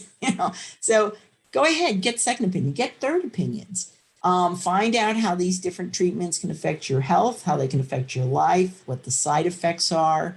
And you can make health decisions that align with your lifestyle. So everyone is different out there. Everybody has different issues. I try to work with patients with alternative therapies as well as standard therapies. I usually just say, please communicate with me. Tell me what you're taking, so at least I know and we can have a discussion. Know your health status. It's very important in the discussion. If you don't tell me that you have chronic reflux, I'm not going to know that. Or you get short of breath when you walk. I'm not going to know that unless you tell me. So you have to tell the doctor what your problems are so that they can adjust to those problems when they make their recommendations. Ask your doctor, is my treatment working? How do I know? I have patients like, okay, your PSA is 0. That's good, but what happened to that lymph node that was in my abdomen? Well, that's why we're going to get a follow-up CAT scan. Let's see if that node went away. Ask your doctor, what options do I have? What are we going to do next? What if this doesn't work? Oh, and ask that question earlier in the visit and not right at the end of the visit. It's always good because that question really it takes a little bit of time to answer. So if you really want to know, what are we going to do next if this stops working? Make sure that you've given time for your doctor to actually have that discussion with you. If your cancer has spread, find out where. Has my cancer spread somewhere? Where? Well, it was on your bone scan. Sometimes I think people understand, you've had a bone scan. We talked about it last year. It was in your rib, it was in your leg. And then we talk about it again. We're going to get a follow-up bone scan. Why? I said, well, it was in your bone. It was. So ask your doctor, try to understand and make sure you really understand if it's spread, where it's spread. And ask them if there's a way to delay the spread of your cancer or delay the progression of your cancer and what options you have to do that. These are some patient resources. There's a new resource available, myprostatecancerroadmap.org. It's an educational tool to help you and your loved ones facing prostate cancer. American Cancer Society, excellent resource. National Cancer Institute has information on prostate cancer. Cancer Support Community, excellent resource on prostate cancer, cancer.com. This is to clarify in your search for cancer resources. Reason to provide these resources to tell you these are reliable, vetted resources. All of the organization, American Urological Association, American Society of Clinical Oncology, American Society of Radiation Oncology, those are reliable sources for information. That's where you should be doing your research. And that's my last slide. And I want to say thank you for listening. I'm happy to answer any questions.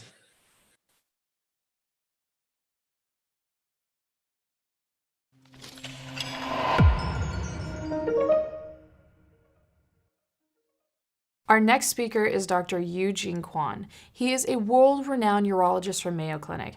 He has incredible expertise in imaging, immunology, and much more. And today he'll be presenting the latest information from prostate imaging, from MRI and PSMA PET scans, and a lot of stuff in between.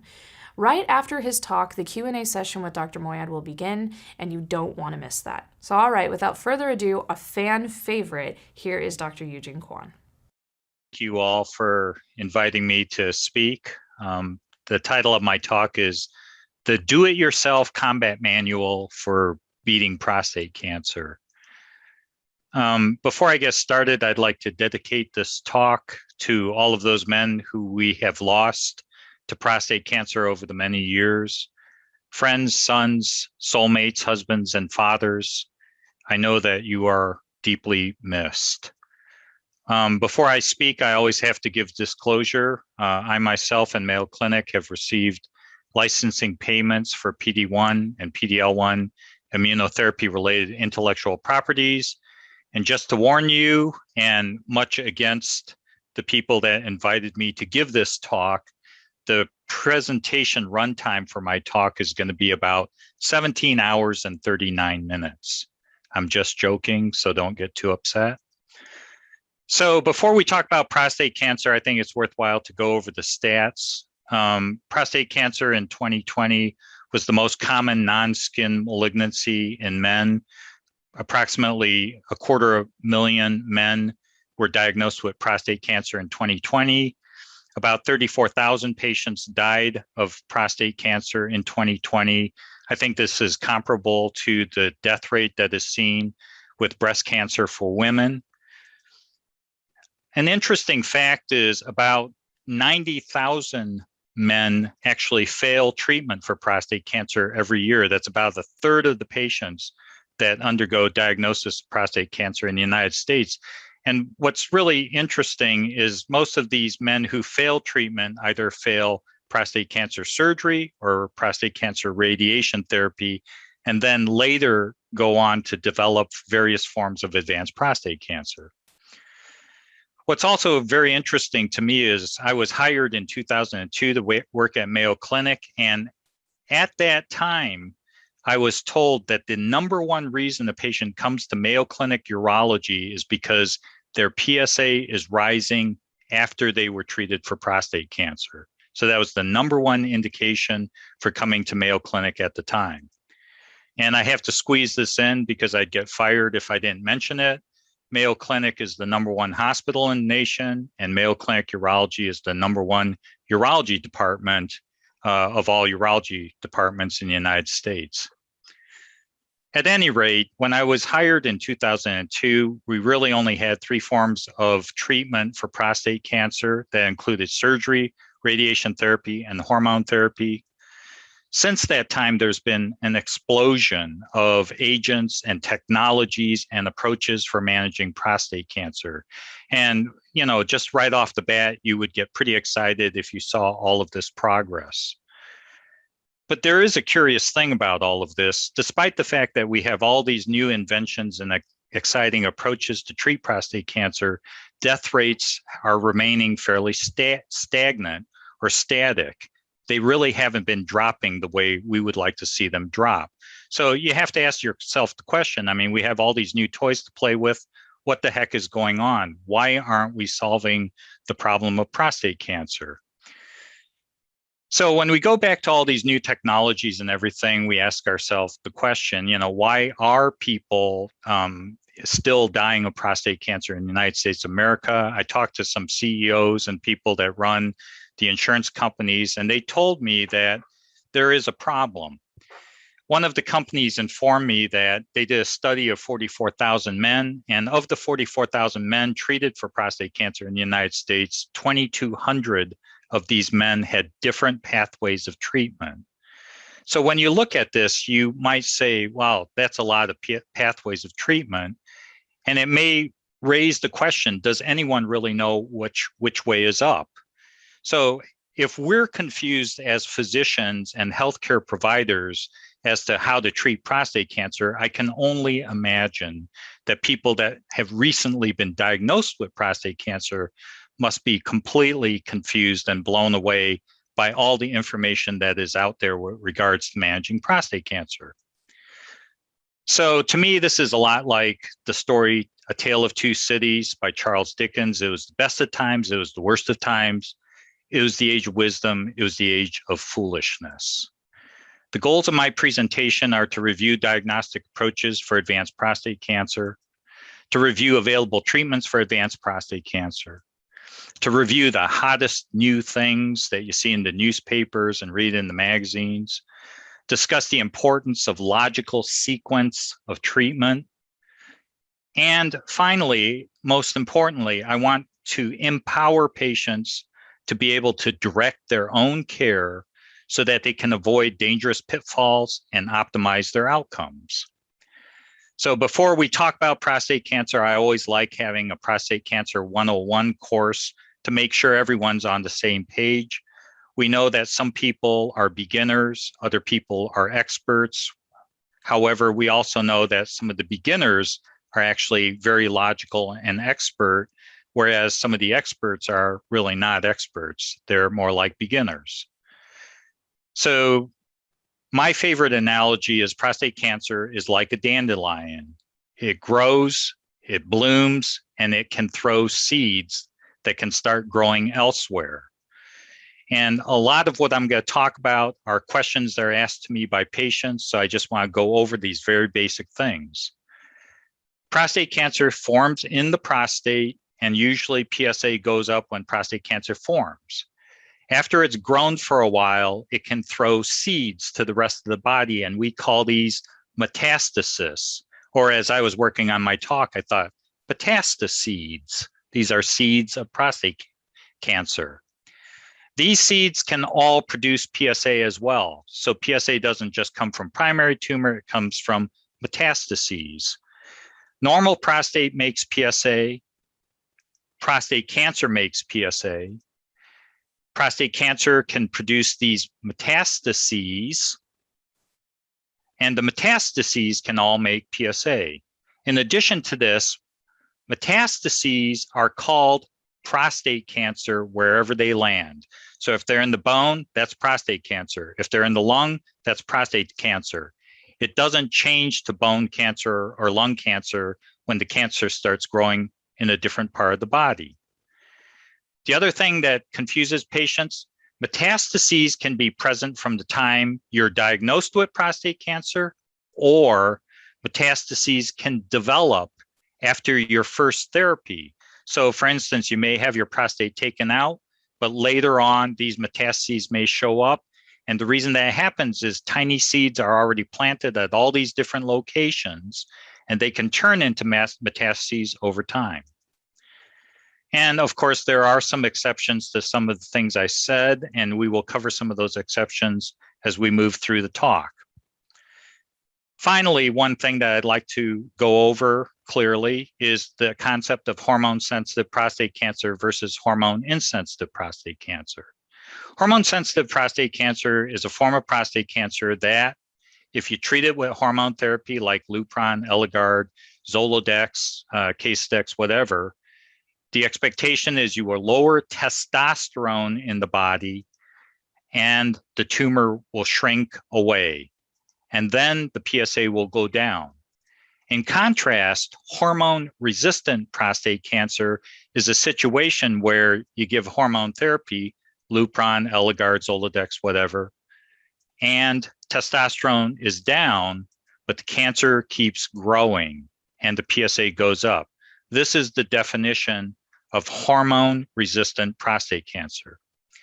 So that's the basic vocabulary with regards to prostate cancer, and now we can start talking about how to try to beat the disease.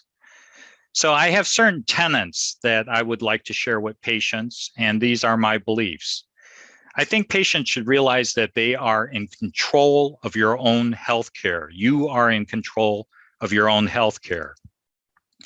I think you should also understand that if you don't aim to beat your cancer, you will lose the battle. So I think it's very important to always try to think of how you can beat this disease.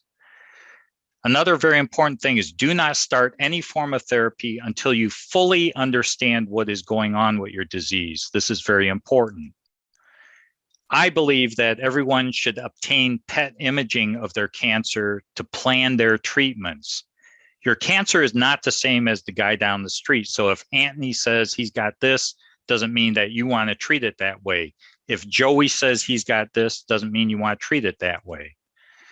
Another thing is, as soon as you get a scan of your disease, you should stratify it into local, focal, zonal, or diffuse disease. I also think that you should plan on multiple concurrent therapies, simultaneous therapies for treatment when you know where your cancer is. The only exception to that is if you have one spot of cancer and you want to see if you can kill it cleanly, like a solitary metastasis, you don't need to start other therapies. I do believe that you should not exclude chemotherapy as an early component of treatment. I think this is a very important thing we'll talk about more later.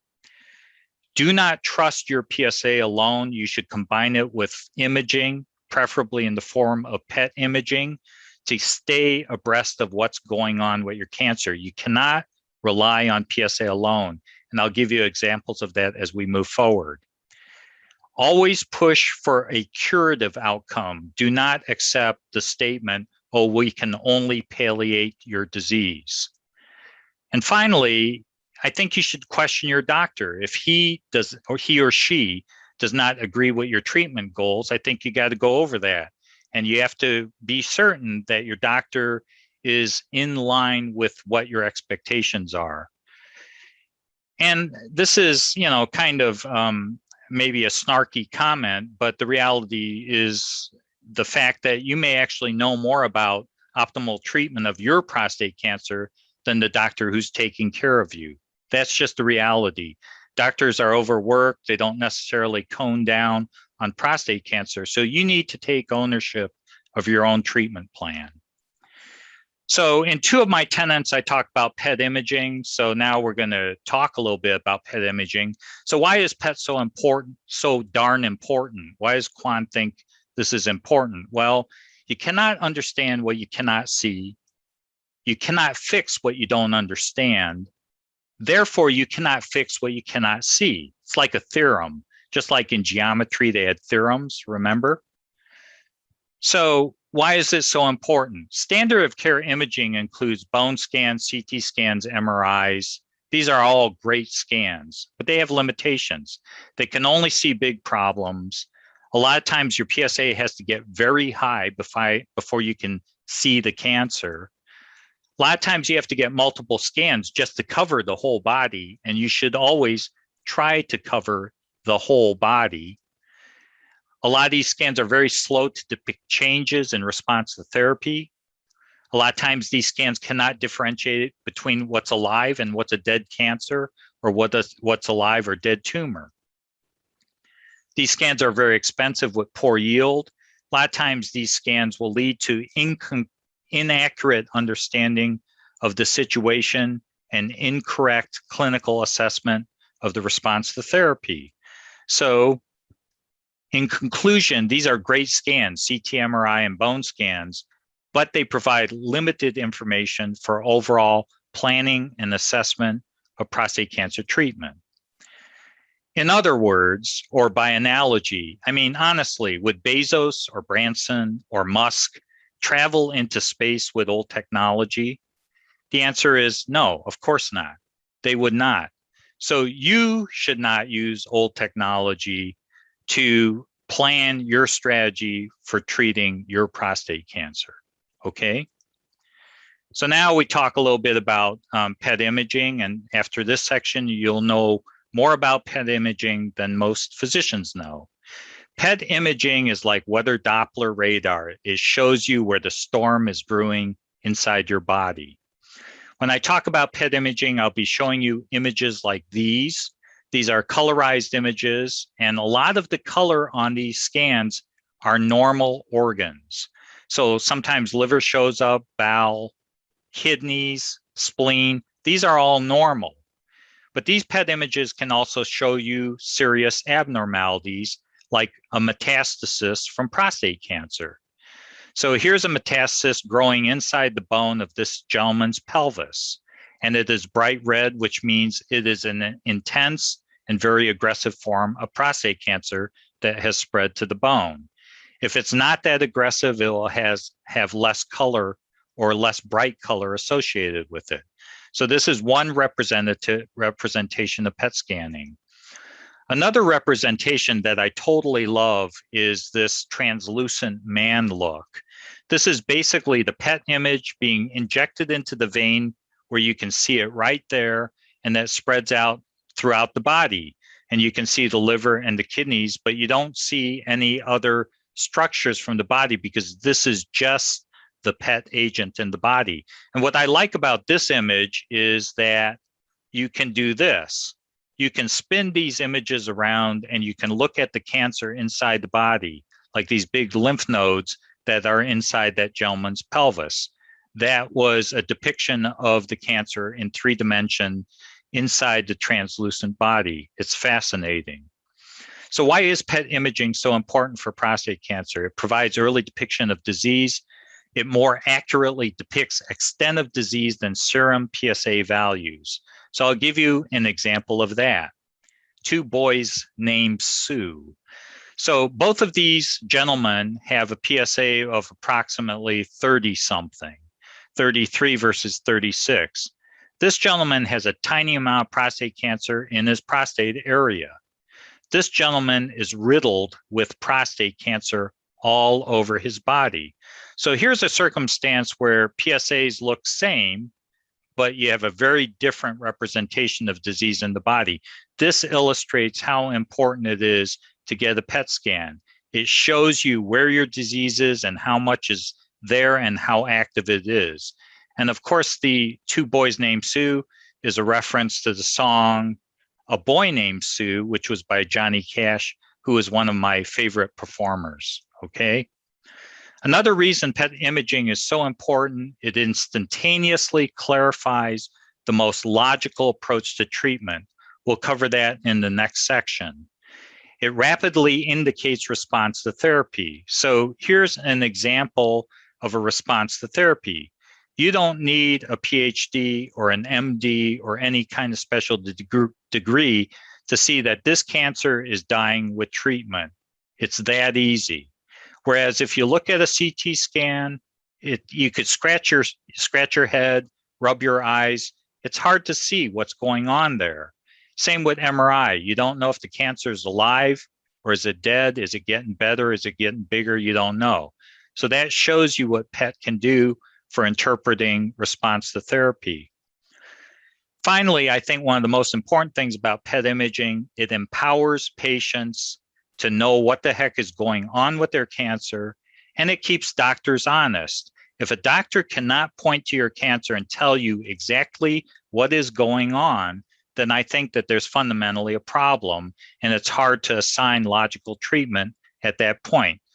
Related to this, I think it's your responsibility as a patient to always review your scans with your doctor so that you have a full understanding of your disease. So the next part of this is PET scanning. What is new? So we had our first PET scanner approved by the FDA. It was a choline PET scanner in 2012, and our machine was actually fired up in 2005. So we've been doing PET scans for a long time here at Mayo Clinic. In May of 2016, the Axumin PET scan was approved for commercial use out in the community. In December of 2020, the gallium PSMA PET scan was invented and rolled out and approved by the FDA. And then finally, in May of 2021, the F18 PSMA PET scan was approved by the FDA. So there are now 4 PET scans out there with FDA approval. The difference between the scans are as follows. Choline PET scan and Axumin scan are called metabolic PET scans. These things are based on molecules that the cancer consumes and swallows as part of the metabolic activity of the cancer. So the cancer swallows them and they light up, kind of like a toad lighting up when it swallows a firefly, just like that. Marker targeted PET imaging is PSMA PET imaging, gallium or F18. And the way these things work is the fact that prostate cancer cells have on their surface prostate-specific membrane antigen. And the agent that is shot into the body then binds to this surface marker on the surface of the prostate cancer cell. So these are marker-targeted PET imaging agents, these two, the PSMA scans. So the minute you open the Wall Street Journal or any kind of media out there, there's this big fight that's brewing. And the question is, which PET scan is better? Every time there's a new PET scan, that one's better than the old one, et cetera, et cetera. So the question is, which PET is better, C11, PSMA PET, or Axumin PET? So at Mayo Clinic, we do about 4,500 PETs a year just of choline. We also now have PSMA PET scanning available.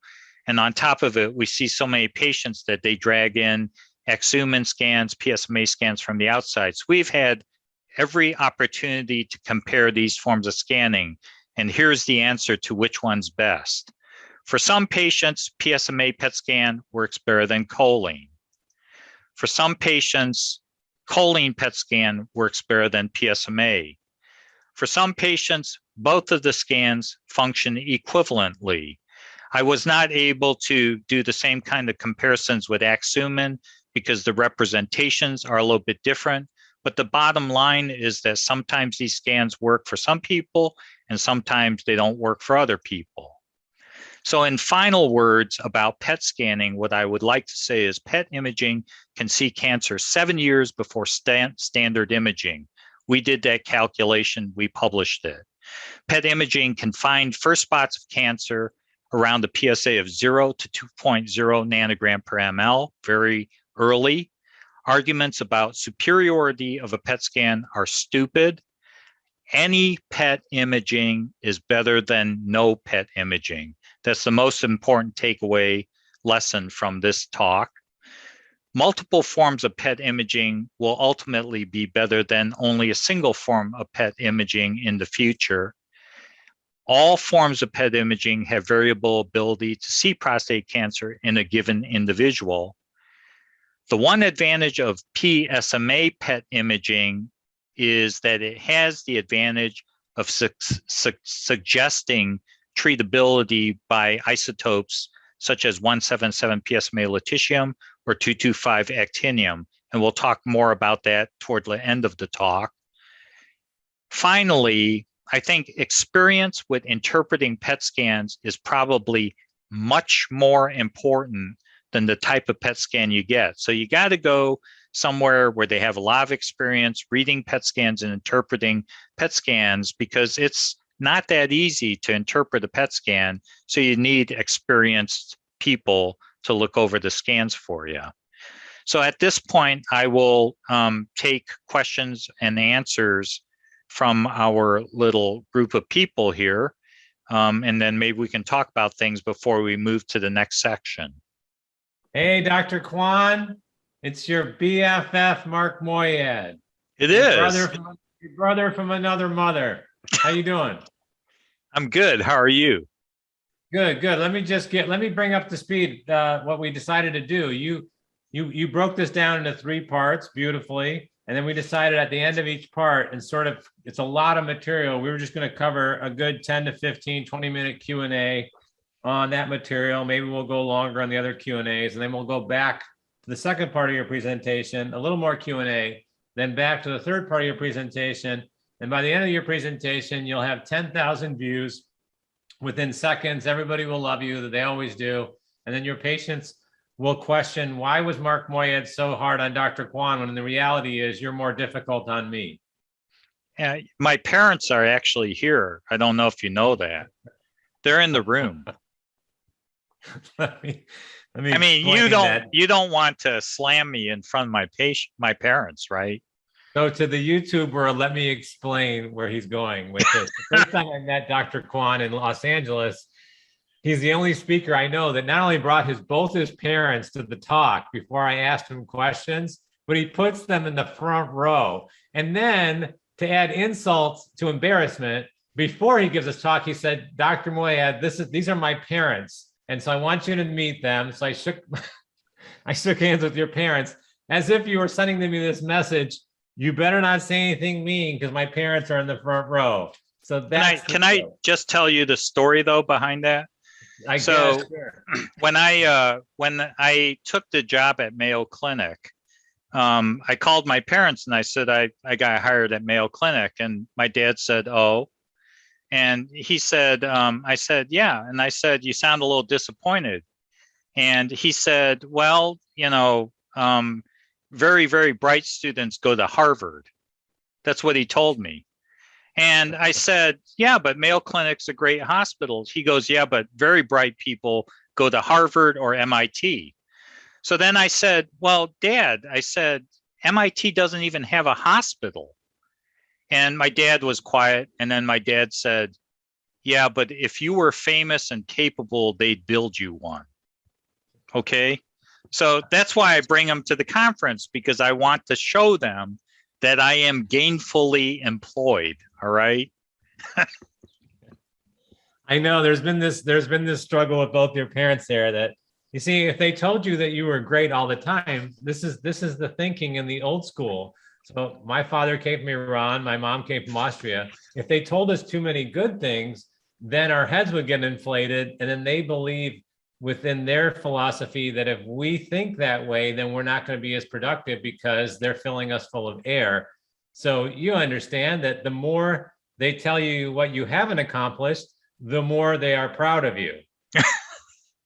I think they were probably right too. That's the problem, so. Okay, so let's talk about PET imaging. But before, why am I staring at something with horns and a skeleton onto your left? That's your office? Yeah, this is my office, and some of these things are little items that patients have provided to me. And I think that this is a buffalo skull that was presented to me by some of the elders of the Sioux tribe in the Dakotas. And then, I have patients from places like Louisiana, unfortunately, that got hit by the hurricane and is having all these troubles, but blues players and so forth. So that's what a lot of that stuff is in the background. Okay. I mean, we didn't get to have a little banter before you started, so I apologize to the audience, but I wanted to make sure we had a little bit of banter before. Now I'm going to ask you something very important before we go to your slides. Sure. And I've never asked you this before. Every single time I've asked you a question, and I'm doing this for your audience because you just have this huge fan club. Now, I don't know how you got it. You may have paid for half of it, but you have a huge fan club. how does somebody, before you go further, how does someone even get a hold of you and set up an appointment with you? Do they simply go on the internet? Because we get drilled with that question and I don't know how to answer it. I go to the website, what? Yeah, I personally try to handle everything by my own personal email. If you are willing, if your organization's willing to give out my email, I think that that's the best way to go. I'm very, very possessive about my patients.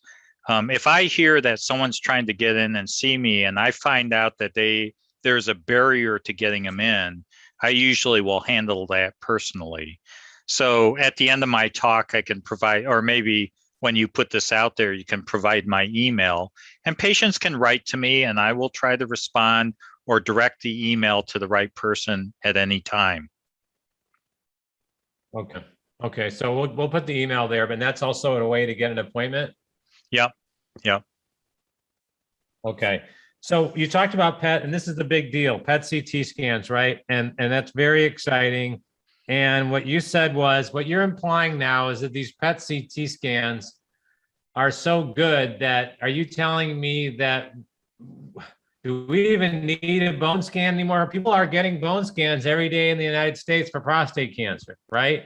Right. And they're getting just plain CT scans. So are you telling me that most of the other imaging tests now in prostate cancer should go to the garbage can, and you need to walk out with a PET CT, or at least inquire to your doctor why you are not getting a PET CT? Are you being that direct about it? I'm being a little bit pragmatic and a little bit cagey. When I first started speaking at PCRI in 2011, and this is the credit to your organization, and this is why I like PCRI. When I started speaking in PCRI in 2011, PET was nowhere. No one believed in PET. No one believed that PET could change the management of prostate cancer. But you guys let me roll it out and talk about it, and I did. Since 2011, the momentum is shifting. PET is getting more and more and more credibility. I don't want to create a situation where people are jumping up and down and screaming, my care is compromised because I got a bone scan. My care is compromised because I got a CAT scan. But I do want people to lean on people to say, we should move this PET technology forward. My insurance company should pay for my PET imaging, so forth and so on, because it's the patients that are going to change the opinions of the doctors. And it's the patients that are going to change the opinions of the insurance providers and healthcare. There are a lot of doctors now that are jumping onto the PET thing. So the fact that all these other PETs are rolling out shows you that when we rolled it out in 2011, people started thinking about it. So in some regards, I don't want to be overly forceful because the reality is we're not there yet. But at the same time, wherever possible and whenever possible, I think it's wise for patients to get PET scans, because PET scans can definitely do things that conventional imaging cannot do. And there's going to be more and more of it. And I think that patients are going to find more and more advocacy as they move forward trying to get PET imaging. Does that make sense? It does make sense, but I'm going to have you, I want to try to draw you out a little bit more. Can PET scans see metastatic sites in the bone? Is it good at picking up bone metastasis, PET scans? PET scans are phenomenal at picking up bone, soft tissue, lung, from mid forehead all the way down to the thigh, all in one fell swoop. One 20-minute exam will do everything that an MRI, a bone scan, a CT scan can do together on steroids. So that's why I think it's a phenomenal form of imaging. Yes. And it sees bones fantastic. So it sees, would you say it sees bones as well as today's bone scans? Absolutely, if not better. We have patients that have negative bone scans that come in and they light up like a Christmas tree on our PET scanner. Yep. When you say it sees soft tissue really great, what do you mean by soft tissue? Soft tissue is anything kind of soft. I know people from Michigan don't have any soft tissue. It's all, six-pack abdomens and all that, really, baby. that kind of stuff. But soft tissue is basically, lymph nodes, organs that are made of soft tissue. Soft tissue is soft tissue. Okay, so lymph nodes. How about disease in most of your organs of concern? Lungs. So it sees lung great. So all the PET scanners see stuff in the lungs beautifully. And that was actually part of one of our big discoveries, is the fact that, a lot of people didn't believe that prostate cancer went to the lungs in the early days. And about 20% of our patients will light up in the lungs with prostate cancer. So at first, no one believed it, but it shows up there. There are blind spots, though, to PET scanners. One of the blind spots that I'll talk about is the liver. The liver, a lot of times, you cannot see metastases in the liver with a PET scan. So that's one of the areas that's sometimes hard to see, especially small metastases in the liver. Why is that? Or are you going to explain that later? Why not? Why the liver over the other organs? Almost all of the forms of PET scanning to some degree will light up the liver, and little spots that pick up the PET agent, sometimes those little spots, quite frankly, don't get contrasted out against the background color of the liver. Yeah. One other place that's a little difficult to see things, both PSMA as well as choline. In the pelvis, when the bladder is filled with urine, then sometimes you cannot see small metastases down, or small recurrence down there. So that's where pelvic MRI is very vital. So I actually talk about pelvic MRI and also MRI of the liver later on in the talk for those reasons. Yep. What about the areas right around the prostate, say the seminal vesicles? Can it pick up, It can see the recurrence, or it can suggest the recurrence, but we usually verify that with pelvic MRI to make sure that there is a space or occupying lesion there that you can see with the MRI. Yep. What about picking up cancer within the prostate itself? Within the prostate itself, a lot of people are investigating that right now.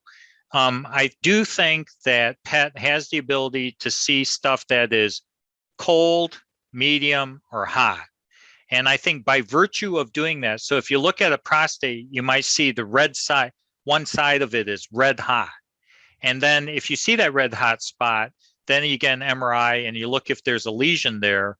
I think it does have the ability to see cancer in the prostate, of course, but I don't think it's to the point right now where you can use it in lieu of an MRI or other imaging to make the diagnosis of prostate cancer. But they are developing PET MR. We have a PET MR machine here where you can get both MRI as well as PET done on the prostate simultaneously. And I think that that's where it's going. I mean, ultimately where it's going is, can we get to a point where we don't have to do this whole big workup to diagnose prostate cancer? I personally think that there may even be potential eventually, this is where you guys would like to go with this, where we can say this one looks metabolically indolent and it's not going anywhere. This one does not need to be treated, versus this one's super hot. This is going to cause trouble down the road. Kind of like that time you got in trouble at school where they said, when you grow up, you're going to be a troublemaker. They kind of earmarked you, right? Yeah, that's actually true. Yeah, I'm sure. For me too. Yeah, absolutely. I have the largest numbers of work squads in my high school's history. Work squads were penalties for bad kids, but I just played pranks. And most people laughed, except the people in authority. They punished me, and so that's a whole other story that will go to my therapist, not to you. Yeah. Anyway, so that's interesting. So then is it crazy to say that in a year from now, when you're diagnosed with prostate cancer, just to make sure that you still have localized disease, you're probably going to get what you give right now at your institution, a PET and an MR? You'll get both? For me, anyone that walks into my clinic they typically get the big workup, because the people that will argue against the big workup will say, oh, most likely it's in your pelvis. That's what they'll always tell you. Oh, it's most likely it's in your pelvis. Most likely it's down there. They may even tell you, don't even bother to get imaging. We'll just irradiate, right? That's not the way we do things. The reality is, whatever's going on, you don't know what's going on until you see it, period. And for us, PET is the way to look at the cancer at first blush. Yeah, Yep. we use words like prophylactic pelvic lymph node radiotherapy, and I'm going, well, isn't that just another way of saying that you don't exactly know where it's at, so you're just going to spray the whole area with radiation? Am I wrong? Kind of euphemistic, right? You know, it's a euphemism. Right. But our world, medicine, you know, medicine is the thing that I'm most impassioned about. I started as a urologist, and then I went off on in these different directions. I got really annoyed when I was in urology, because just in terms of how to biopsy a prostate, there were 3 forms of biopsy of prostate that were learned and then unlearned in the time I was a resident. So to me, what that tells you is medicine by definition is perishable. Modern medicine is perishable. Anything that we think we understand today is going to be obsolete 5 years from now. So the reality is that, you know, some of the things that we say right now and we do right now, they're probably going to go by the wayside as we develop better methods and technologies. And I think that PET is doing a lot of that right now automatically. I just hope it moves in that direction, you know? Well, yeah, I mean, it really does sound like it's moving that direction, but I think what you outlined in the beginning was really what's going on now. There's sort of a PET CT war going on. That's how I perceive it. It's the war of PET CTs.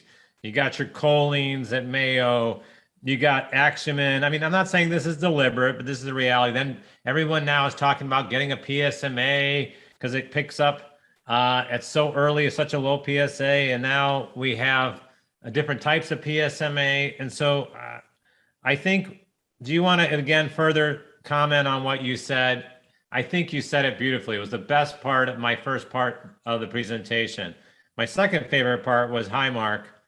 My first part was when you said a PET CT, just getting one is better than not getting one. Right, exactly. This has become, I have not heard anyone put it that way, and I love it.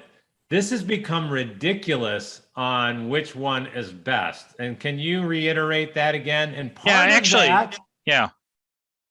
of that, let me just set you up here because I don't know what you're going to say. Part of this is self-induced. We've done this to ourselves. And we've done this because we want to believe that the lower is always going to be better. But there's a lot of people getting low. They're getting PET CTs at low PSAs, and they're getting nada. They're getting nothing because it's getting it too low. So I think it's worth clarifying several things. So a lot of the extrapolation of PSMA is better than choline was done based on European literature. But the thing that people don't understand is at Mayo Clinic, we don't use the same choline doses that were used to do the earlier comparisons. So the people that wrote the papers that said PSMA is better than choline never mentioned the fact that the choline doses that were used on those choline PET scans were anywhere between a half to a quarter of the dose that we use at Mayo Clinic. So number one, a lot of these were historical comparisons back when people were dabbling with choline. So it's easy to say PSMA is better than that old choline experience in the old country, right? But that is not what we're doing at Mayo Clinic. We have done side-by-side comparisons, and it is clear that sometimes PSMA is fabulous. But there are guys that walk through the door where PSMA doesn't work and choline is fabulous. And you also have to remember the PSMA people will tell you right out of the gate that 10 to 15 to 20% of patients will not show up at all on a PSMA PET scan. They already say that. You'll see that for the lutetium trial. A lot of people did not qualify for lutetium because they do not have the marker. Choline sees those patients. So it's a little bit of an apples and oranges thing. I think that you cannot go off of the old published papers, which published, the deficiencies of choline compared to PSMA. That's a little bit of biased reporting or a biased paper.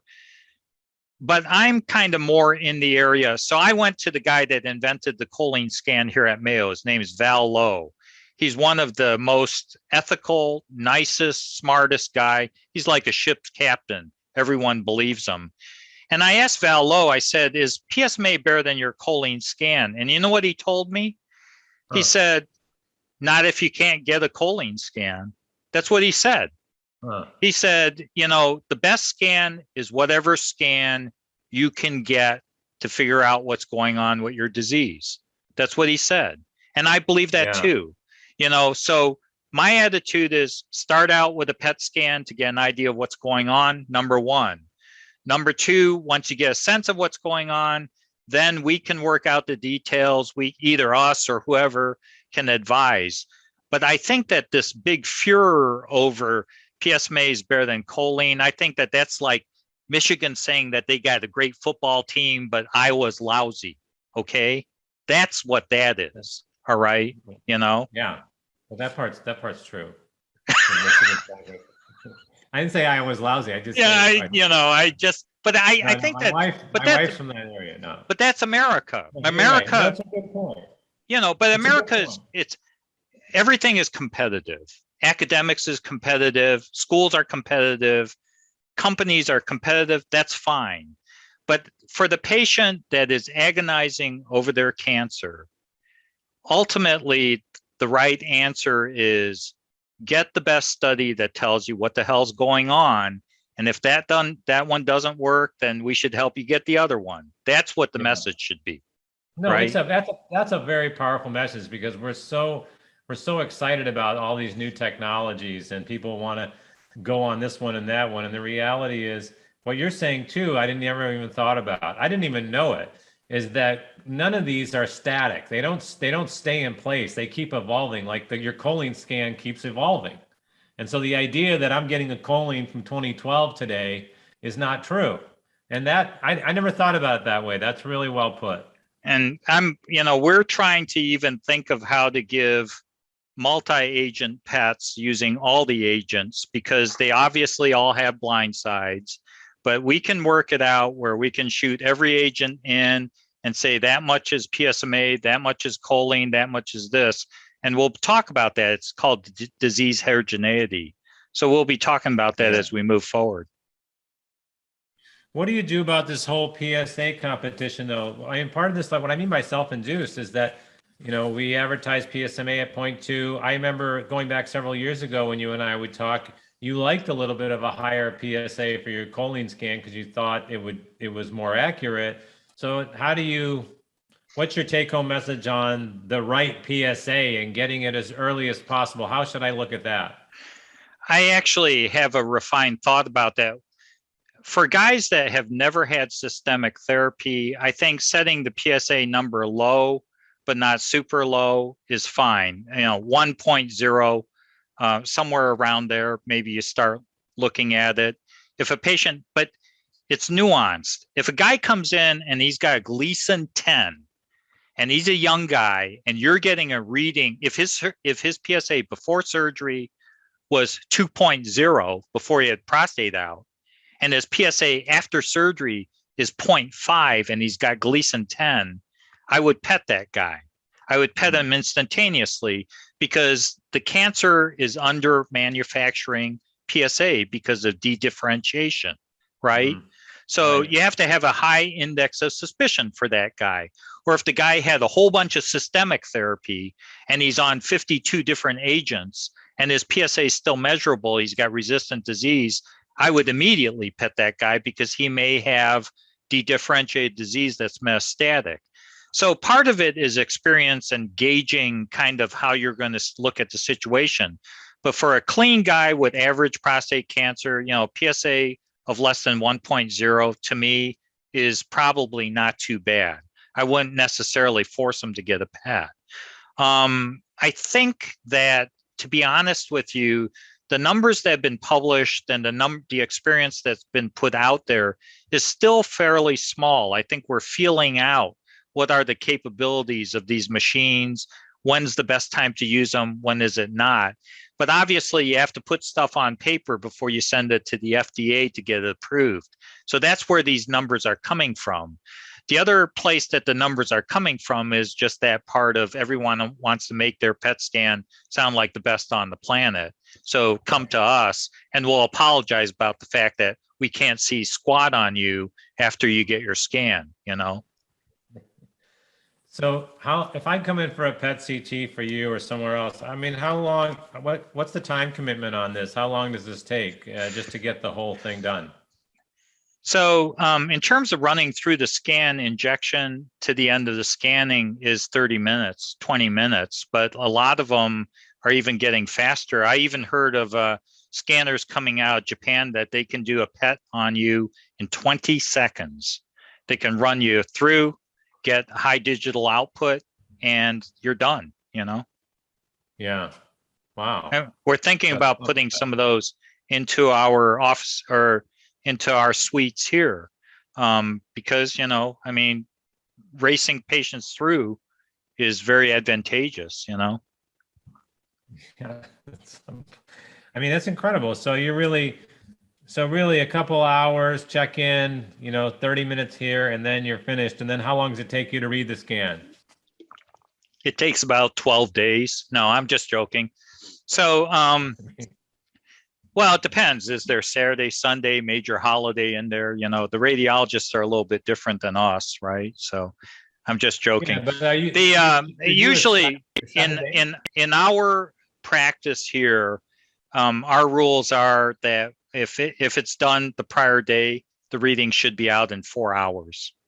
We just have people working day and night, reading scans and doing scans here. So what you said about radiologists reading these scans, that you make it sound like it's an art. So people ask their surgeons, you know, how many surgeries have you done? Are we going to have to start asking facilities, as this becomes really popular, are we going to have to ask, hey, how many scans has your person read? And, you know, because it sounds to me, unless you've read a lot of these scans, that this could be like pathology. You could get tricked. You could get tripped up. You could, you know, underestimate or overestimate. No one is infallible in medicine. Anyone that claims that they are is a person you probably need to run from, in my experience. The reality is that I think patients are getting smarter about gauging whether or not their institution is capable of doing something versus if it's maybe too small of a place to be doing it. So really the message is not to say that this major institution is better than this major institution, but it's more to avoid situations where someone says, oh yeah, we do PET once in a while, we could run you through the machine and you can make a huge decision about the management of your cancer based on our judgment. In that situation, at a minimum, what I would request is that if the patient has a PET scan done locally and they are not quite sure about it, they should always go to a major center and ask the major center to provide an overreading of what's been done. It's just a safety thing for them, you know? Yeah, oh, that's a good point. That's a good point. Before I let you, there's a couple of other things I want to cover before I let you go with your part two. There's one type of PET CT that doesn't get much love anymore, and people don't talk about it. But lately, I've read some stuff in the literature. This is a long question, but I've read some stuff in the literature about FDG PET CTs that once in a while in prostate cancer, they have some value. Again, this uses a glucose molecule. It's used in a lot of other cancers, doesn't have much applicability in prostate. But now I'm starting to read papers that, hey, you know, once in a while, this FDG PET that's been sitting around forever may have some life or some utilization in prostate cancer. What say you about that? Yeah, I don't disagree. I mean, FDG is a metabolic marker, and some of these cancers are so intensely metabolically active, they light up on an FDG PET scan. So if a patient has really, you're suspecting bad disease, and they don't have a specialized PET for prostate cancer, if they can get an FDG just to take an eyeball, we're not averse to that at all. As a matter of fact, we have had patients that have failed all of the fancy PET and they show up on FDG PET. Okay. So it's, you can't just slam them. Like I said, my preference would be everyone gets a sequence of PETs, and then you have comprehensive knowledge about the disease. That would be my preference. Are you concerned about the radiation exposure of a PET CT though?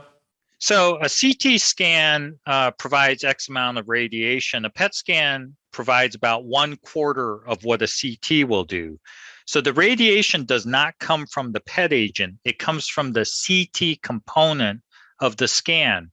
On PET scans, you don't get clinical grade CT. You get subclinical grade CT, which is 1/4 of the dose of radiation. So overall, even though it seems like you're being irradiated a lot, the reality is you're getting a lot less radiation with PET imaging compared to conventional imaging.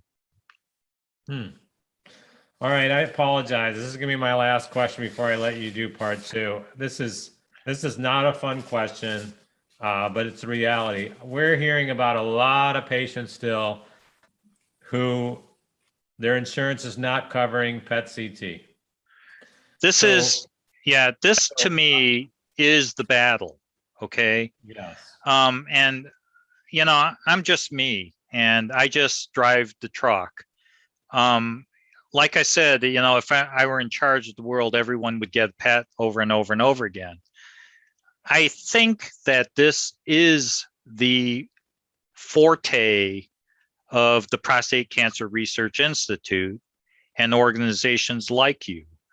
I cannot change the world by myself, but organizations like yours, along with all of the incredible patients that belong to it, who have all these diverse backgrounds and abilities, they're the ones that need to drive the field and drive what is going to survive and not survive in medicine. So I agree.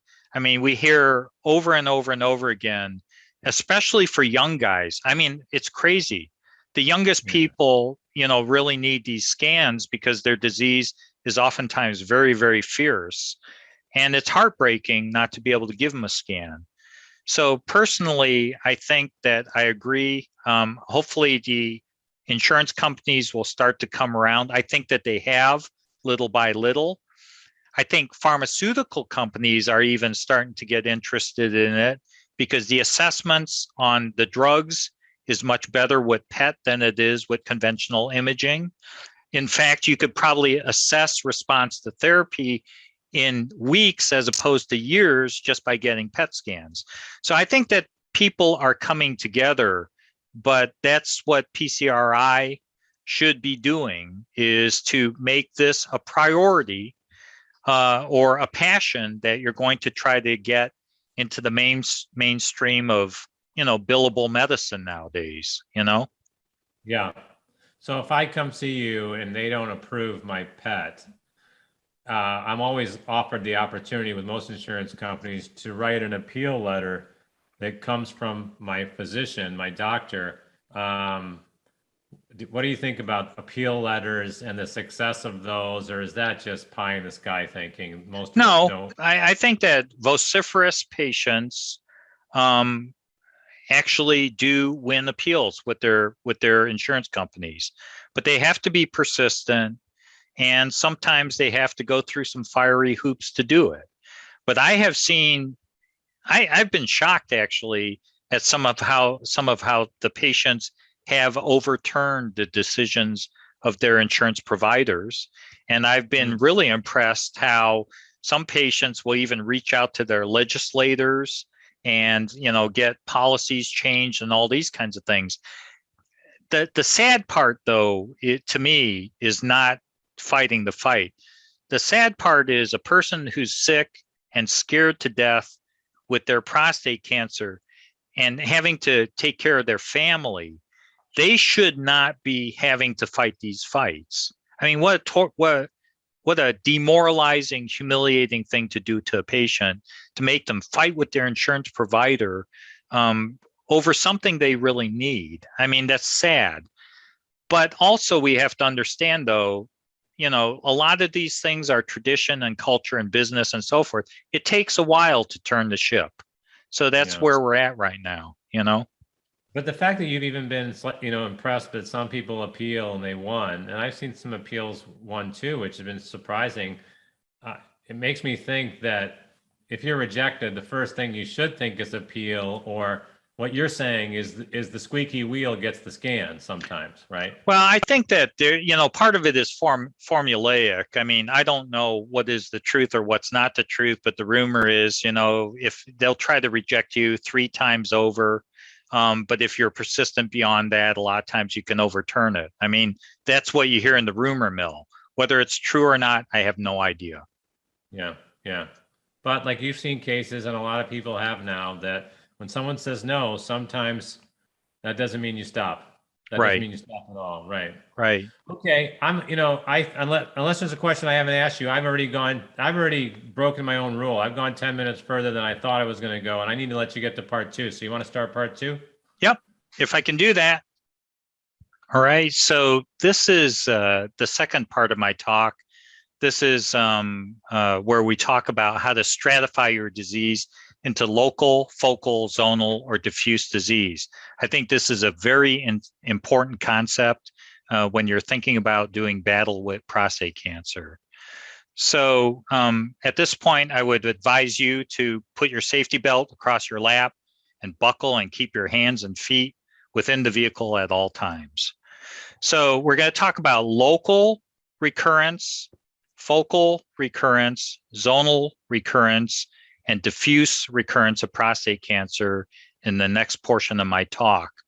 Local disease is pretty straightforward. It is recurrence of prostate cancer at the site where the prostate used to be or inside of residual prostate components. So causes of local recurrence of prostate cancer include regrowth of cancer after complete surgical open or robotic prostatectomy, growth of residual prostate bits and pieces after surgery or procedure. So what does that mean? Well, sometimes even surgeons will leave things behind after an operation. These are extreme cases where entire prostates were left behind after surgery, unbeknownst to the patient. So these are all situations where patient was told that their PSA was still there after the surgery and that they would need some further treatments. But what the patients did not know until they saw us was the entire prostate was still left in place after the surgery.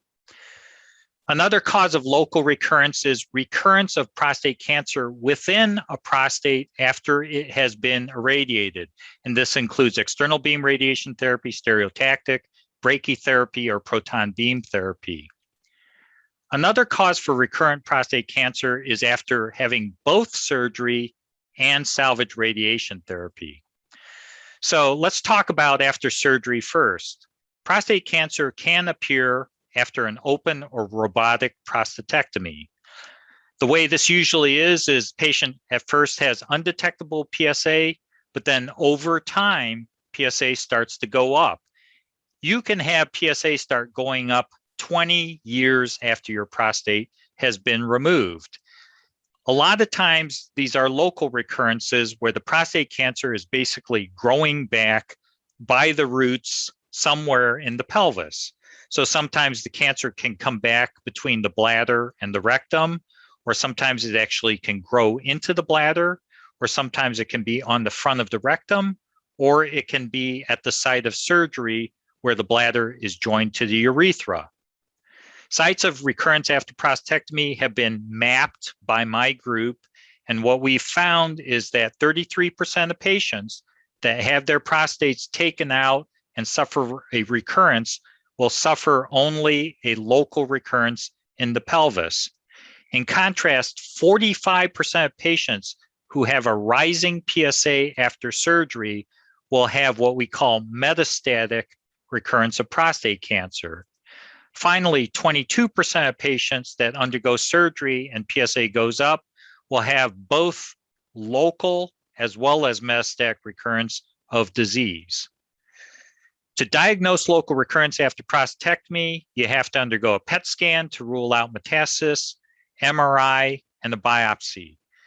For looking inside the pelvis behind the bladder, MRI is the best for viewing anatomic details in the pelvis. And remember, only 33% of patients have pure local recurrence after prostatectomy. What this means is you should not get radiation therapy until you are absolutely certain about the kind of recurrent prostate cancer you have. You want to confirm that you're one of the 33% of men who have disease only in the pelvis at the surgical site. Local recurrences can be cured. There are ways of curing this fairly easily. Cryotherapy can sometimes be used to freeze the lesion. Other times we use radiation plus hormone therapy. This is probably our most common approach. When we do hormone therapy, we do it for 4 months before, 6 weeks during, and 1 to 1.5 years after radiation is given. If the recurrence is hormone resistant, then we usually use second generation agents such as abiraterone, enzalutamide, apalutamide, darolutamide, plus radiation to treat the recurrent disease. For patients that have recurrence after getting their prostates irradiated, 55% of the men will actually fail or have recurrent disease inside of the prostate. This can appear after any form of radiation therapy, brachy, proton beam, whatever. PSA is usually low, but then rises slowly over time. And the PSA rise can occur anywhere from months all the way to 20 years after radiation has been given, just like prostate cancer surgery. To find local recurrence, once again, you need a PET scan, MRI, and a biopsy. These recurrences can also be cured. Sometimes we will actually tell the patient that we need to remove the prostate, and removal of the prostate after radiation is both feasible and it can be done very safely with excellent function still remaining in the patient. Cryotherapy can also be used to knock out recurrent disease in the prostate. That means taking a tool and freezing the tumor. This is an example of case done by Dr. Lance Minders here at Mayo Clinic. This patient had a PSA of 10.7. A tool was placed into the prostate to freeze this area that's glowing. After the procedure, PSA dropped down to 0.31. Patient tolerated the procedure well, excellent results. If you cannot freeze the lesion, and if you cannot have the patient undergo surgery, it can be palliated. I hate using the word palliation, but it can be palliated with hormone therapy and second generation agents such as abiraterone, enzalutamide, apalutamide, and darolutamide. These are fancier forms of hormone therapy. Finally, you can have a local recurrence in an area where the prostate has been removed and radiation has been given. We call these in-field failures. I think we made it up inside our clinic here because we see so many of these things, but we call it in-field failure. This is one of the worst forms of recurrence for us to treat. Sometimes you can freeze these things, but it is very, very treacherous. Sometimes we have to take out a patient's bladder, urethra, and sometimes even the rectum to cure the patient. Obviously, that is a huge emotional step for a lot of patients. So for many of these patients, we will palliate, once again, with hormone therapy or second generation forms of hormone therapy because patients aren't ready to lose their bladder or rectum. And in these situations, I have to say it's a little bit like Falstaff in King Henry IV, Part 1. Discretion is the better part of valor. Caution is preferable to rash bravery. The reason that I say that is some patients will try to use minimal invasive approaches to knock out their disease. and they get into trouble. This is an example of a fistula, and we see tons of these in my practice. Fistula is where the tissue doesn't heal and you end up with a connection, sometimes between the rectum, the bladder, and the pubic bone. Many of these situations are fatal. So in other words, sometimes if you go too hard on trying to knock out the cancer, you will create a secondary problem that is actually much worse than the cancer itself. For all forms of local recurrence, we advise regular 3 to 6 month follow-up, which I think is imperative for life. Anyone that tells you they fixed the problem and you never need to come back, I think you should rethink that. You should always keep an eye on your cancer and get some follow-up. Follow-up should include PSA, MRI, and one day, hopefully, possibly PET scans at regular intervals. Now we're going to talk about focal recurrence of disease. Focal recurrence is also referred to as oligometastatic prostate cancer, first defined by Hellman and Weichelbaum for metastatic lesions ranging from 1 to 5 different lesions, okay? We actually rolled out discussions on treating oligometastatic prostate cancer 10 years ago at PCRI, and I'm very happy to say that this has become a very hot and accepted topic for the management of advanced prostate cancer. In terms of oligometastatic disease, our group has actually calculated that PET imaging can find recurrent cancer 7 years in advance of what was previously possible using conventional imaging. On average, most of our patients will have their first sites of prostate cancer, either metastasis or recurrence, identified by the time their PSA achieves 2.0 nanogram per ml. 12% of our patients will actually have spots identified even when their PSA is undetectable, and we'll talk more about that later. Based on our experience, we predict that with increasing use of PET imaging, oligometastatic disease will soon become the most common form of recurrent prostate cancer seen worldwide. My clinic sees approximately 6,000 patients annually, and here at Mayo Clinic, we do about 42 to 4,500 PET scans per year. In our practice, 52.5% of our patients have one spot and one spot only of prostate cancer due to our strategies for early identification of recurrence. Here's an example of a solitary recurrence in the C6 spine of this individual up in the neck, PSA 0.14. Here's an individual with a PSA of 1.7, recurrent disease in the pubic bone. You can see it clear as day. Here's a gentleman that has a PSA of 0.33, and it's growing back as a solitary metastasis in the adrenal gland. And we just pluck out the adrenal gland, disease went away, patient's doing perfect 5 years later. Here's a gentleman that has a PSA of 3.5, and his cancer has metastasized to the very tip of his penis. This is a solitary metastasis in the tip of the penis. Here's an individual that has this curious lesion right next to his belly button, PSA 1.7. So how on earth does prostate cancer end up next to the belly button?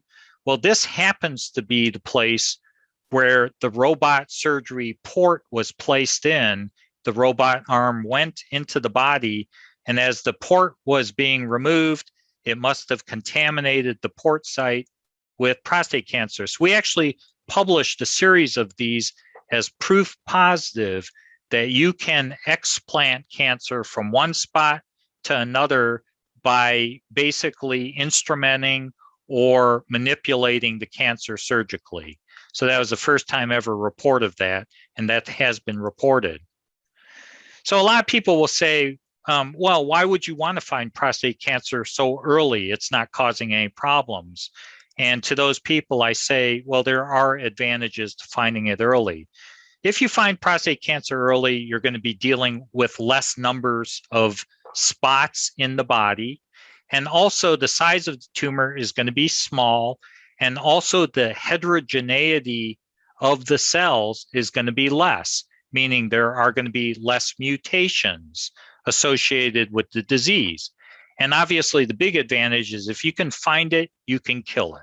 It's amenable to definitive therapy. Back when I first started talking about doing all of this 10 years ago, people said, oh, baloney. That's not possible. That's not doable. Kwon, you're all wet, okay? And now I have to say that I'm very happy because a lot of people have taken interest in this subject, and we have incontrovertible evidence that this kind of approach can be hugely successful. For instance, with hormone refractory prostate cancer, it was previously reported that if you have hormone refractory prostate cancer and you stay on hormone therapy, median survival would be 0.9 to 1.7 years. That's a short period of time. With the newer drugs like abiraterone and so forth, you may be getting a little bit of a bump in survival, 1.5 to 4 years thereabouts. But then we have these patients that we treated so many years ago where we found hormone-resistant prostate cancer, and that we've done things like treat it with surgery, PSA 2.5 while on hormone therapy. We pluck it out, and then years later, 5 years, 8 months later, no evidence of disease. Patients not on any further therapy. Likewise, this gentleman that I presented way back when, PSA 1.2, hormone-resistant disease, L2 spine, treated with radiation. 9 years later now, no additional therapy. Here's a gentleman with one spot on his breastbone. And once again, it's weird, but we see a lot of these on the breastbone. Treated with stereotactic radiation, hormone-resistant disease, PSA 2.7, down to 0. 8 years, 9 months later, no additional therapy.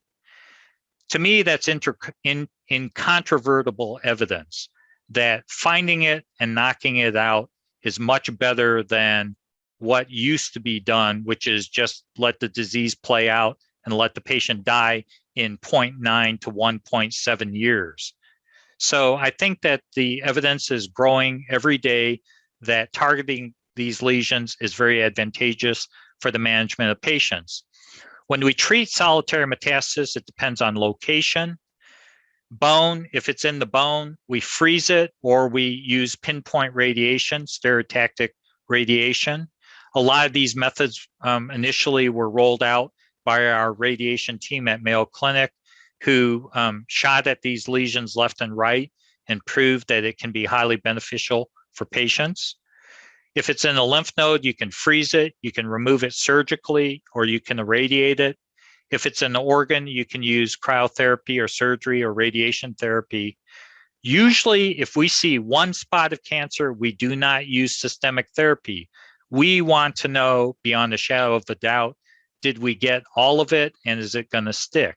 So we don't use systemic therapy with these lesions. In order to follow patients, we get PSA every 6 weeks and follow up with the patient every 3 months thereafter. If a patient does have recurrence after treatment of one metastasis, we have to be realistic. If only one spot appears after a long delay, we'll try again. If the recurrence is at the same site, we will try again.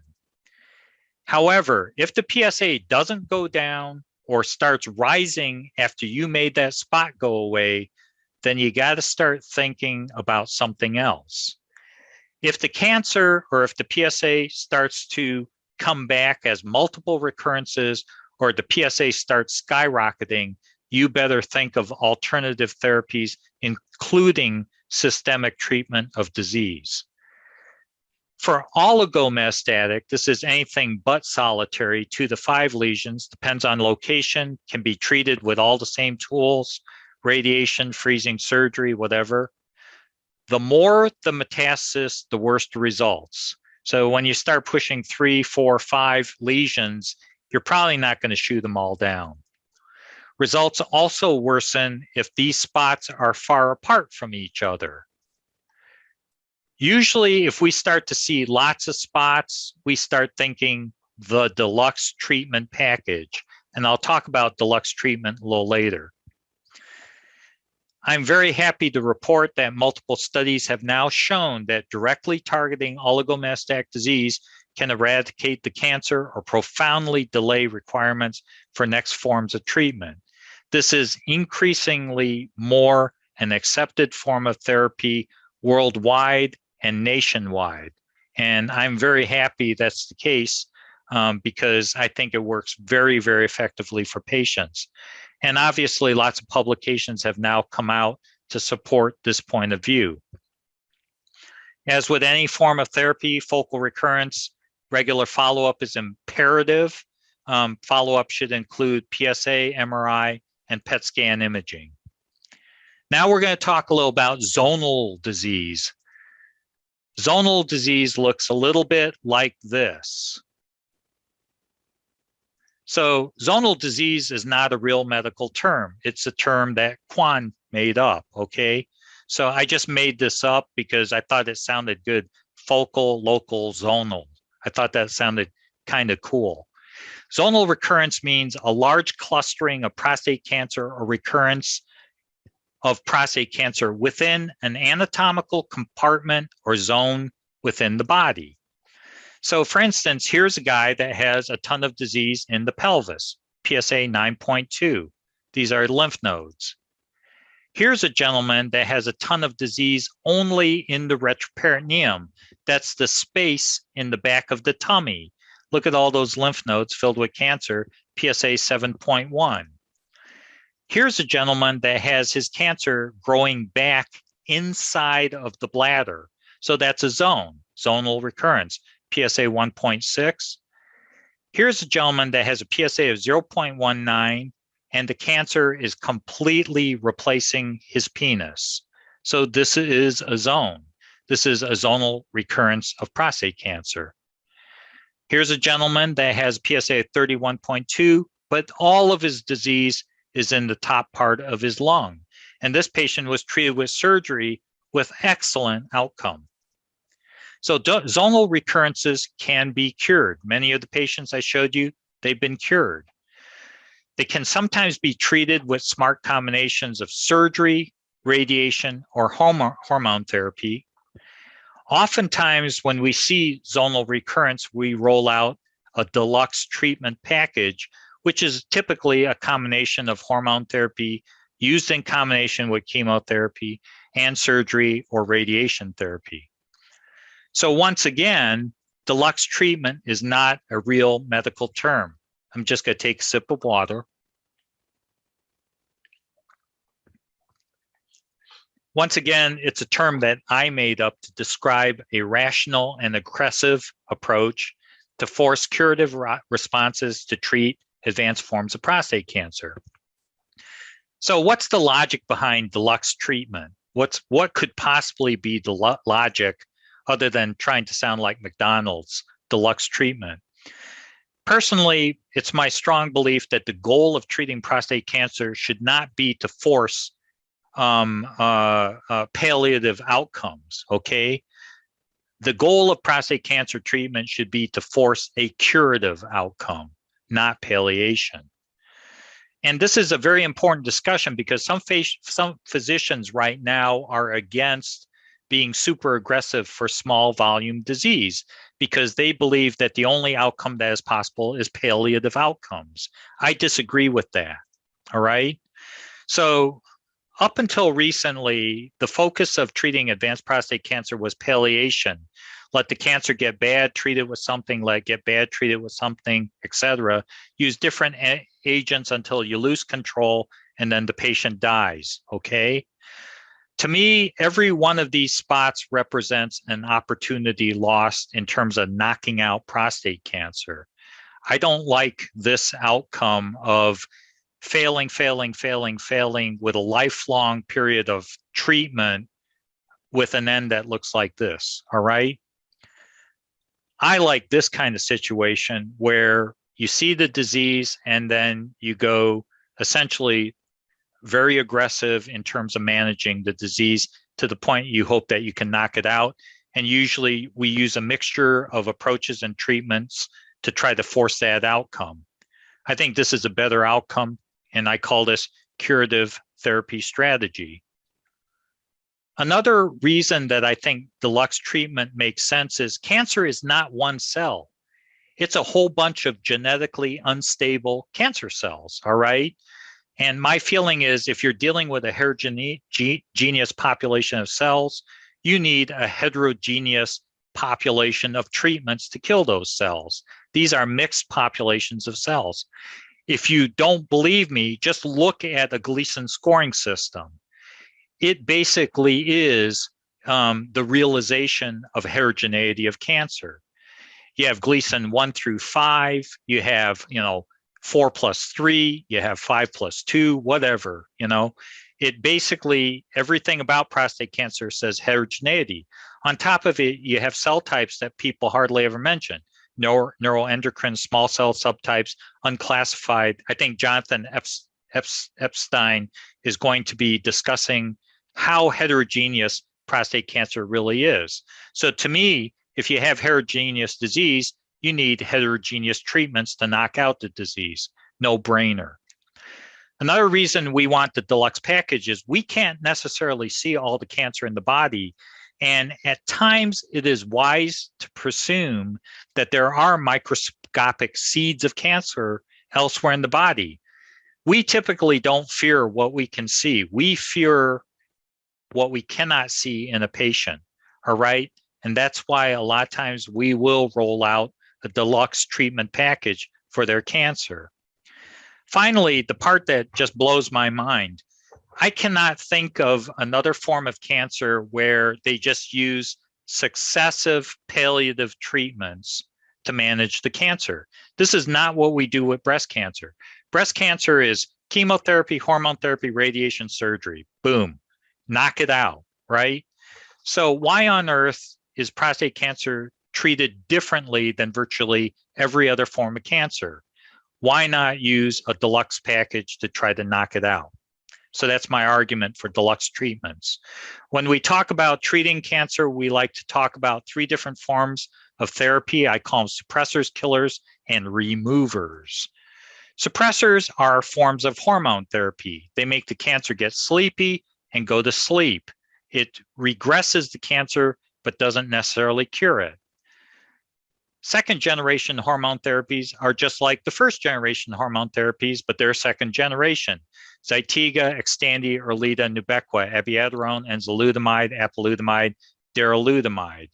These forms of treatment put the cancer to sleep. They cause it to regress, but they are not known as cytotoxic treatments. The other thing that you have to know about these things is these drugs are somewhat redundant to these drugs. They all manipulate hormone utilization by cancer cells. So they work with one pathway for attacking prostate cancer. In contrast, killers are cytotoxic chemotherapy. These are things that will actually poison the cells and kill them. Taxotere, Jevtana, carboplatinum are forms of cytotoxic chemotherapy. PARP inhibitors such as Lynparza or Rubraca, these are agents that mess with basically processes in the cells to cause the cells to die. Likewise, these isotopes, Xofigo, 177 PSMA lutetium, 225 actinium, they impart ionizing damage to cancer cells and they cause the cells to die. And likewise, if you freeze a cell, if you heat it, if you hit it with proton beam, stereotactic radiation, external beam radiation, you are going to kill cells. So we call those killers. And then the removers are self-evident. The removers are things like prostatectomy, surgical lymph node dissection or removal, resection of metastases. These are the removers of cancer. So when we talk about deluxe treatments, a lot of times we talk about using a suppressor along with a killer and along with a remover to knock disease out. And I got turned on to this approach very early on when I started my career at Mayo Clinic.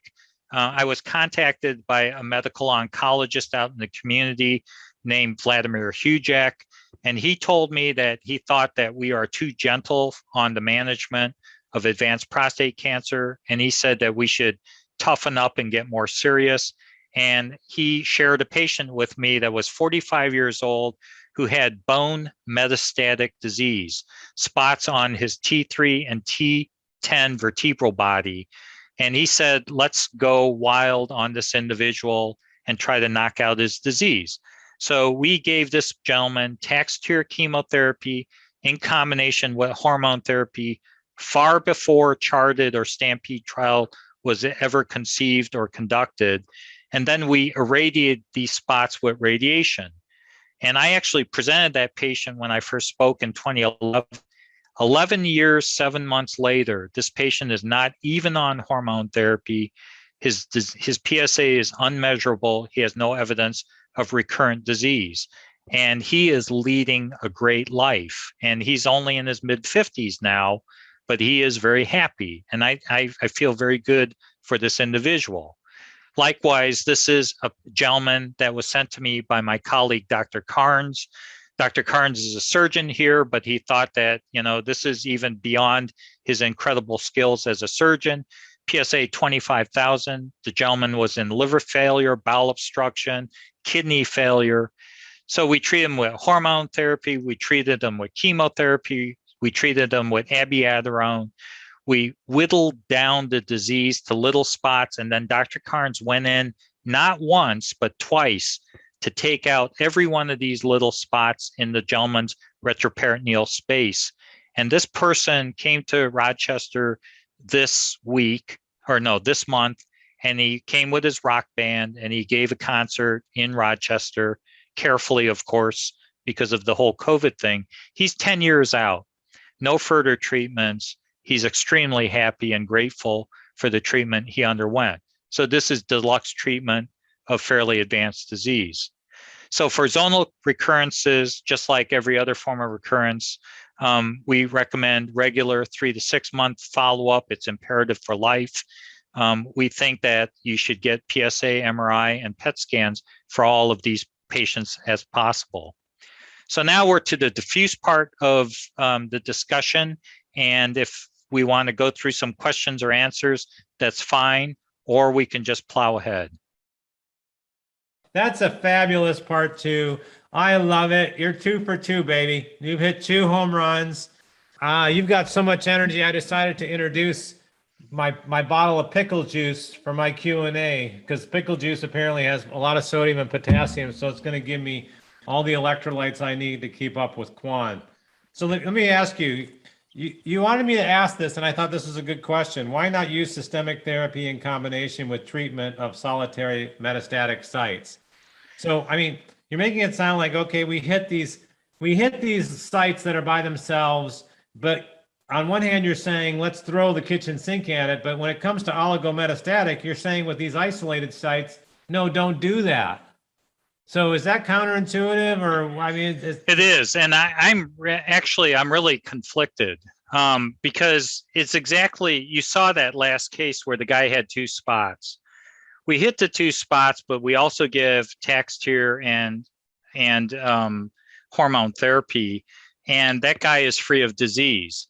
So, I've been trying to develop estimators of hitting one spot. You're going to knock out the disease. And we've been looking through all our data. Is it the brightness? Is it the location? Is it this or is it that? It's totally stochastic. We cannot find something that says if you hit that one spot, you're going to win. So I am conflicted by it because hitting it and winning is a minor subset of the outcomes. But at the same time, it's a big ask to tell a patient, well, you got this one little spot, you should do chemotherapy, hormone therapy, and everything else, because obviously systemic therapy has side effects. Some of the side effects are a little bit unpleasant. You just don't know. So the way we do it typically is we go ahead and shoot the one spot. We hope we get lucky. We hope it's an excellent outcome. And if it ain't, then we immediately start scrambling towards maybe we should get the deluxe package. That's the way we're handling it right now. But it's not that way for everyone. We lay it out for the patient. We tell them, what do you want to do? Do you want to try it? Or do you want to just, go with a big package. Some of the patients don't want to do any of the things we recommend, and we respect that also. But I think what you're saying, which is not wrong, you're saying when it comes to oligometastatic disease, less may be more, but there are clearly other situations in prostate cancer because it's a heterogeneous, it's an ugly disease for many, that sometimes more is more. Right. And the art is deciding when less is more and when more is more. Is that helpful? Absolutely. No, that's exactly right. And one of the reasons I wanted to include this in the talk is because, you know, it's so classic. In the beginning, when I first started talking about targeting oligometastatic disease, people, you know, call you up and say, you're all wet, it's not going to work, that's a dumb idea, blah, blah, blah. And then all of a sudden it got hot. Everyone's doing oligometastatic disease now, and they're claiming they invented it. But now we're seeing a flood of patients where, you know, a guy comes in and he's got 5 spots and they've shot radiation at everything. And I'm sitting there thinking, whoa, you know, whoa, Nelly, I think you're asking too much of that approach. I think you have to be judicious. So I kind of want to lay it out as, you know, we don't know all the answers. These are the approaches, but these are also things that you should think about, you know? Yeah, no, absolutely. So let me just talk to you before we go on to some of these other questions about more is more and less is more. All right. So here's the calls that I get, including from doctors that are dealing with themselves personally with oligometastatic disease. Some of these guys have had amazing responses. They've had 1 or 2 spots and the PSA comes down, but it kind of stays in this range. And they even do ultrasensitives. So what I'm saying is, what is the goal with oligometastatic? Because I'm seeing a number of these people 3-4 years out that are hanging out between 0.06 and 0.09, and it doesn't go lower than 0.06, and it doesn't go above 0.09. It kind of stays in this range. Are you also saying that those people, we should be optimistic that their disease might be contained, and this is how it might be for the next 20 years? Or are you saying success with oligometastatic disease has to be an undetectable PSA, and with nothing on the scan, that's success? What's success to you when I describe those 2 scenarios? Well, obviously, if you can drive the disease down to 0, you know, the anxiety level goes down. But we have many, many patients that have a low PSA, and we're just happy if it stays low and if we don't have to do anything. So when I meet a patient and on follow-up, they say, well, you know, my PSA hasn't budged for the last 3 months. The first thing I'll say is, well, you know, nothing seems to have changed. Are you okay with watching it? Or do you want to work harder on trying to find it and knock it out? And the vast majority of the patients, after a while, they'll say, you know, I've been watching it. It seems cool. There's nothing that's progressive on the PET scan. I'm comfortable with watching it. And I think that's a reasonable approach. I don't think you have to force, you know, you're not going to put that patient on hormone therapy to make that tiny little PSA go away, because, you know, that's a big cost for the patient. Yeah. But are you seeing, does that equate to success when you're seeing someone, because you see this in radiation all the time, you'll see someone who hangs out between 0.6 and 0.7 and it never really goes beyond or below that, and 20 years later they're still the same. Are you seeing that too in oligo, that someone might be at a 0.1 or a 0.09 and they just stay around that number for the next 10, 20 years? Have you seen that? Yes, we've definitely seen that. You know, we've seen patients that stay at a low number, and we're more than happy with dealing with it. To be honest with you, though, virtually every degree of cancer, whether you treat it systemically, you treat it surgically, you treat it with oligometastatic approaches, if the PSA stays fairly constant and doesn't change much, and it's a low number, that's okay, especially if the scans stay normal. So the big caveat is the fact that if the scans stay clear, you're just dealing with a PSA number. That's fine. Where it changes is that spots start showing up on the scan, or the PSA starts rocketing and spots start showing up. That's where discomfort is formed across the board with patients and the doctors. So having a little PSA all by itself is not a failure, as long as everything looks good. So I just wonder how you just in your mind, you know, think about that scientifically, because I sometimes wonder, has this cancer been walled off? And this is where it's going to continue to be walled off by these Exactly. soldiers, and they're never. Well, the way I explain it, so whenever I see a patient, so when they first come see me, it's this consternation about the PSA number and it going up or down. I tell patients that there's two types of disease. There's the type of disease like a 57 Buick where you get a little bit of superficial rust. And damn well 57 Buick's going to have a little superficial rust, but it's not going to kill the vehicle. And every once in a while, you might have to come up and you might have to do the emery board and a little primer and painting and Bondo. Remember Bondo, Bondo to fix it up. Yeah. The other type of rust, however, is the one that we guard against. That's the big, deep, pitting rust that cuts through the frame and kills the vehicle. That's what we're looking at with our scans.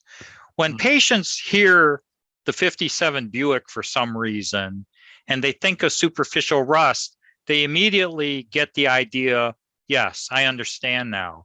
Some of this stuff is just like, skin irritation and stuff like that, and you can live with it. We don't have to break our backs or their backs to try to fix that. But what our main job, though, is that they don't develop disease that's cutting through their frames. That's the big thing, Yeah. So I just wonder what you would do with someone who has had oligometastatic disease. They've had a good PSA response, but they still have had a detectable PSA for many years. But then, they don't qualify for a PET CT. Their PSA is not high enough. So, I guess I'm giving you a real gray zone example, but I have seen a lot. That's really hard. So if you can't get a PET scan on those individuals, next best thing I have to offer for those guys, they just got to get into my office or whoever's office periodically and go with conventional imaging. Go with it, but go with it regularly, because conventional imaging will, and also in the blood testing, check alkaline phosphatase, check the PSA, check the liver enzymes, get the bone scan, get the CT scan, do all of it just to and chest CT always gets left out. Oh, prostate cancer doesn't go to the chest. It does. So, you can pick up these things by conventional imaging. It's just not easy. Okay. And it's not quick. But if I have a guy like that, and if they can't get a PET scan, that's what we offer. Wow. No, that's a really good point. Sometimes you get so, I don't mean you get so excited about PET and CTs, you're not thinking about the other imaging for these type of individuals. So that's a good point. Now let's talk about, where someone thinks more is more. I get nervous too about the guy that gets, they hit all these spots. They keep hitting those spots over and going with radiation, because I'm sure you've seen the cases where, whether it's early on or later, you can throw radiation. Some of these become radio resistant. Do you get many of those? Yeah, I don't really. In other words, they don't respond anymore to radiation. Right. So one issue is they get the same spot hit several times and they're not killing it, and then it causes damage, right? The whole bone disintegrates. That's issue number one. The bigger issue actually that scares me is when patients say, well, I shot my rib, my shoulder blade, this, that, and then next week I shot this, and this, and they've ended up shooting all of their healthy bone marrow, and now they're chronically anemic, and they're so anemic and they're so compromised that they cannot move forward with systemic therapy. That's a disaster.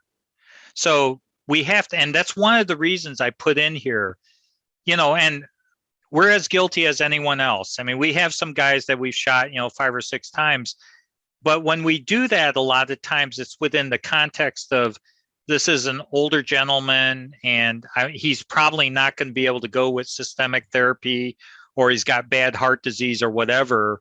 So we'll try to pick these things off, or at his request, he doesn't want to try the fancy dangerous stuff. He wants to just try to pick off a couple things. We're okay with that, but we don't advocate it as a replacement therapy for systemic therapy for young, healthy guys.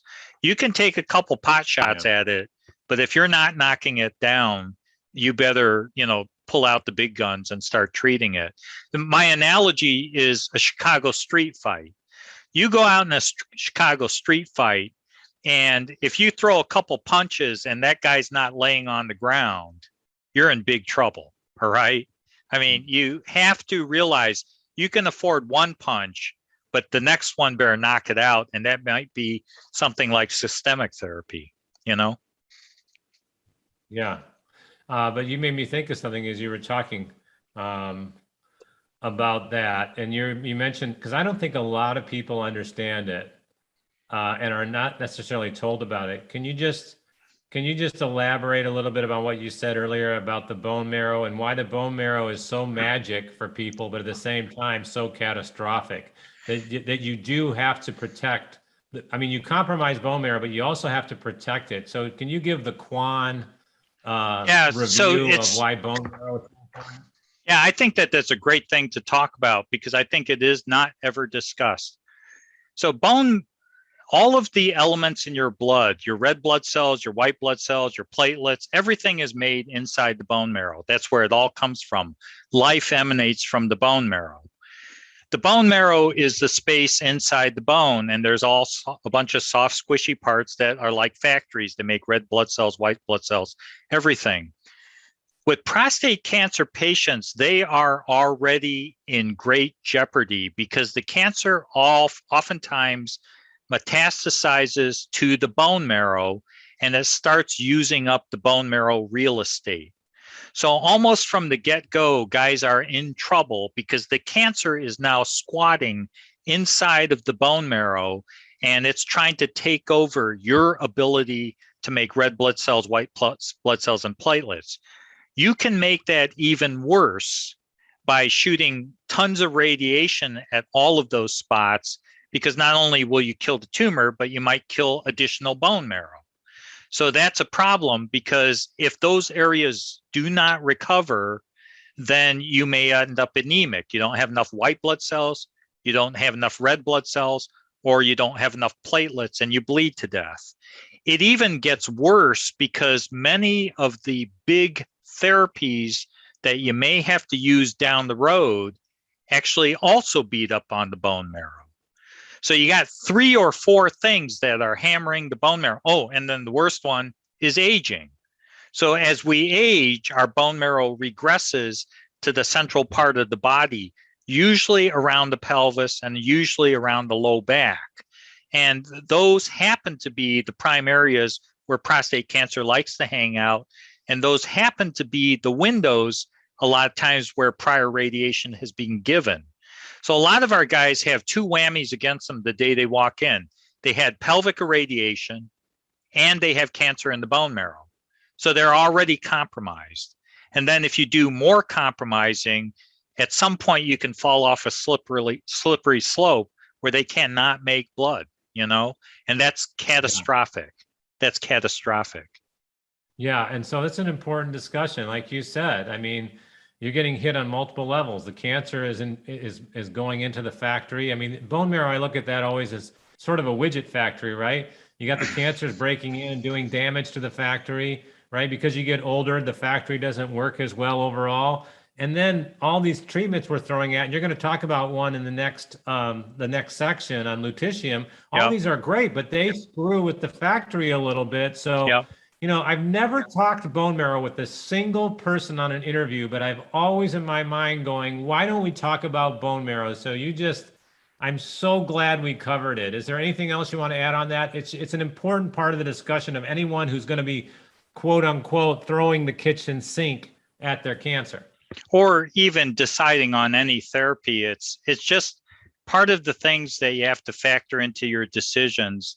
And that's why, you know, I'm happy to give this presentation because we talk about sequencing, we talk about smart usage of technologies and drugs and stuff like that.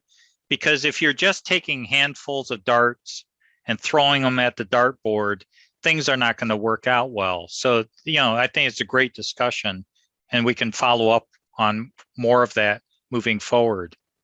The last few questions, I'll let you go on to this part 3 because we can finish the rest of this in part 3.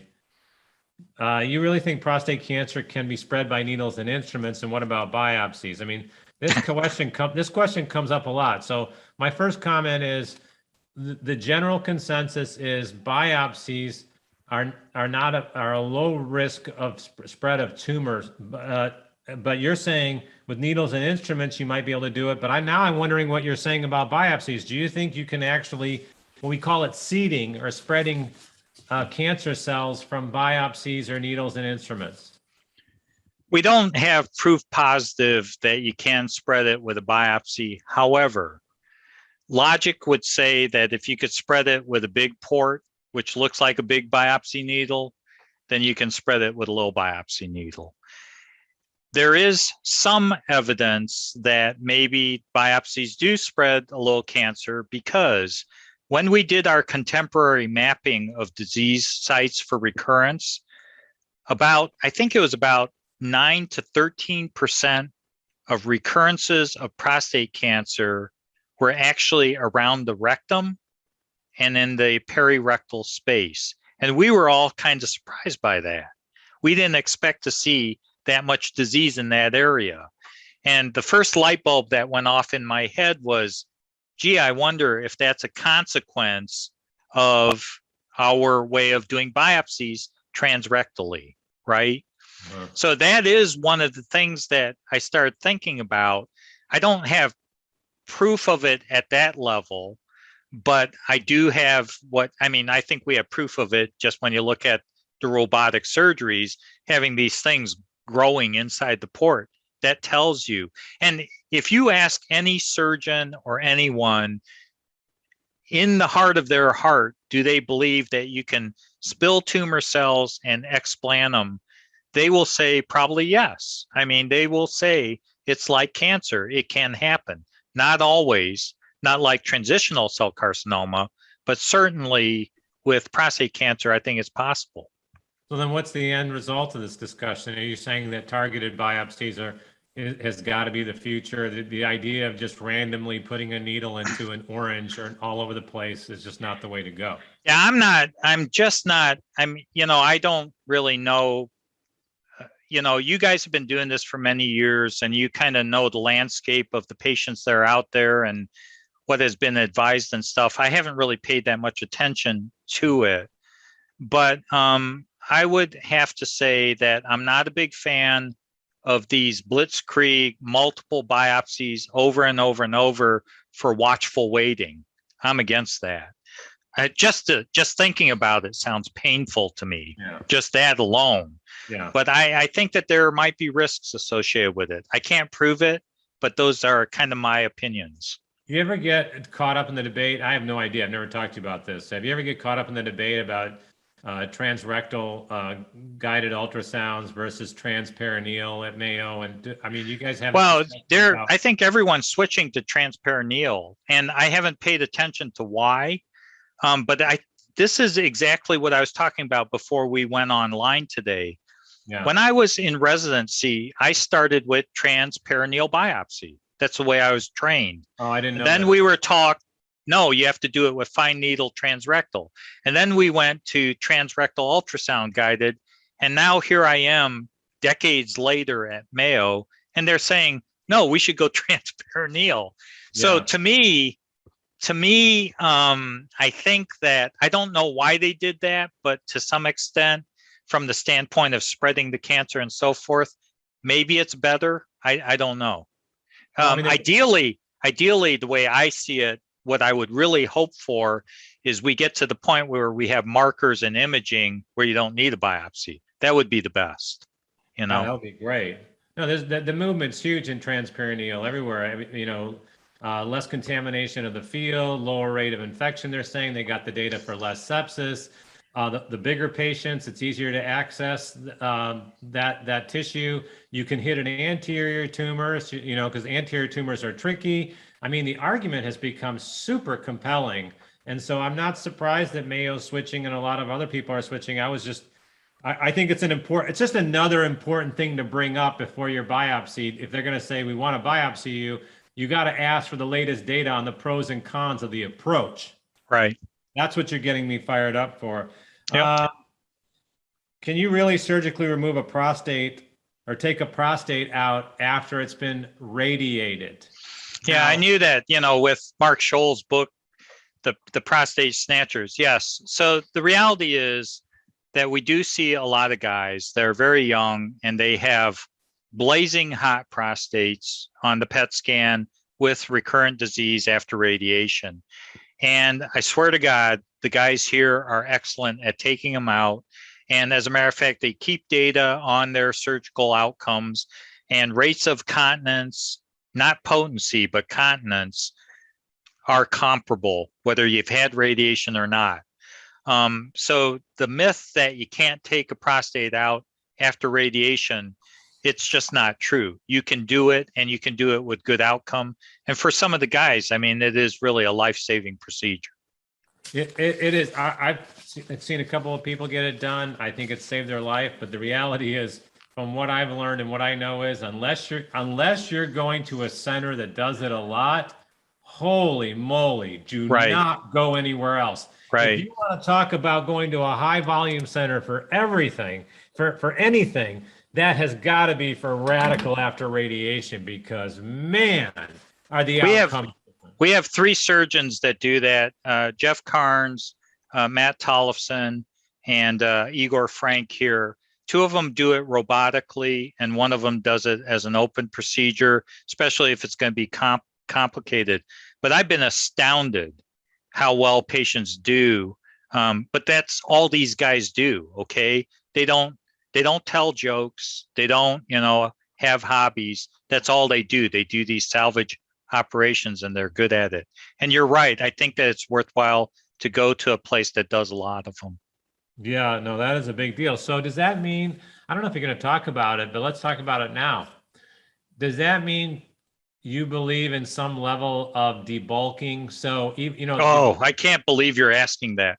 We just had that conversation 5 minutes before we went online. One of the surgeons came in. I have a theory, and I haven't put together the data, but we just started to look into this. I think that my patients that have had debulking or big operations as part of their deluxe package, I think that they have delayed onset of hormone-resistant disease. And it makes sense because the whole thing is a mutation incubator. So if you have a big tumor and you got gazillions of cells in there, they're going to hatch the mutation that leads to androgen independent or androgen resistant disease. If you take it out of there, the rates of mutation go way down, and the time to hatching a treatment resistant phenotype, I think, is far extended. The analogy is COVID. Large populations of patients infected with COVID are more likely to hatch a resistant mutation than a small population that's well controlled. So it's weird because we just had this conversation just before going live. Jeff Carnes came in and I said, I think we should start looking at that. We should look at guys that have been debulked versus guys that have not been debulked and see what the median time to androgen independent disease or resistant disease is for those. Yeah, that's exactly, yeah. That's awesome. I've never actually heard that as one of the potential arguments. Can you, for those people who don't understand debulking, can you explain in the Kwon version, why would I have my prostate out when the disease is already far spread from my prostate? That's debulking or cytoreduction. So a lot of times when the disease is spread, there's little spots here and there, but the prostate itself may have gazillions of cells sitting inside. And those gazillions of cells represent areas where biology can go wrong and you can hatch a mutation. And so debulking is taking out the prostate just like you would do at the initial operation. A lot of people try to make arguments about debulking by just saying, oh, well, it makes things better. And I've never felt that there was a tangible type of benefit to doing that. Yeah. But where I have started seeing possible benefit is I think that our patients, when you take out the big chunk of tumor, I think the time it takes for them to develop other problems like resistance down the road may go down. And I was thinking about why that is. And it's because you're pulling out all the troublemakers that can hatch these resistant mutations. That's my theory. This is Yeah. pure speculation, Yeah. but it's based on some clinical observations here and there. But people today, it's not unusual to have that old area radiated now. So you debulk it. You essentially debulk it by radiating the area and killing all the tumor in the prostate. Right. So you think There was an arm in either Stampede or Charted that shows if you get radiation, the H arm, you get radiation to the pelvis. And I think the reason that works is because in essence, you're using radiation to debulk the tumor, and you're cutting down on the number of mutations that can be generated by bulky tumor left behind untreated. Yep. Yeah. Oh, Yep. that's just awesome. That's very well It's put. a theory, though. It's a No, theory. I know, but there's something to it, because we have to say to the audience too, that look, this has been done in ovarian. It's been done in other tumor types with some level of success, debulking. This goes on all around us in some tumor types.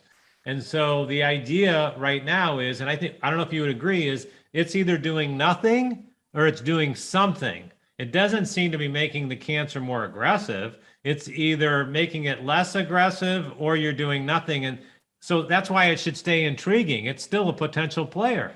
Right. I really think it is. And I think that we might have thought about it in the wrong way until recently, but hopefully we'll be able to study it a little bit better. No, that was very well put when you talk. And the part about hormone is still hormone sensitive. That's what I call, and look, I'm trademarking this. I call it quanology. That's where you give us some knowledge. I call it quanology. Isn't that great? You feel free to trademark that before I do. Yeah.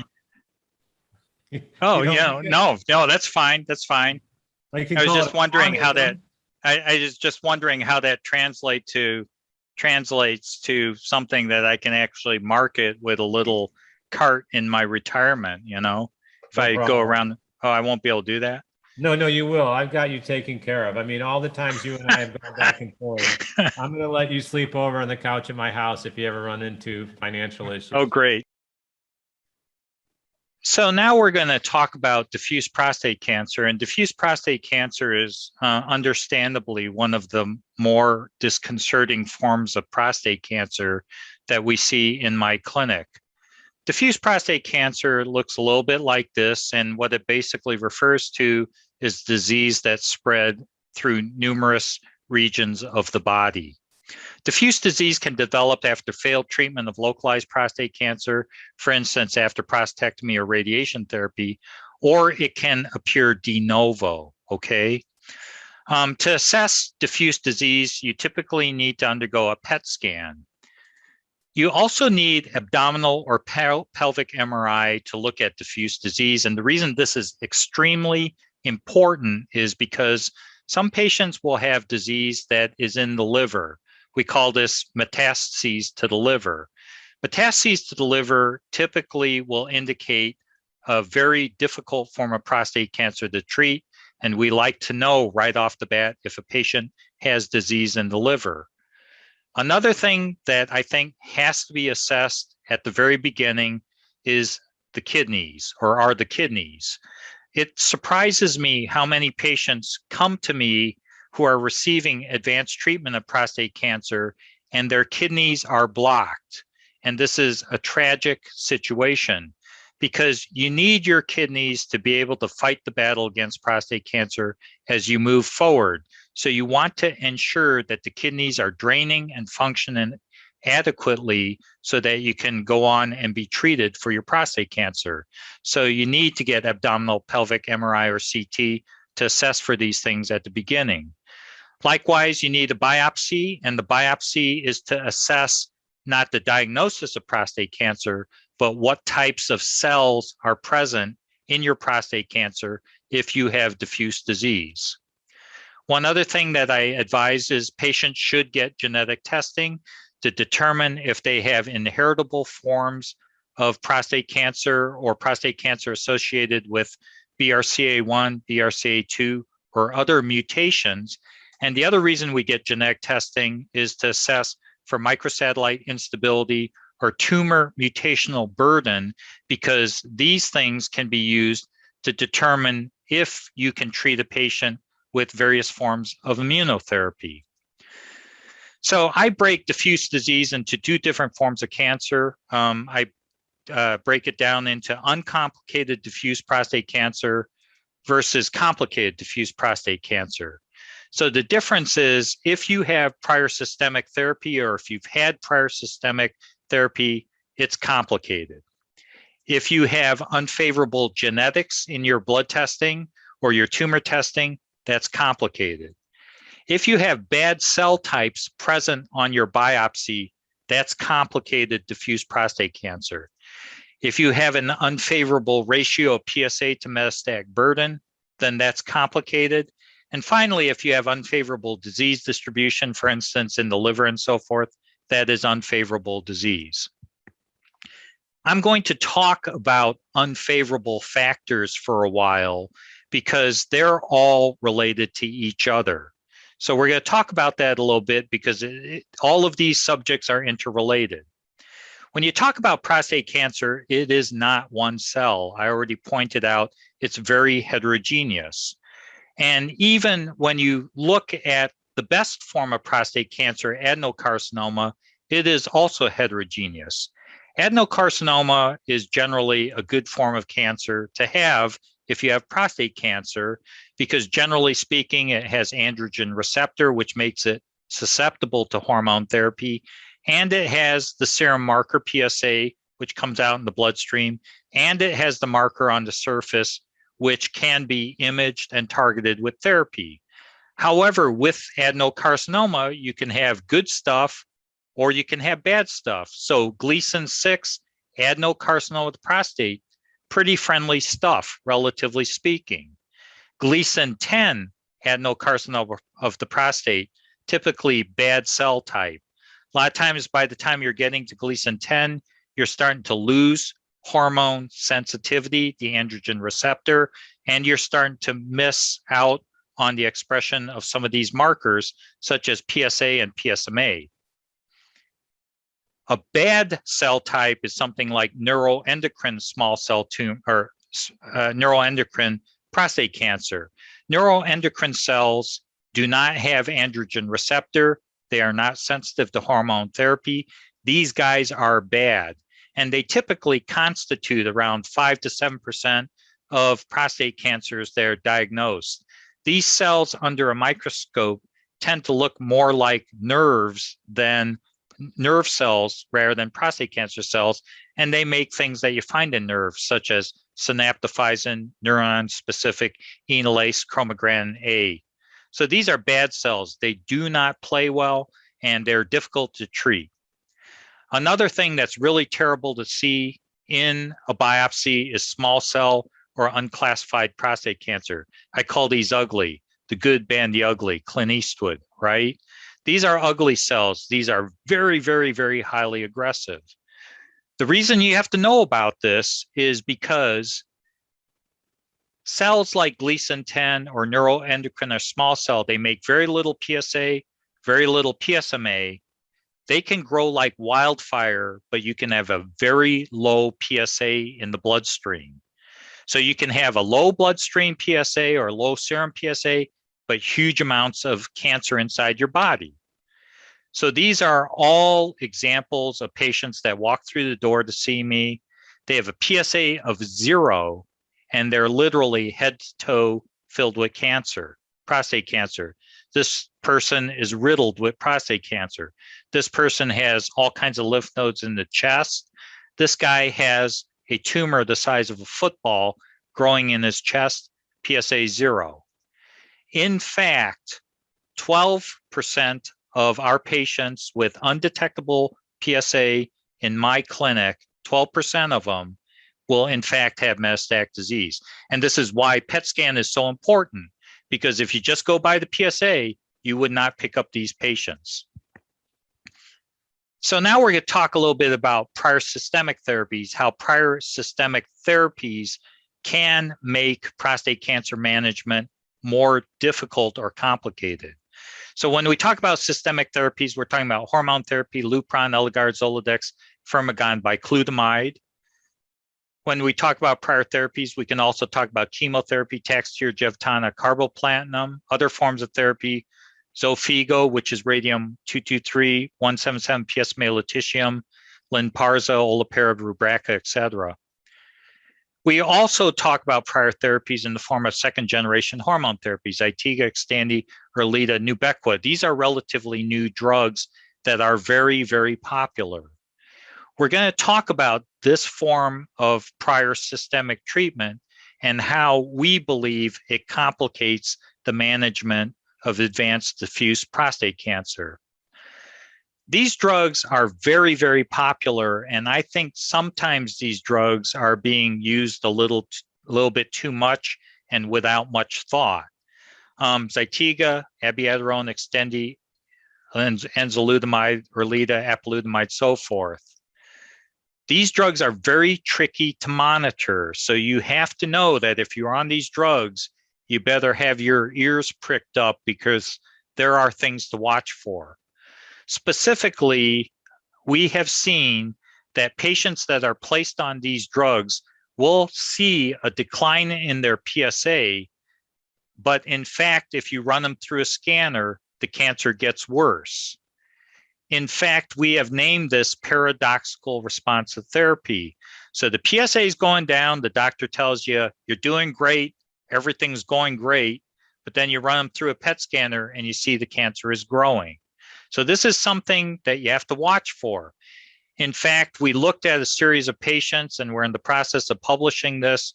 20 to 40% of our patients on these drugs will exhibit a paradoxical responsive therapy.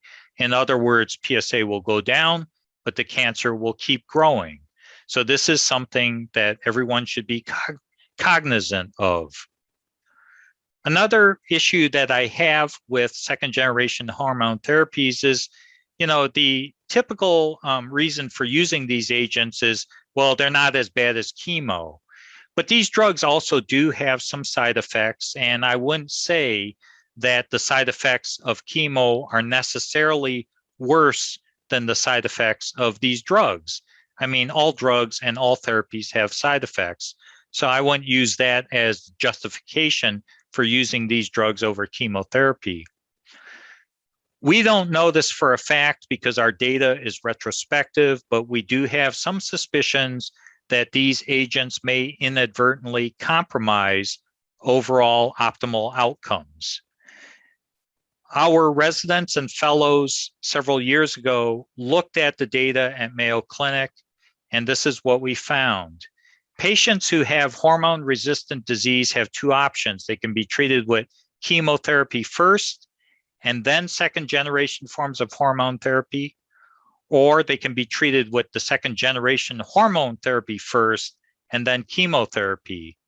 The blue line on this graph basically depicts patients' survival if you start with second-generation hormone therapy first and then try to get chemo.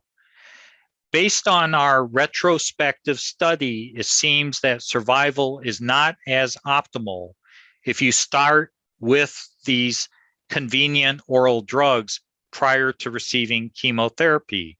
It seems that patients that get chemotherapy up front actually may do better than patients that start with these oral drugs. However, I have to remind you, this is retrospective data. Side-by-side kind of clinical studies have not been done in a prospective randomized trial.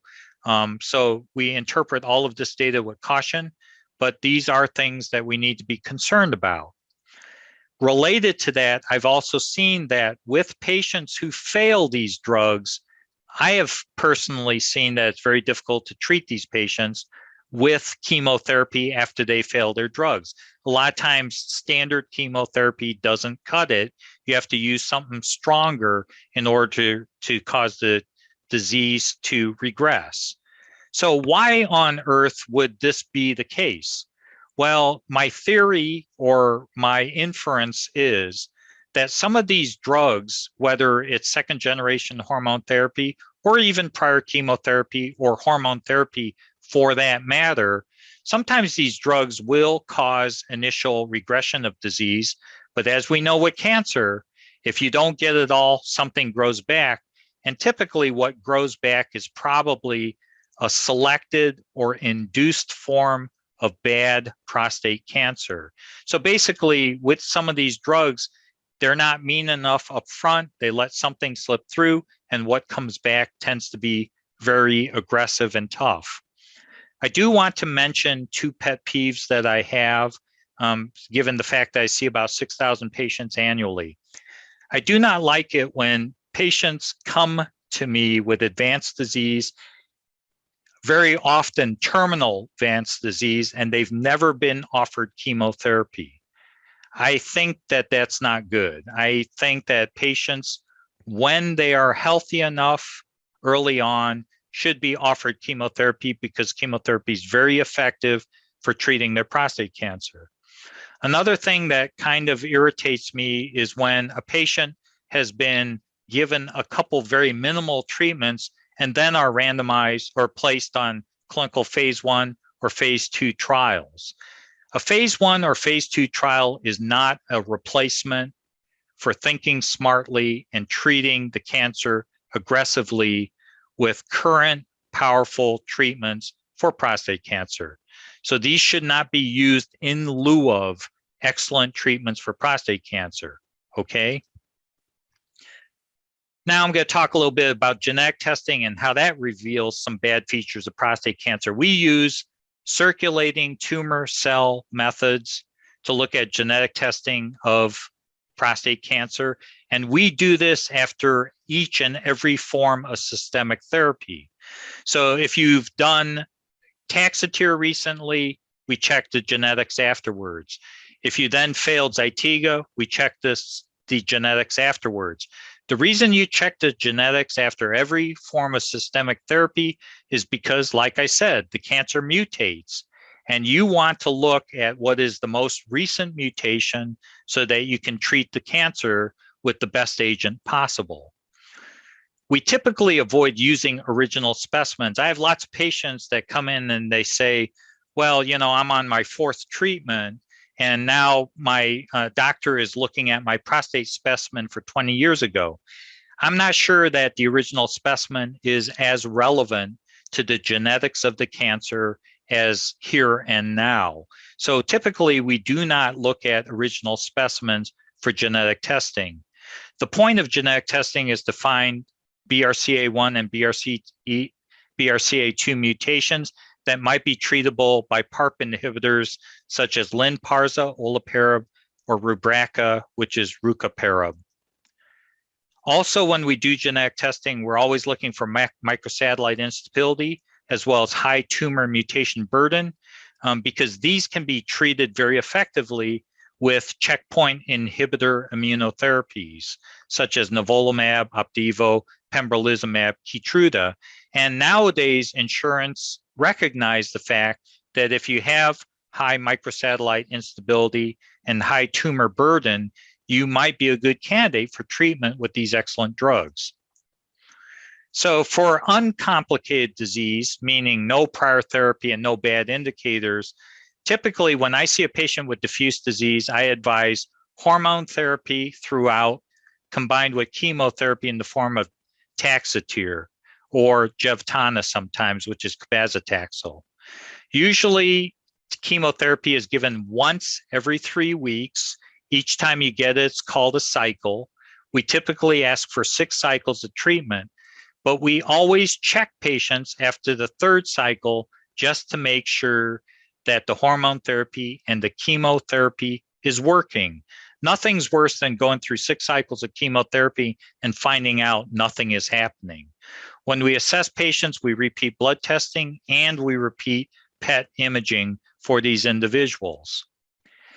Usually afterwards, if there's a residual PSA on these individuals, we then use 2nd generation hormone therapy, Xtandi, Zytiga, Erleada, and darolutamide.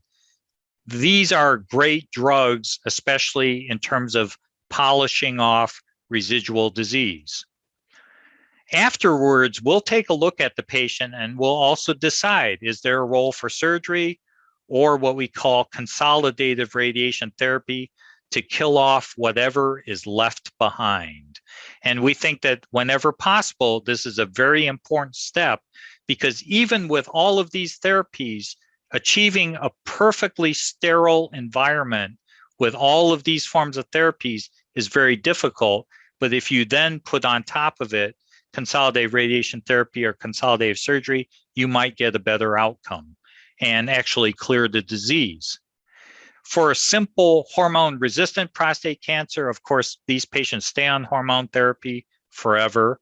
They get chemotherapy in the form of Taxotere, assessed at 3 cycles, like I said before. Then we use second-generation hormone therapy after chemotherapy.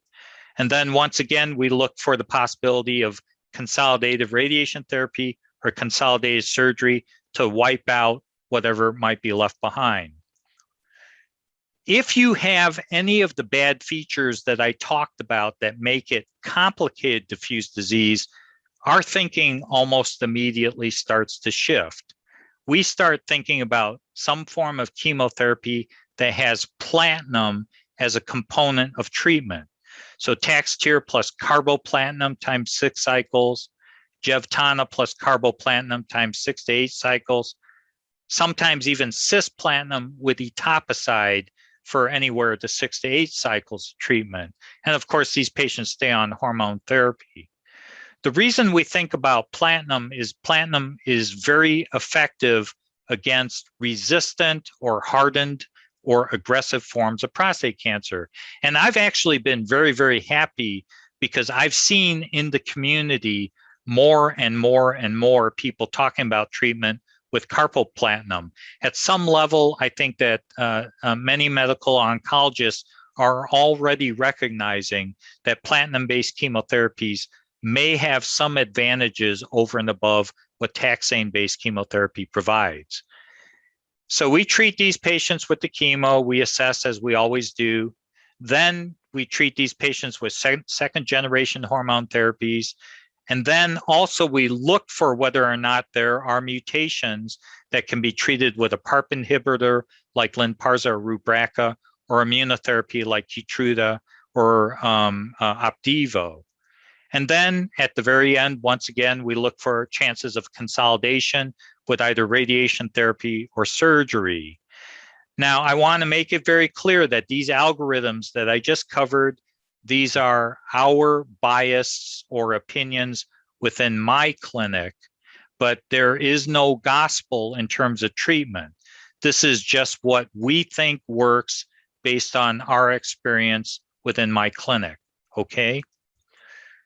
So now the next question, of course, there's this new technology right around the corner, 177 PSMA lutetium.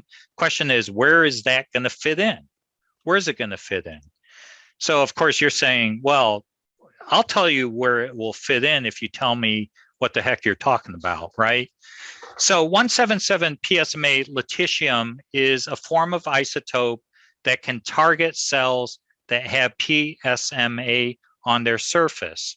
Like I showed you, some cells have PSMA on the surface, and you can get a PSMA PET scan. This gentleman clearly has many, many tumor cells that have PSMA on the surface of the cell. If you light up a PSMA PET scanner, then by definition, you may be a candidate for treatment with 177 PSMA lutetium. 177 PSMA lutetium works like this. The lutetium binds to the PSMA on the surface of the cell, and the surface actually gets irritated a little bit like Dr. Moyad gets irritated when I talk too long. So then the 177 PSMA lutetium gets sucked up by the cell and ingested. And then it gives a burst of beta radiation that kills the cell as well as all cells around it. This is very interesting because it starts out as a specific therapy for PSMA positive disease, but it also kills PSMA negative disease. And then these cells die. It is associated with relatively few side effects, and it can be highly effective. So here's an individual that was treated with 177 PSMA lutetium, dramatic reduction in PSA, dramatic reduction in number of tumor cells with the cancer. And this is a killer. It kills cancer cells. It's expected to be approved by the FDA in 2021 or 2022. So that's very, very soon. It will be approved for patients who have failed hormone therapy as well as chemotherapy who have metastatic disease. In order to qualify, though, you have to have a PSMA positive PET scan. But mind you, 10 to 20% of patients will not have PSMA on the surface of their cancer. So right at the start, there are going to be patients that are not going to be eligible for treatment with 177 PSMA lutetium. Thus far, based on the Vision trial, which was published, about 50% of patients experienced greater than a 50% decline in PSA. We do not know thus far what the durability of treatment is.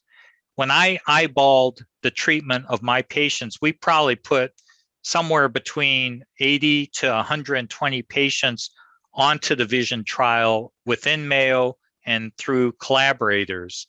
When I eyeballed what happened to the patients, about 33% of the patients had a great response to therapy. 33% had a mixed response. About 33% probably had no response whatsoever. We don't know how long these responses are going to last, but based on what I've seen so far, I think it's a lot like other forms of therapy. You get good responses, but it by itself is not going to rid the patient of disease completely necessarily. So my summary of 177 PSMA lutetium thus far is it's an incredibly cool, very good treatment for prostate cancer, but it is not a miraculous fix-all. I think we all have to remain realistic about the fact that it is a new, wonderful treatment, but it has to be used judiciously. Once again, after all forms of therapy, you need regular follow-up. This is imperative for life. You should get PET scans, PSA, MRI, and whatever. My final thoughts are that I think it is imperative nowadays for you to be your own greatest advocate for your own cancer. Doctors are busy. They're not bad people. They're just busy. And a lot of times they don't have time to explain things. And sometimes I just feel that, everyone is so busy that we're not necessarily thinking about all of the issues either with regards to what we're doing, how we're doing it, so forth. I think it's very important that you make every effort to totally understand your disease. It's your disease. You should understand it, and you should try to steer some of your treatments. Do not be discouraged by the unbelievers. There are people that you'll walk in the door and they'll say, "Oh, I can't cure that. You're going to die in 6 to 8 months." Those doctors do not know that for a fact. Okay. Don't be discouraged by those doctors. You may want to kind of maybe pick someone else that maybe is not as much of a Debbie Downer or something like that, but don't be discouraged. There's a lot to be extremely excited and happy about. Try to avoid pitfalls and traps. Use all of the tools of treatment wisely and in the right sequence to the best of your ability. And, as a charge for the future, I think that patients and organizations should be thinking about replacing some of our old technologies with PET imaging for our patients now and in the future. Finally, thank the PCRI for letting me roll out some of my thoughts and some of my ideas so many years ago. I mean, when I first started speaking, we didn't know if some of these things would work out. We didn't know how they would play out. I've been very, very lucky in my career. Many of the things that we rolled out over 10 years ago have now become the cutting edge of what we do for prostate cancer, concepts like PET imaging, concepts like oligometastatic disease, PSA 0, disease heterogeneity, the idea of focusing on curative as opposed to palliative outcomes. In terms of thanking people, though, the people I really want to thank are my patients, because they tell me every day what, how this is playing out for them. They share their ideas. They criticize what we do poorly.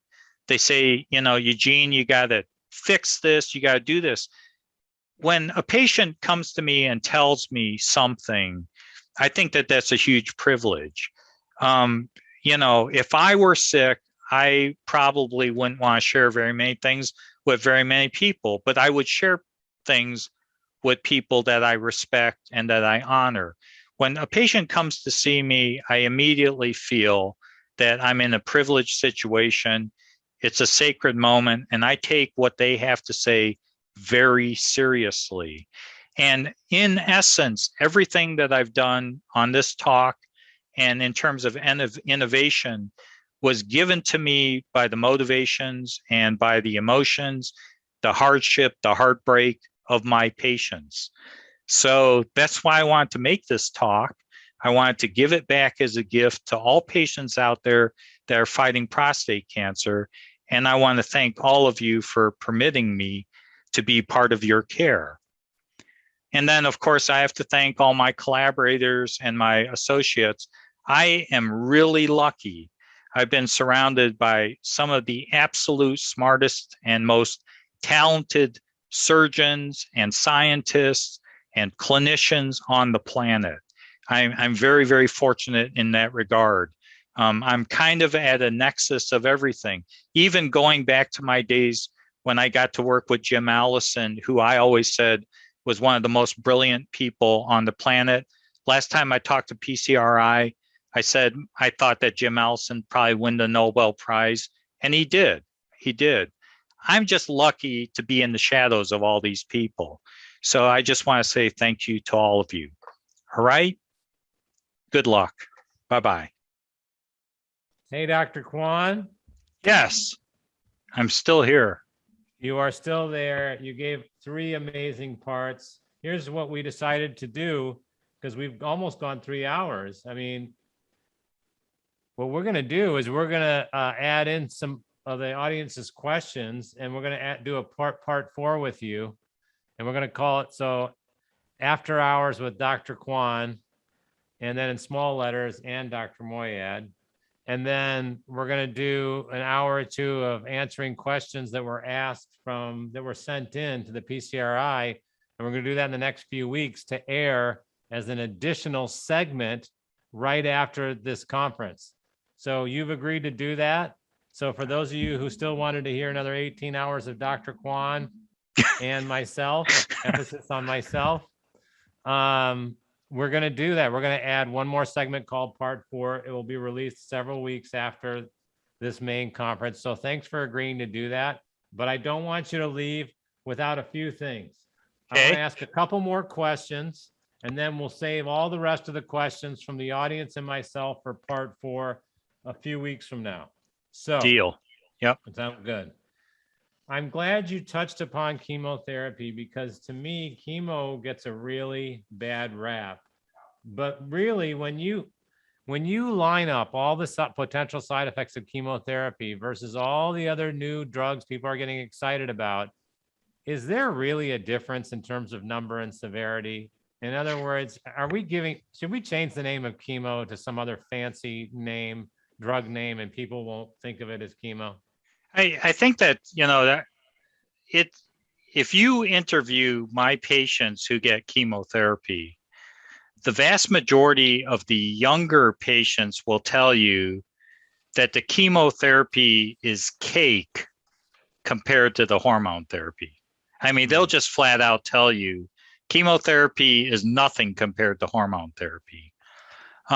So number one, I agree that chemotherapy gets a bad rap.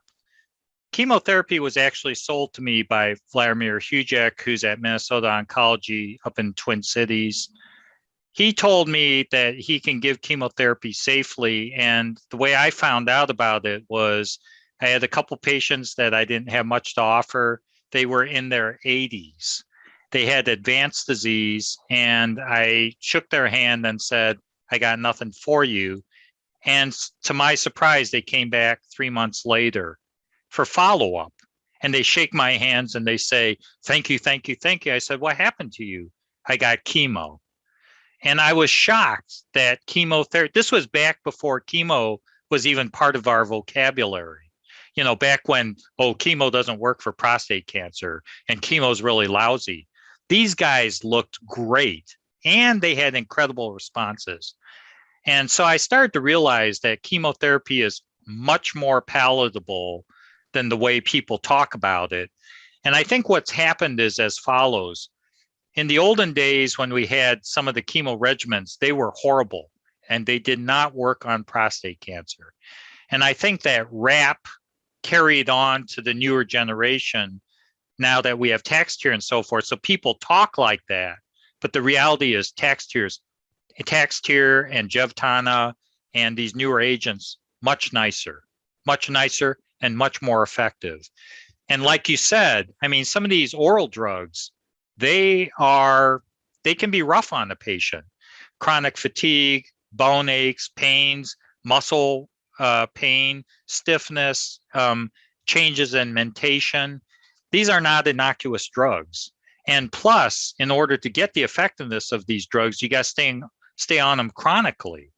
So it's kind of like, you know, chemo, probably a little bit tougher or more stingy up front, but it's nowhere near as bad as it's being played out in the public eye. And in terms of benefit, I think it has a dramatic benefit for patients with advanced cancer. No, that's well said. I think my pet peeve was when I talked to Dr. Dorff at City of Hope, my little rant was, you know, in breast cancer, it's all laid out. You can look at how to prevent and how to treat all sorts of side effects from A to Z.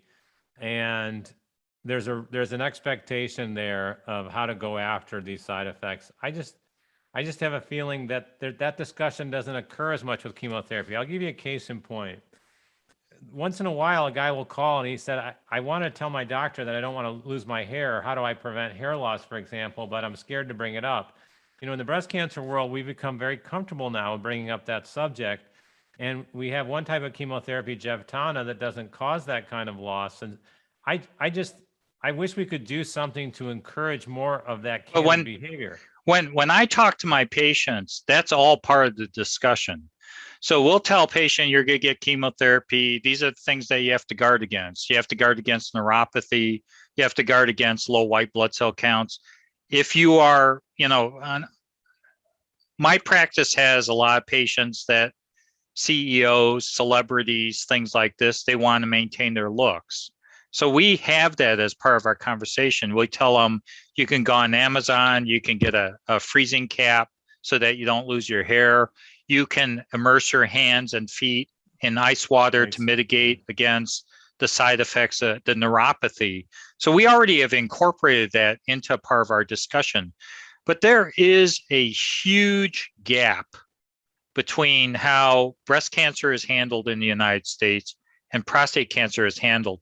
And I don't fully understand that. I think it probably has something to do with the rugged individualism thing, where guys are not expected to talk about these little things or worry about these things, and where talking about illness is a sign of weakness, you know.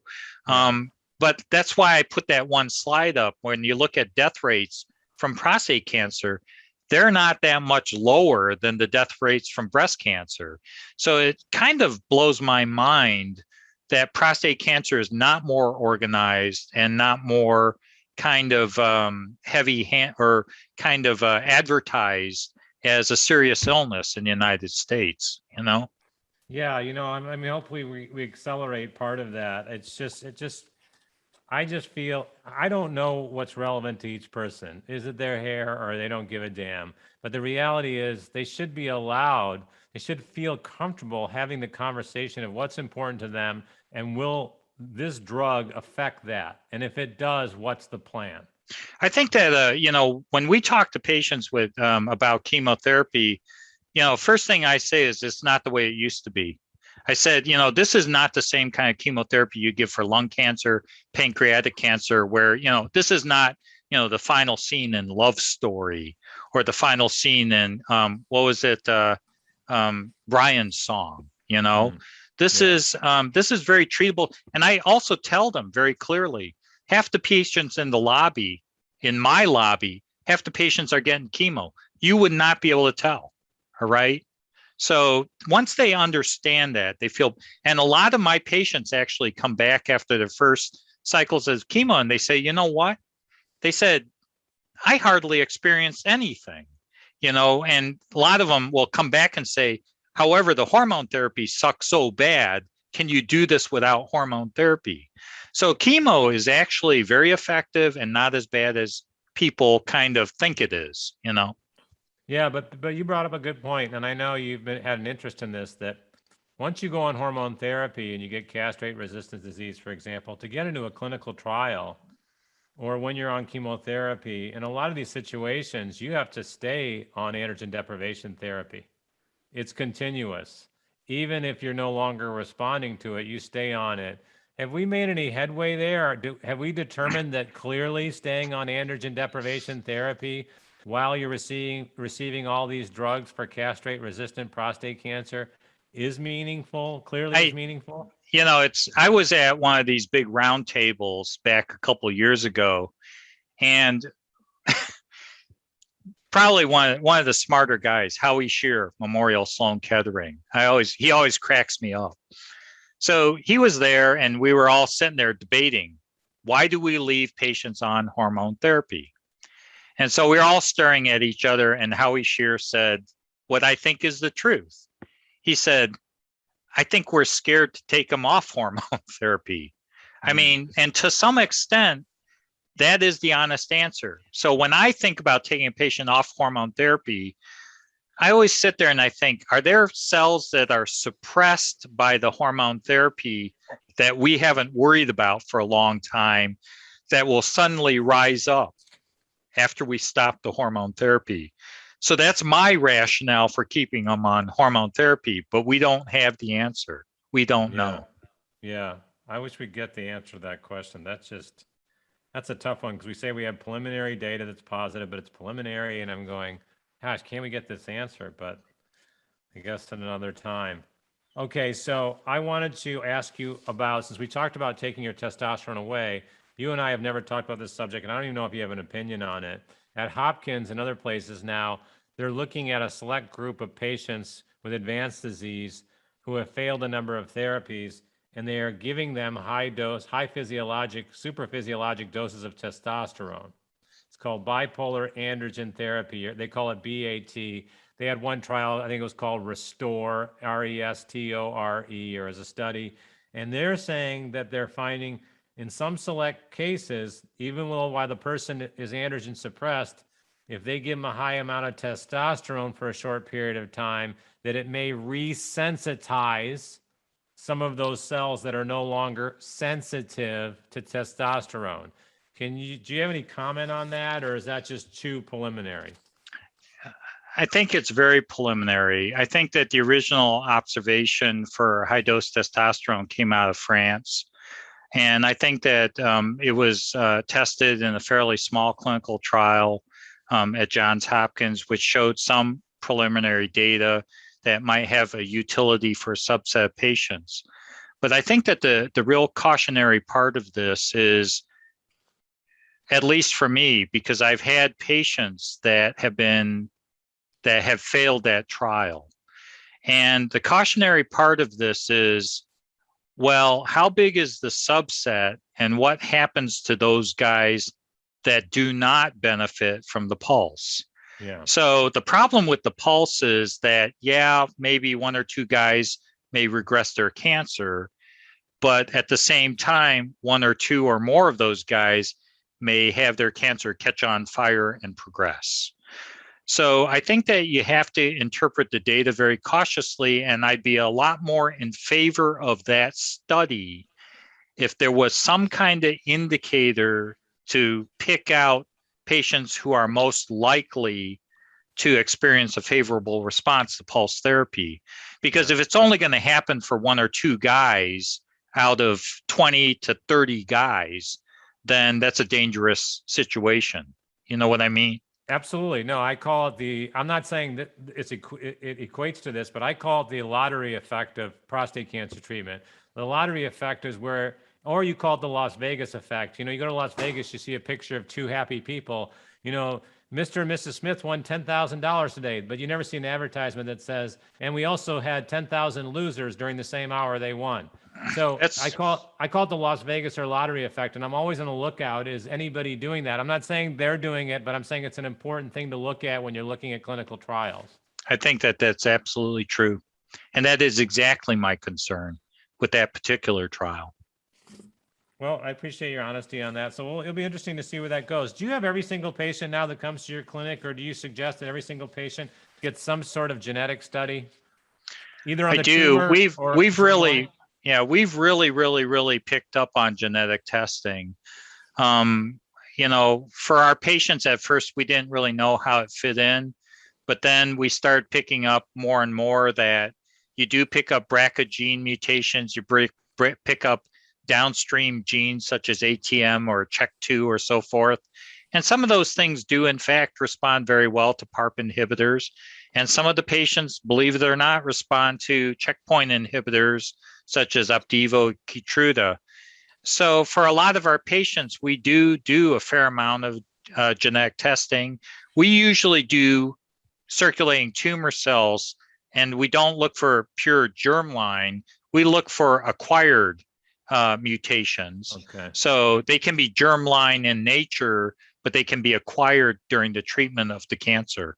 Yeah. And are you doing multiple? Do you do multiple genetic tests on the somatic or acquired? I mean, so if someone stops responding to a certain therapy, then is there some cases where you do an additional genetic test because? Oh yeah, we will repeat after every kind of section with a systemic therapy. So Taxotere, you know, after that we'll repeat if there's recurrence. Yep. That's interesting. That's really, really interesting. Now let me just kind of finish up with two other thoughts. This lutetium PSMA 617, this radioligand. Yep. So they reported this overall survival benefit that was significant.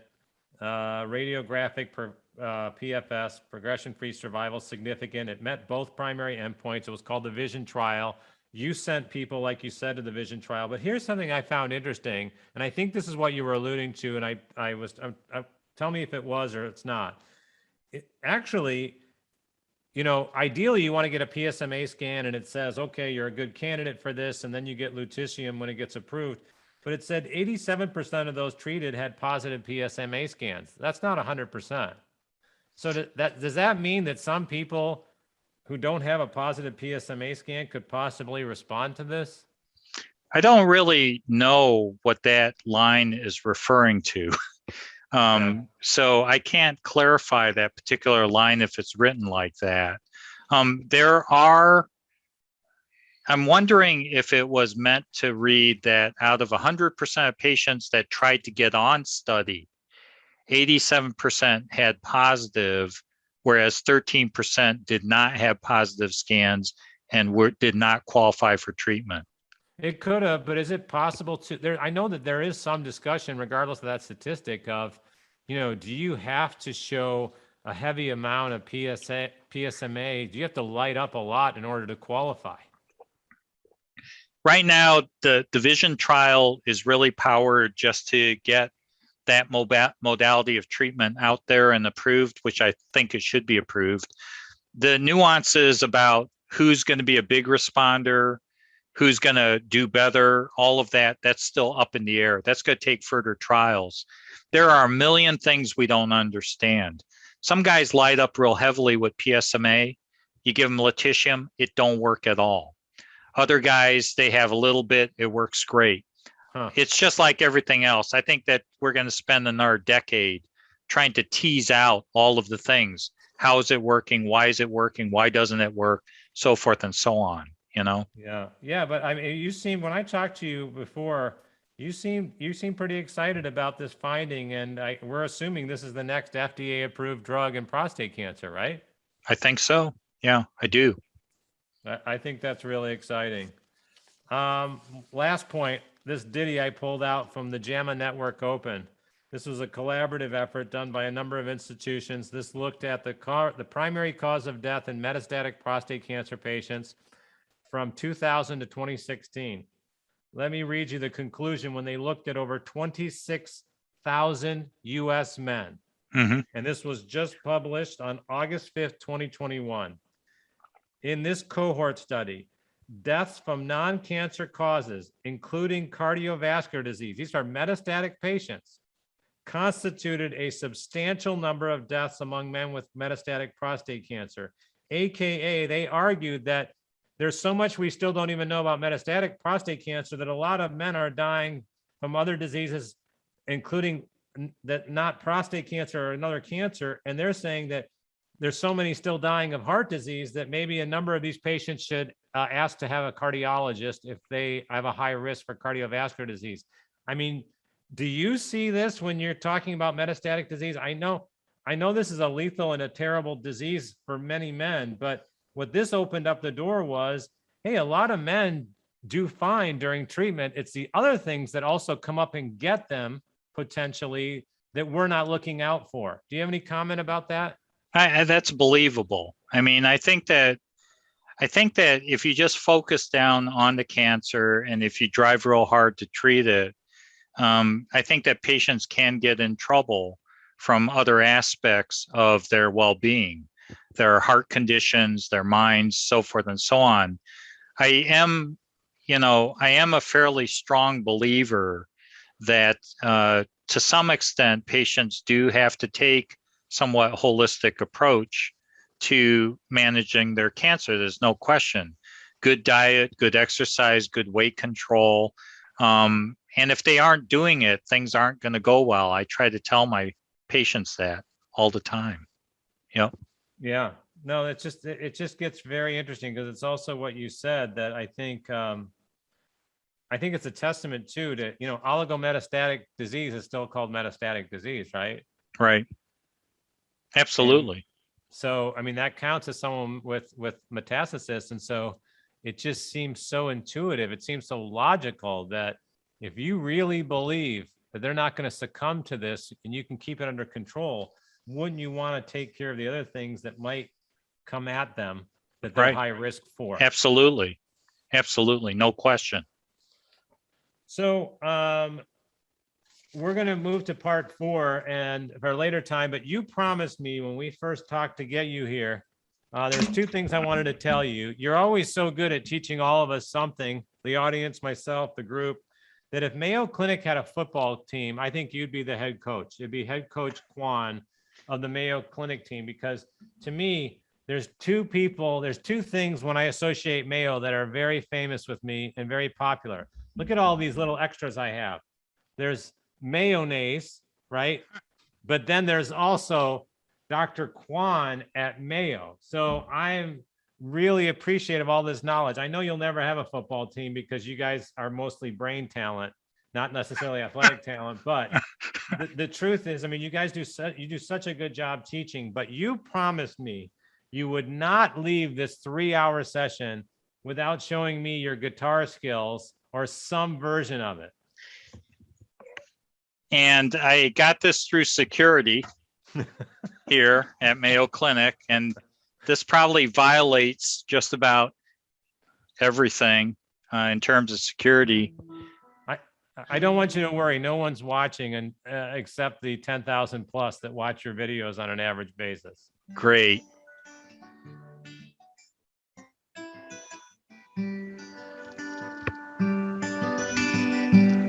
So are you familiar with a guy named Elvis? Thank you. Thank you very much. Absolutely. You know, the song Falling in Love, right? Wise men say that only fools rush in, but I can't help falling in love with Mark Moyad. So actually, that's not the message I wanted to get out there. I think I like that message. But I do want this message. So I was working on this. Okay. I like the first message, though. Yeah. It's the same song. Actually, I only know one song. I'm a urologist. What do you expect? That's okay. Moyad say. Check your PSA.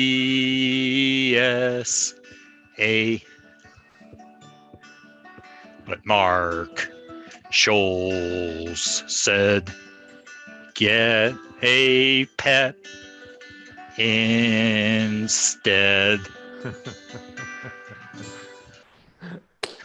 How's that? It's a little ditty I made for you, huh? Hey, Kwon is in the building. Kwon is in the building.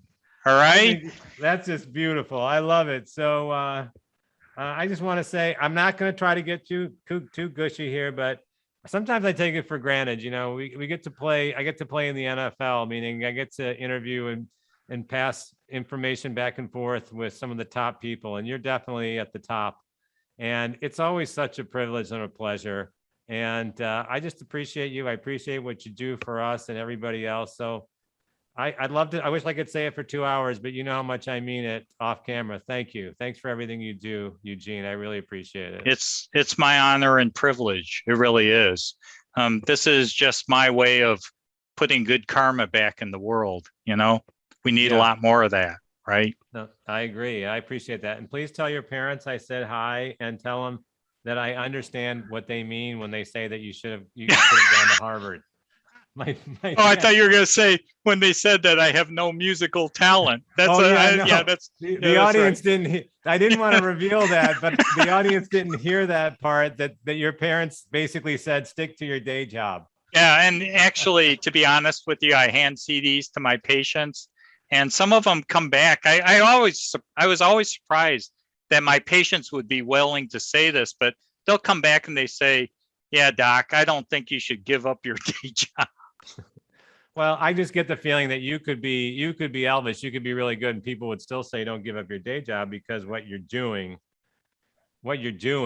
is changing people. I mean, you're completely changing the trajectory of their lives for the better. So I think you're in a rough spot. It doesn't matter how talented you are vocally or guitar wise. It's never going to surpass what you're doing day in and day out at the Mayo Clinic. So thanks again. Like I said, I don't want to turn it into an Academy Award-winning speech or a Barbara Walters interview where I just start crying the whole time. But I'll see you in the after show. And thanks for being you. I appreciate you, man. Thank you so much. Take care. Bye-bye. Take care.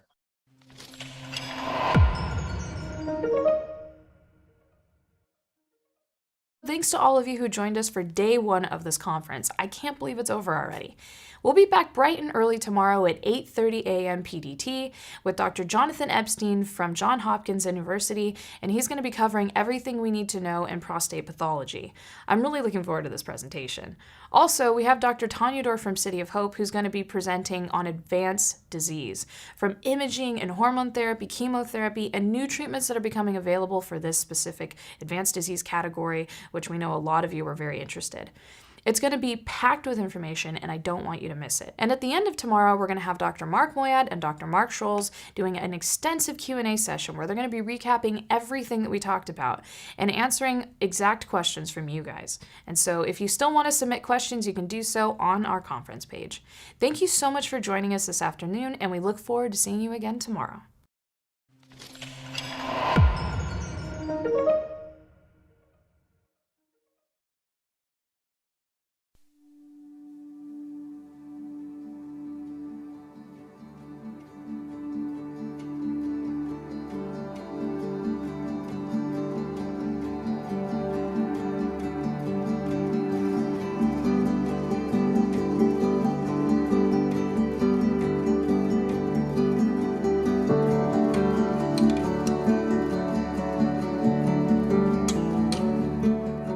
Prostate Cancer Research Institute is an educational organization for prostate cancer patients, their caregivers, and their families.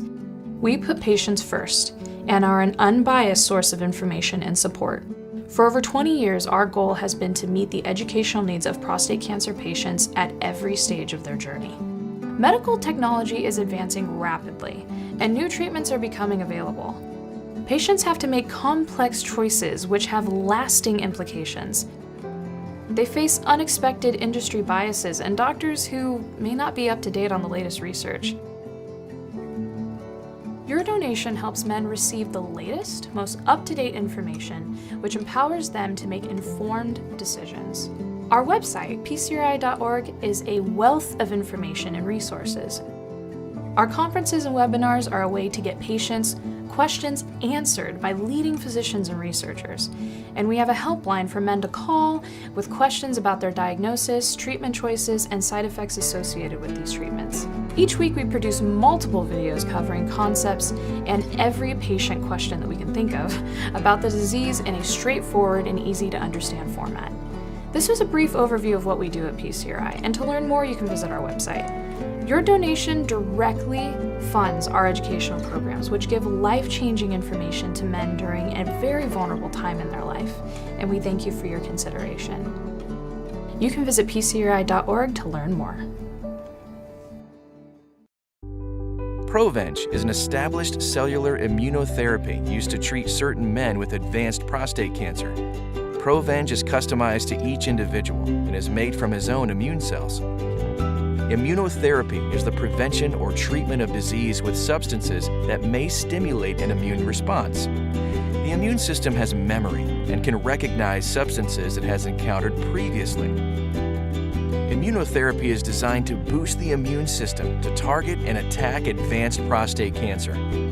This is why immunotherapy empowers the immune system to fight the cancer immediately and allow the effects to last over time. Indication: Provenge is a prescription medication used to treat certain men with advanced prostate cancer. Provenge is an established cellular immunotherapy and is customized to each individual by using his own immune cells. Important safety information. Before receiving Provenge, tell your doctor about any medical conditions, including heart or lung problems, or if you have had a stroke. Tell your doctor about any medicines you take, including prescription and non-prescription drugs, vitamins, or dietary supplements. The most common side effects of Provenge include chills, fatigue, fever, back pain, nausea, joint ache, and headache. These are not all the possible side effects of Provenge treatment. Provenge is made from your own immune cells, which are collected during a process called leukapheresis. The cells are processed, returned, and then infused back into the patient through an IV, intravenous infusion, approximately 3 days later. This process is completed in 3 cycles, about 2 weeks apart. Each infusion takes approximately 1 hour and requires 30 minutes of post-infusion monitoring. Provenge infusion can cause serious reactions. Tell your doctor right away if you have signs of a heart attack or lung problems, such as trouble breathing, chest pains, racing or irregular heartbeats, high or low blood pressure, dizziness, fainting, nausea, or vomiting. Have signs of a stroke, such as numbness or weakness on one side of the body, decreased vision in one eye, or difficulty speaking. Develop symptoms of thrombosis, which may include pain and/or swelling of an arm or leg with warmth over the affected area, discoloration of an arm or leg, shortness of breath, chest pain that worsens on deep breathing. Have signs of infection, such as fever over 100 degrees Fahrenheit, redness or pain at the infusion or collection sites. Tell your doctor about any side effects that concerns you or does not go away. For more information, talk with your doctor. You are encouraged to report negative side effects of prescription drugs to the FDA. Visit www.fda.gov/medwatch or call 1-800-FDA-1088. Please see accompanying full prescribing information.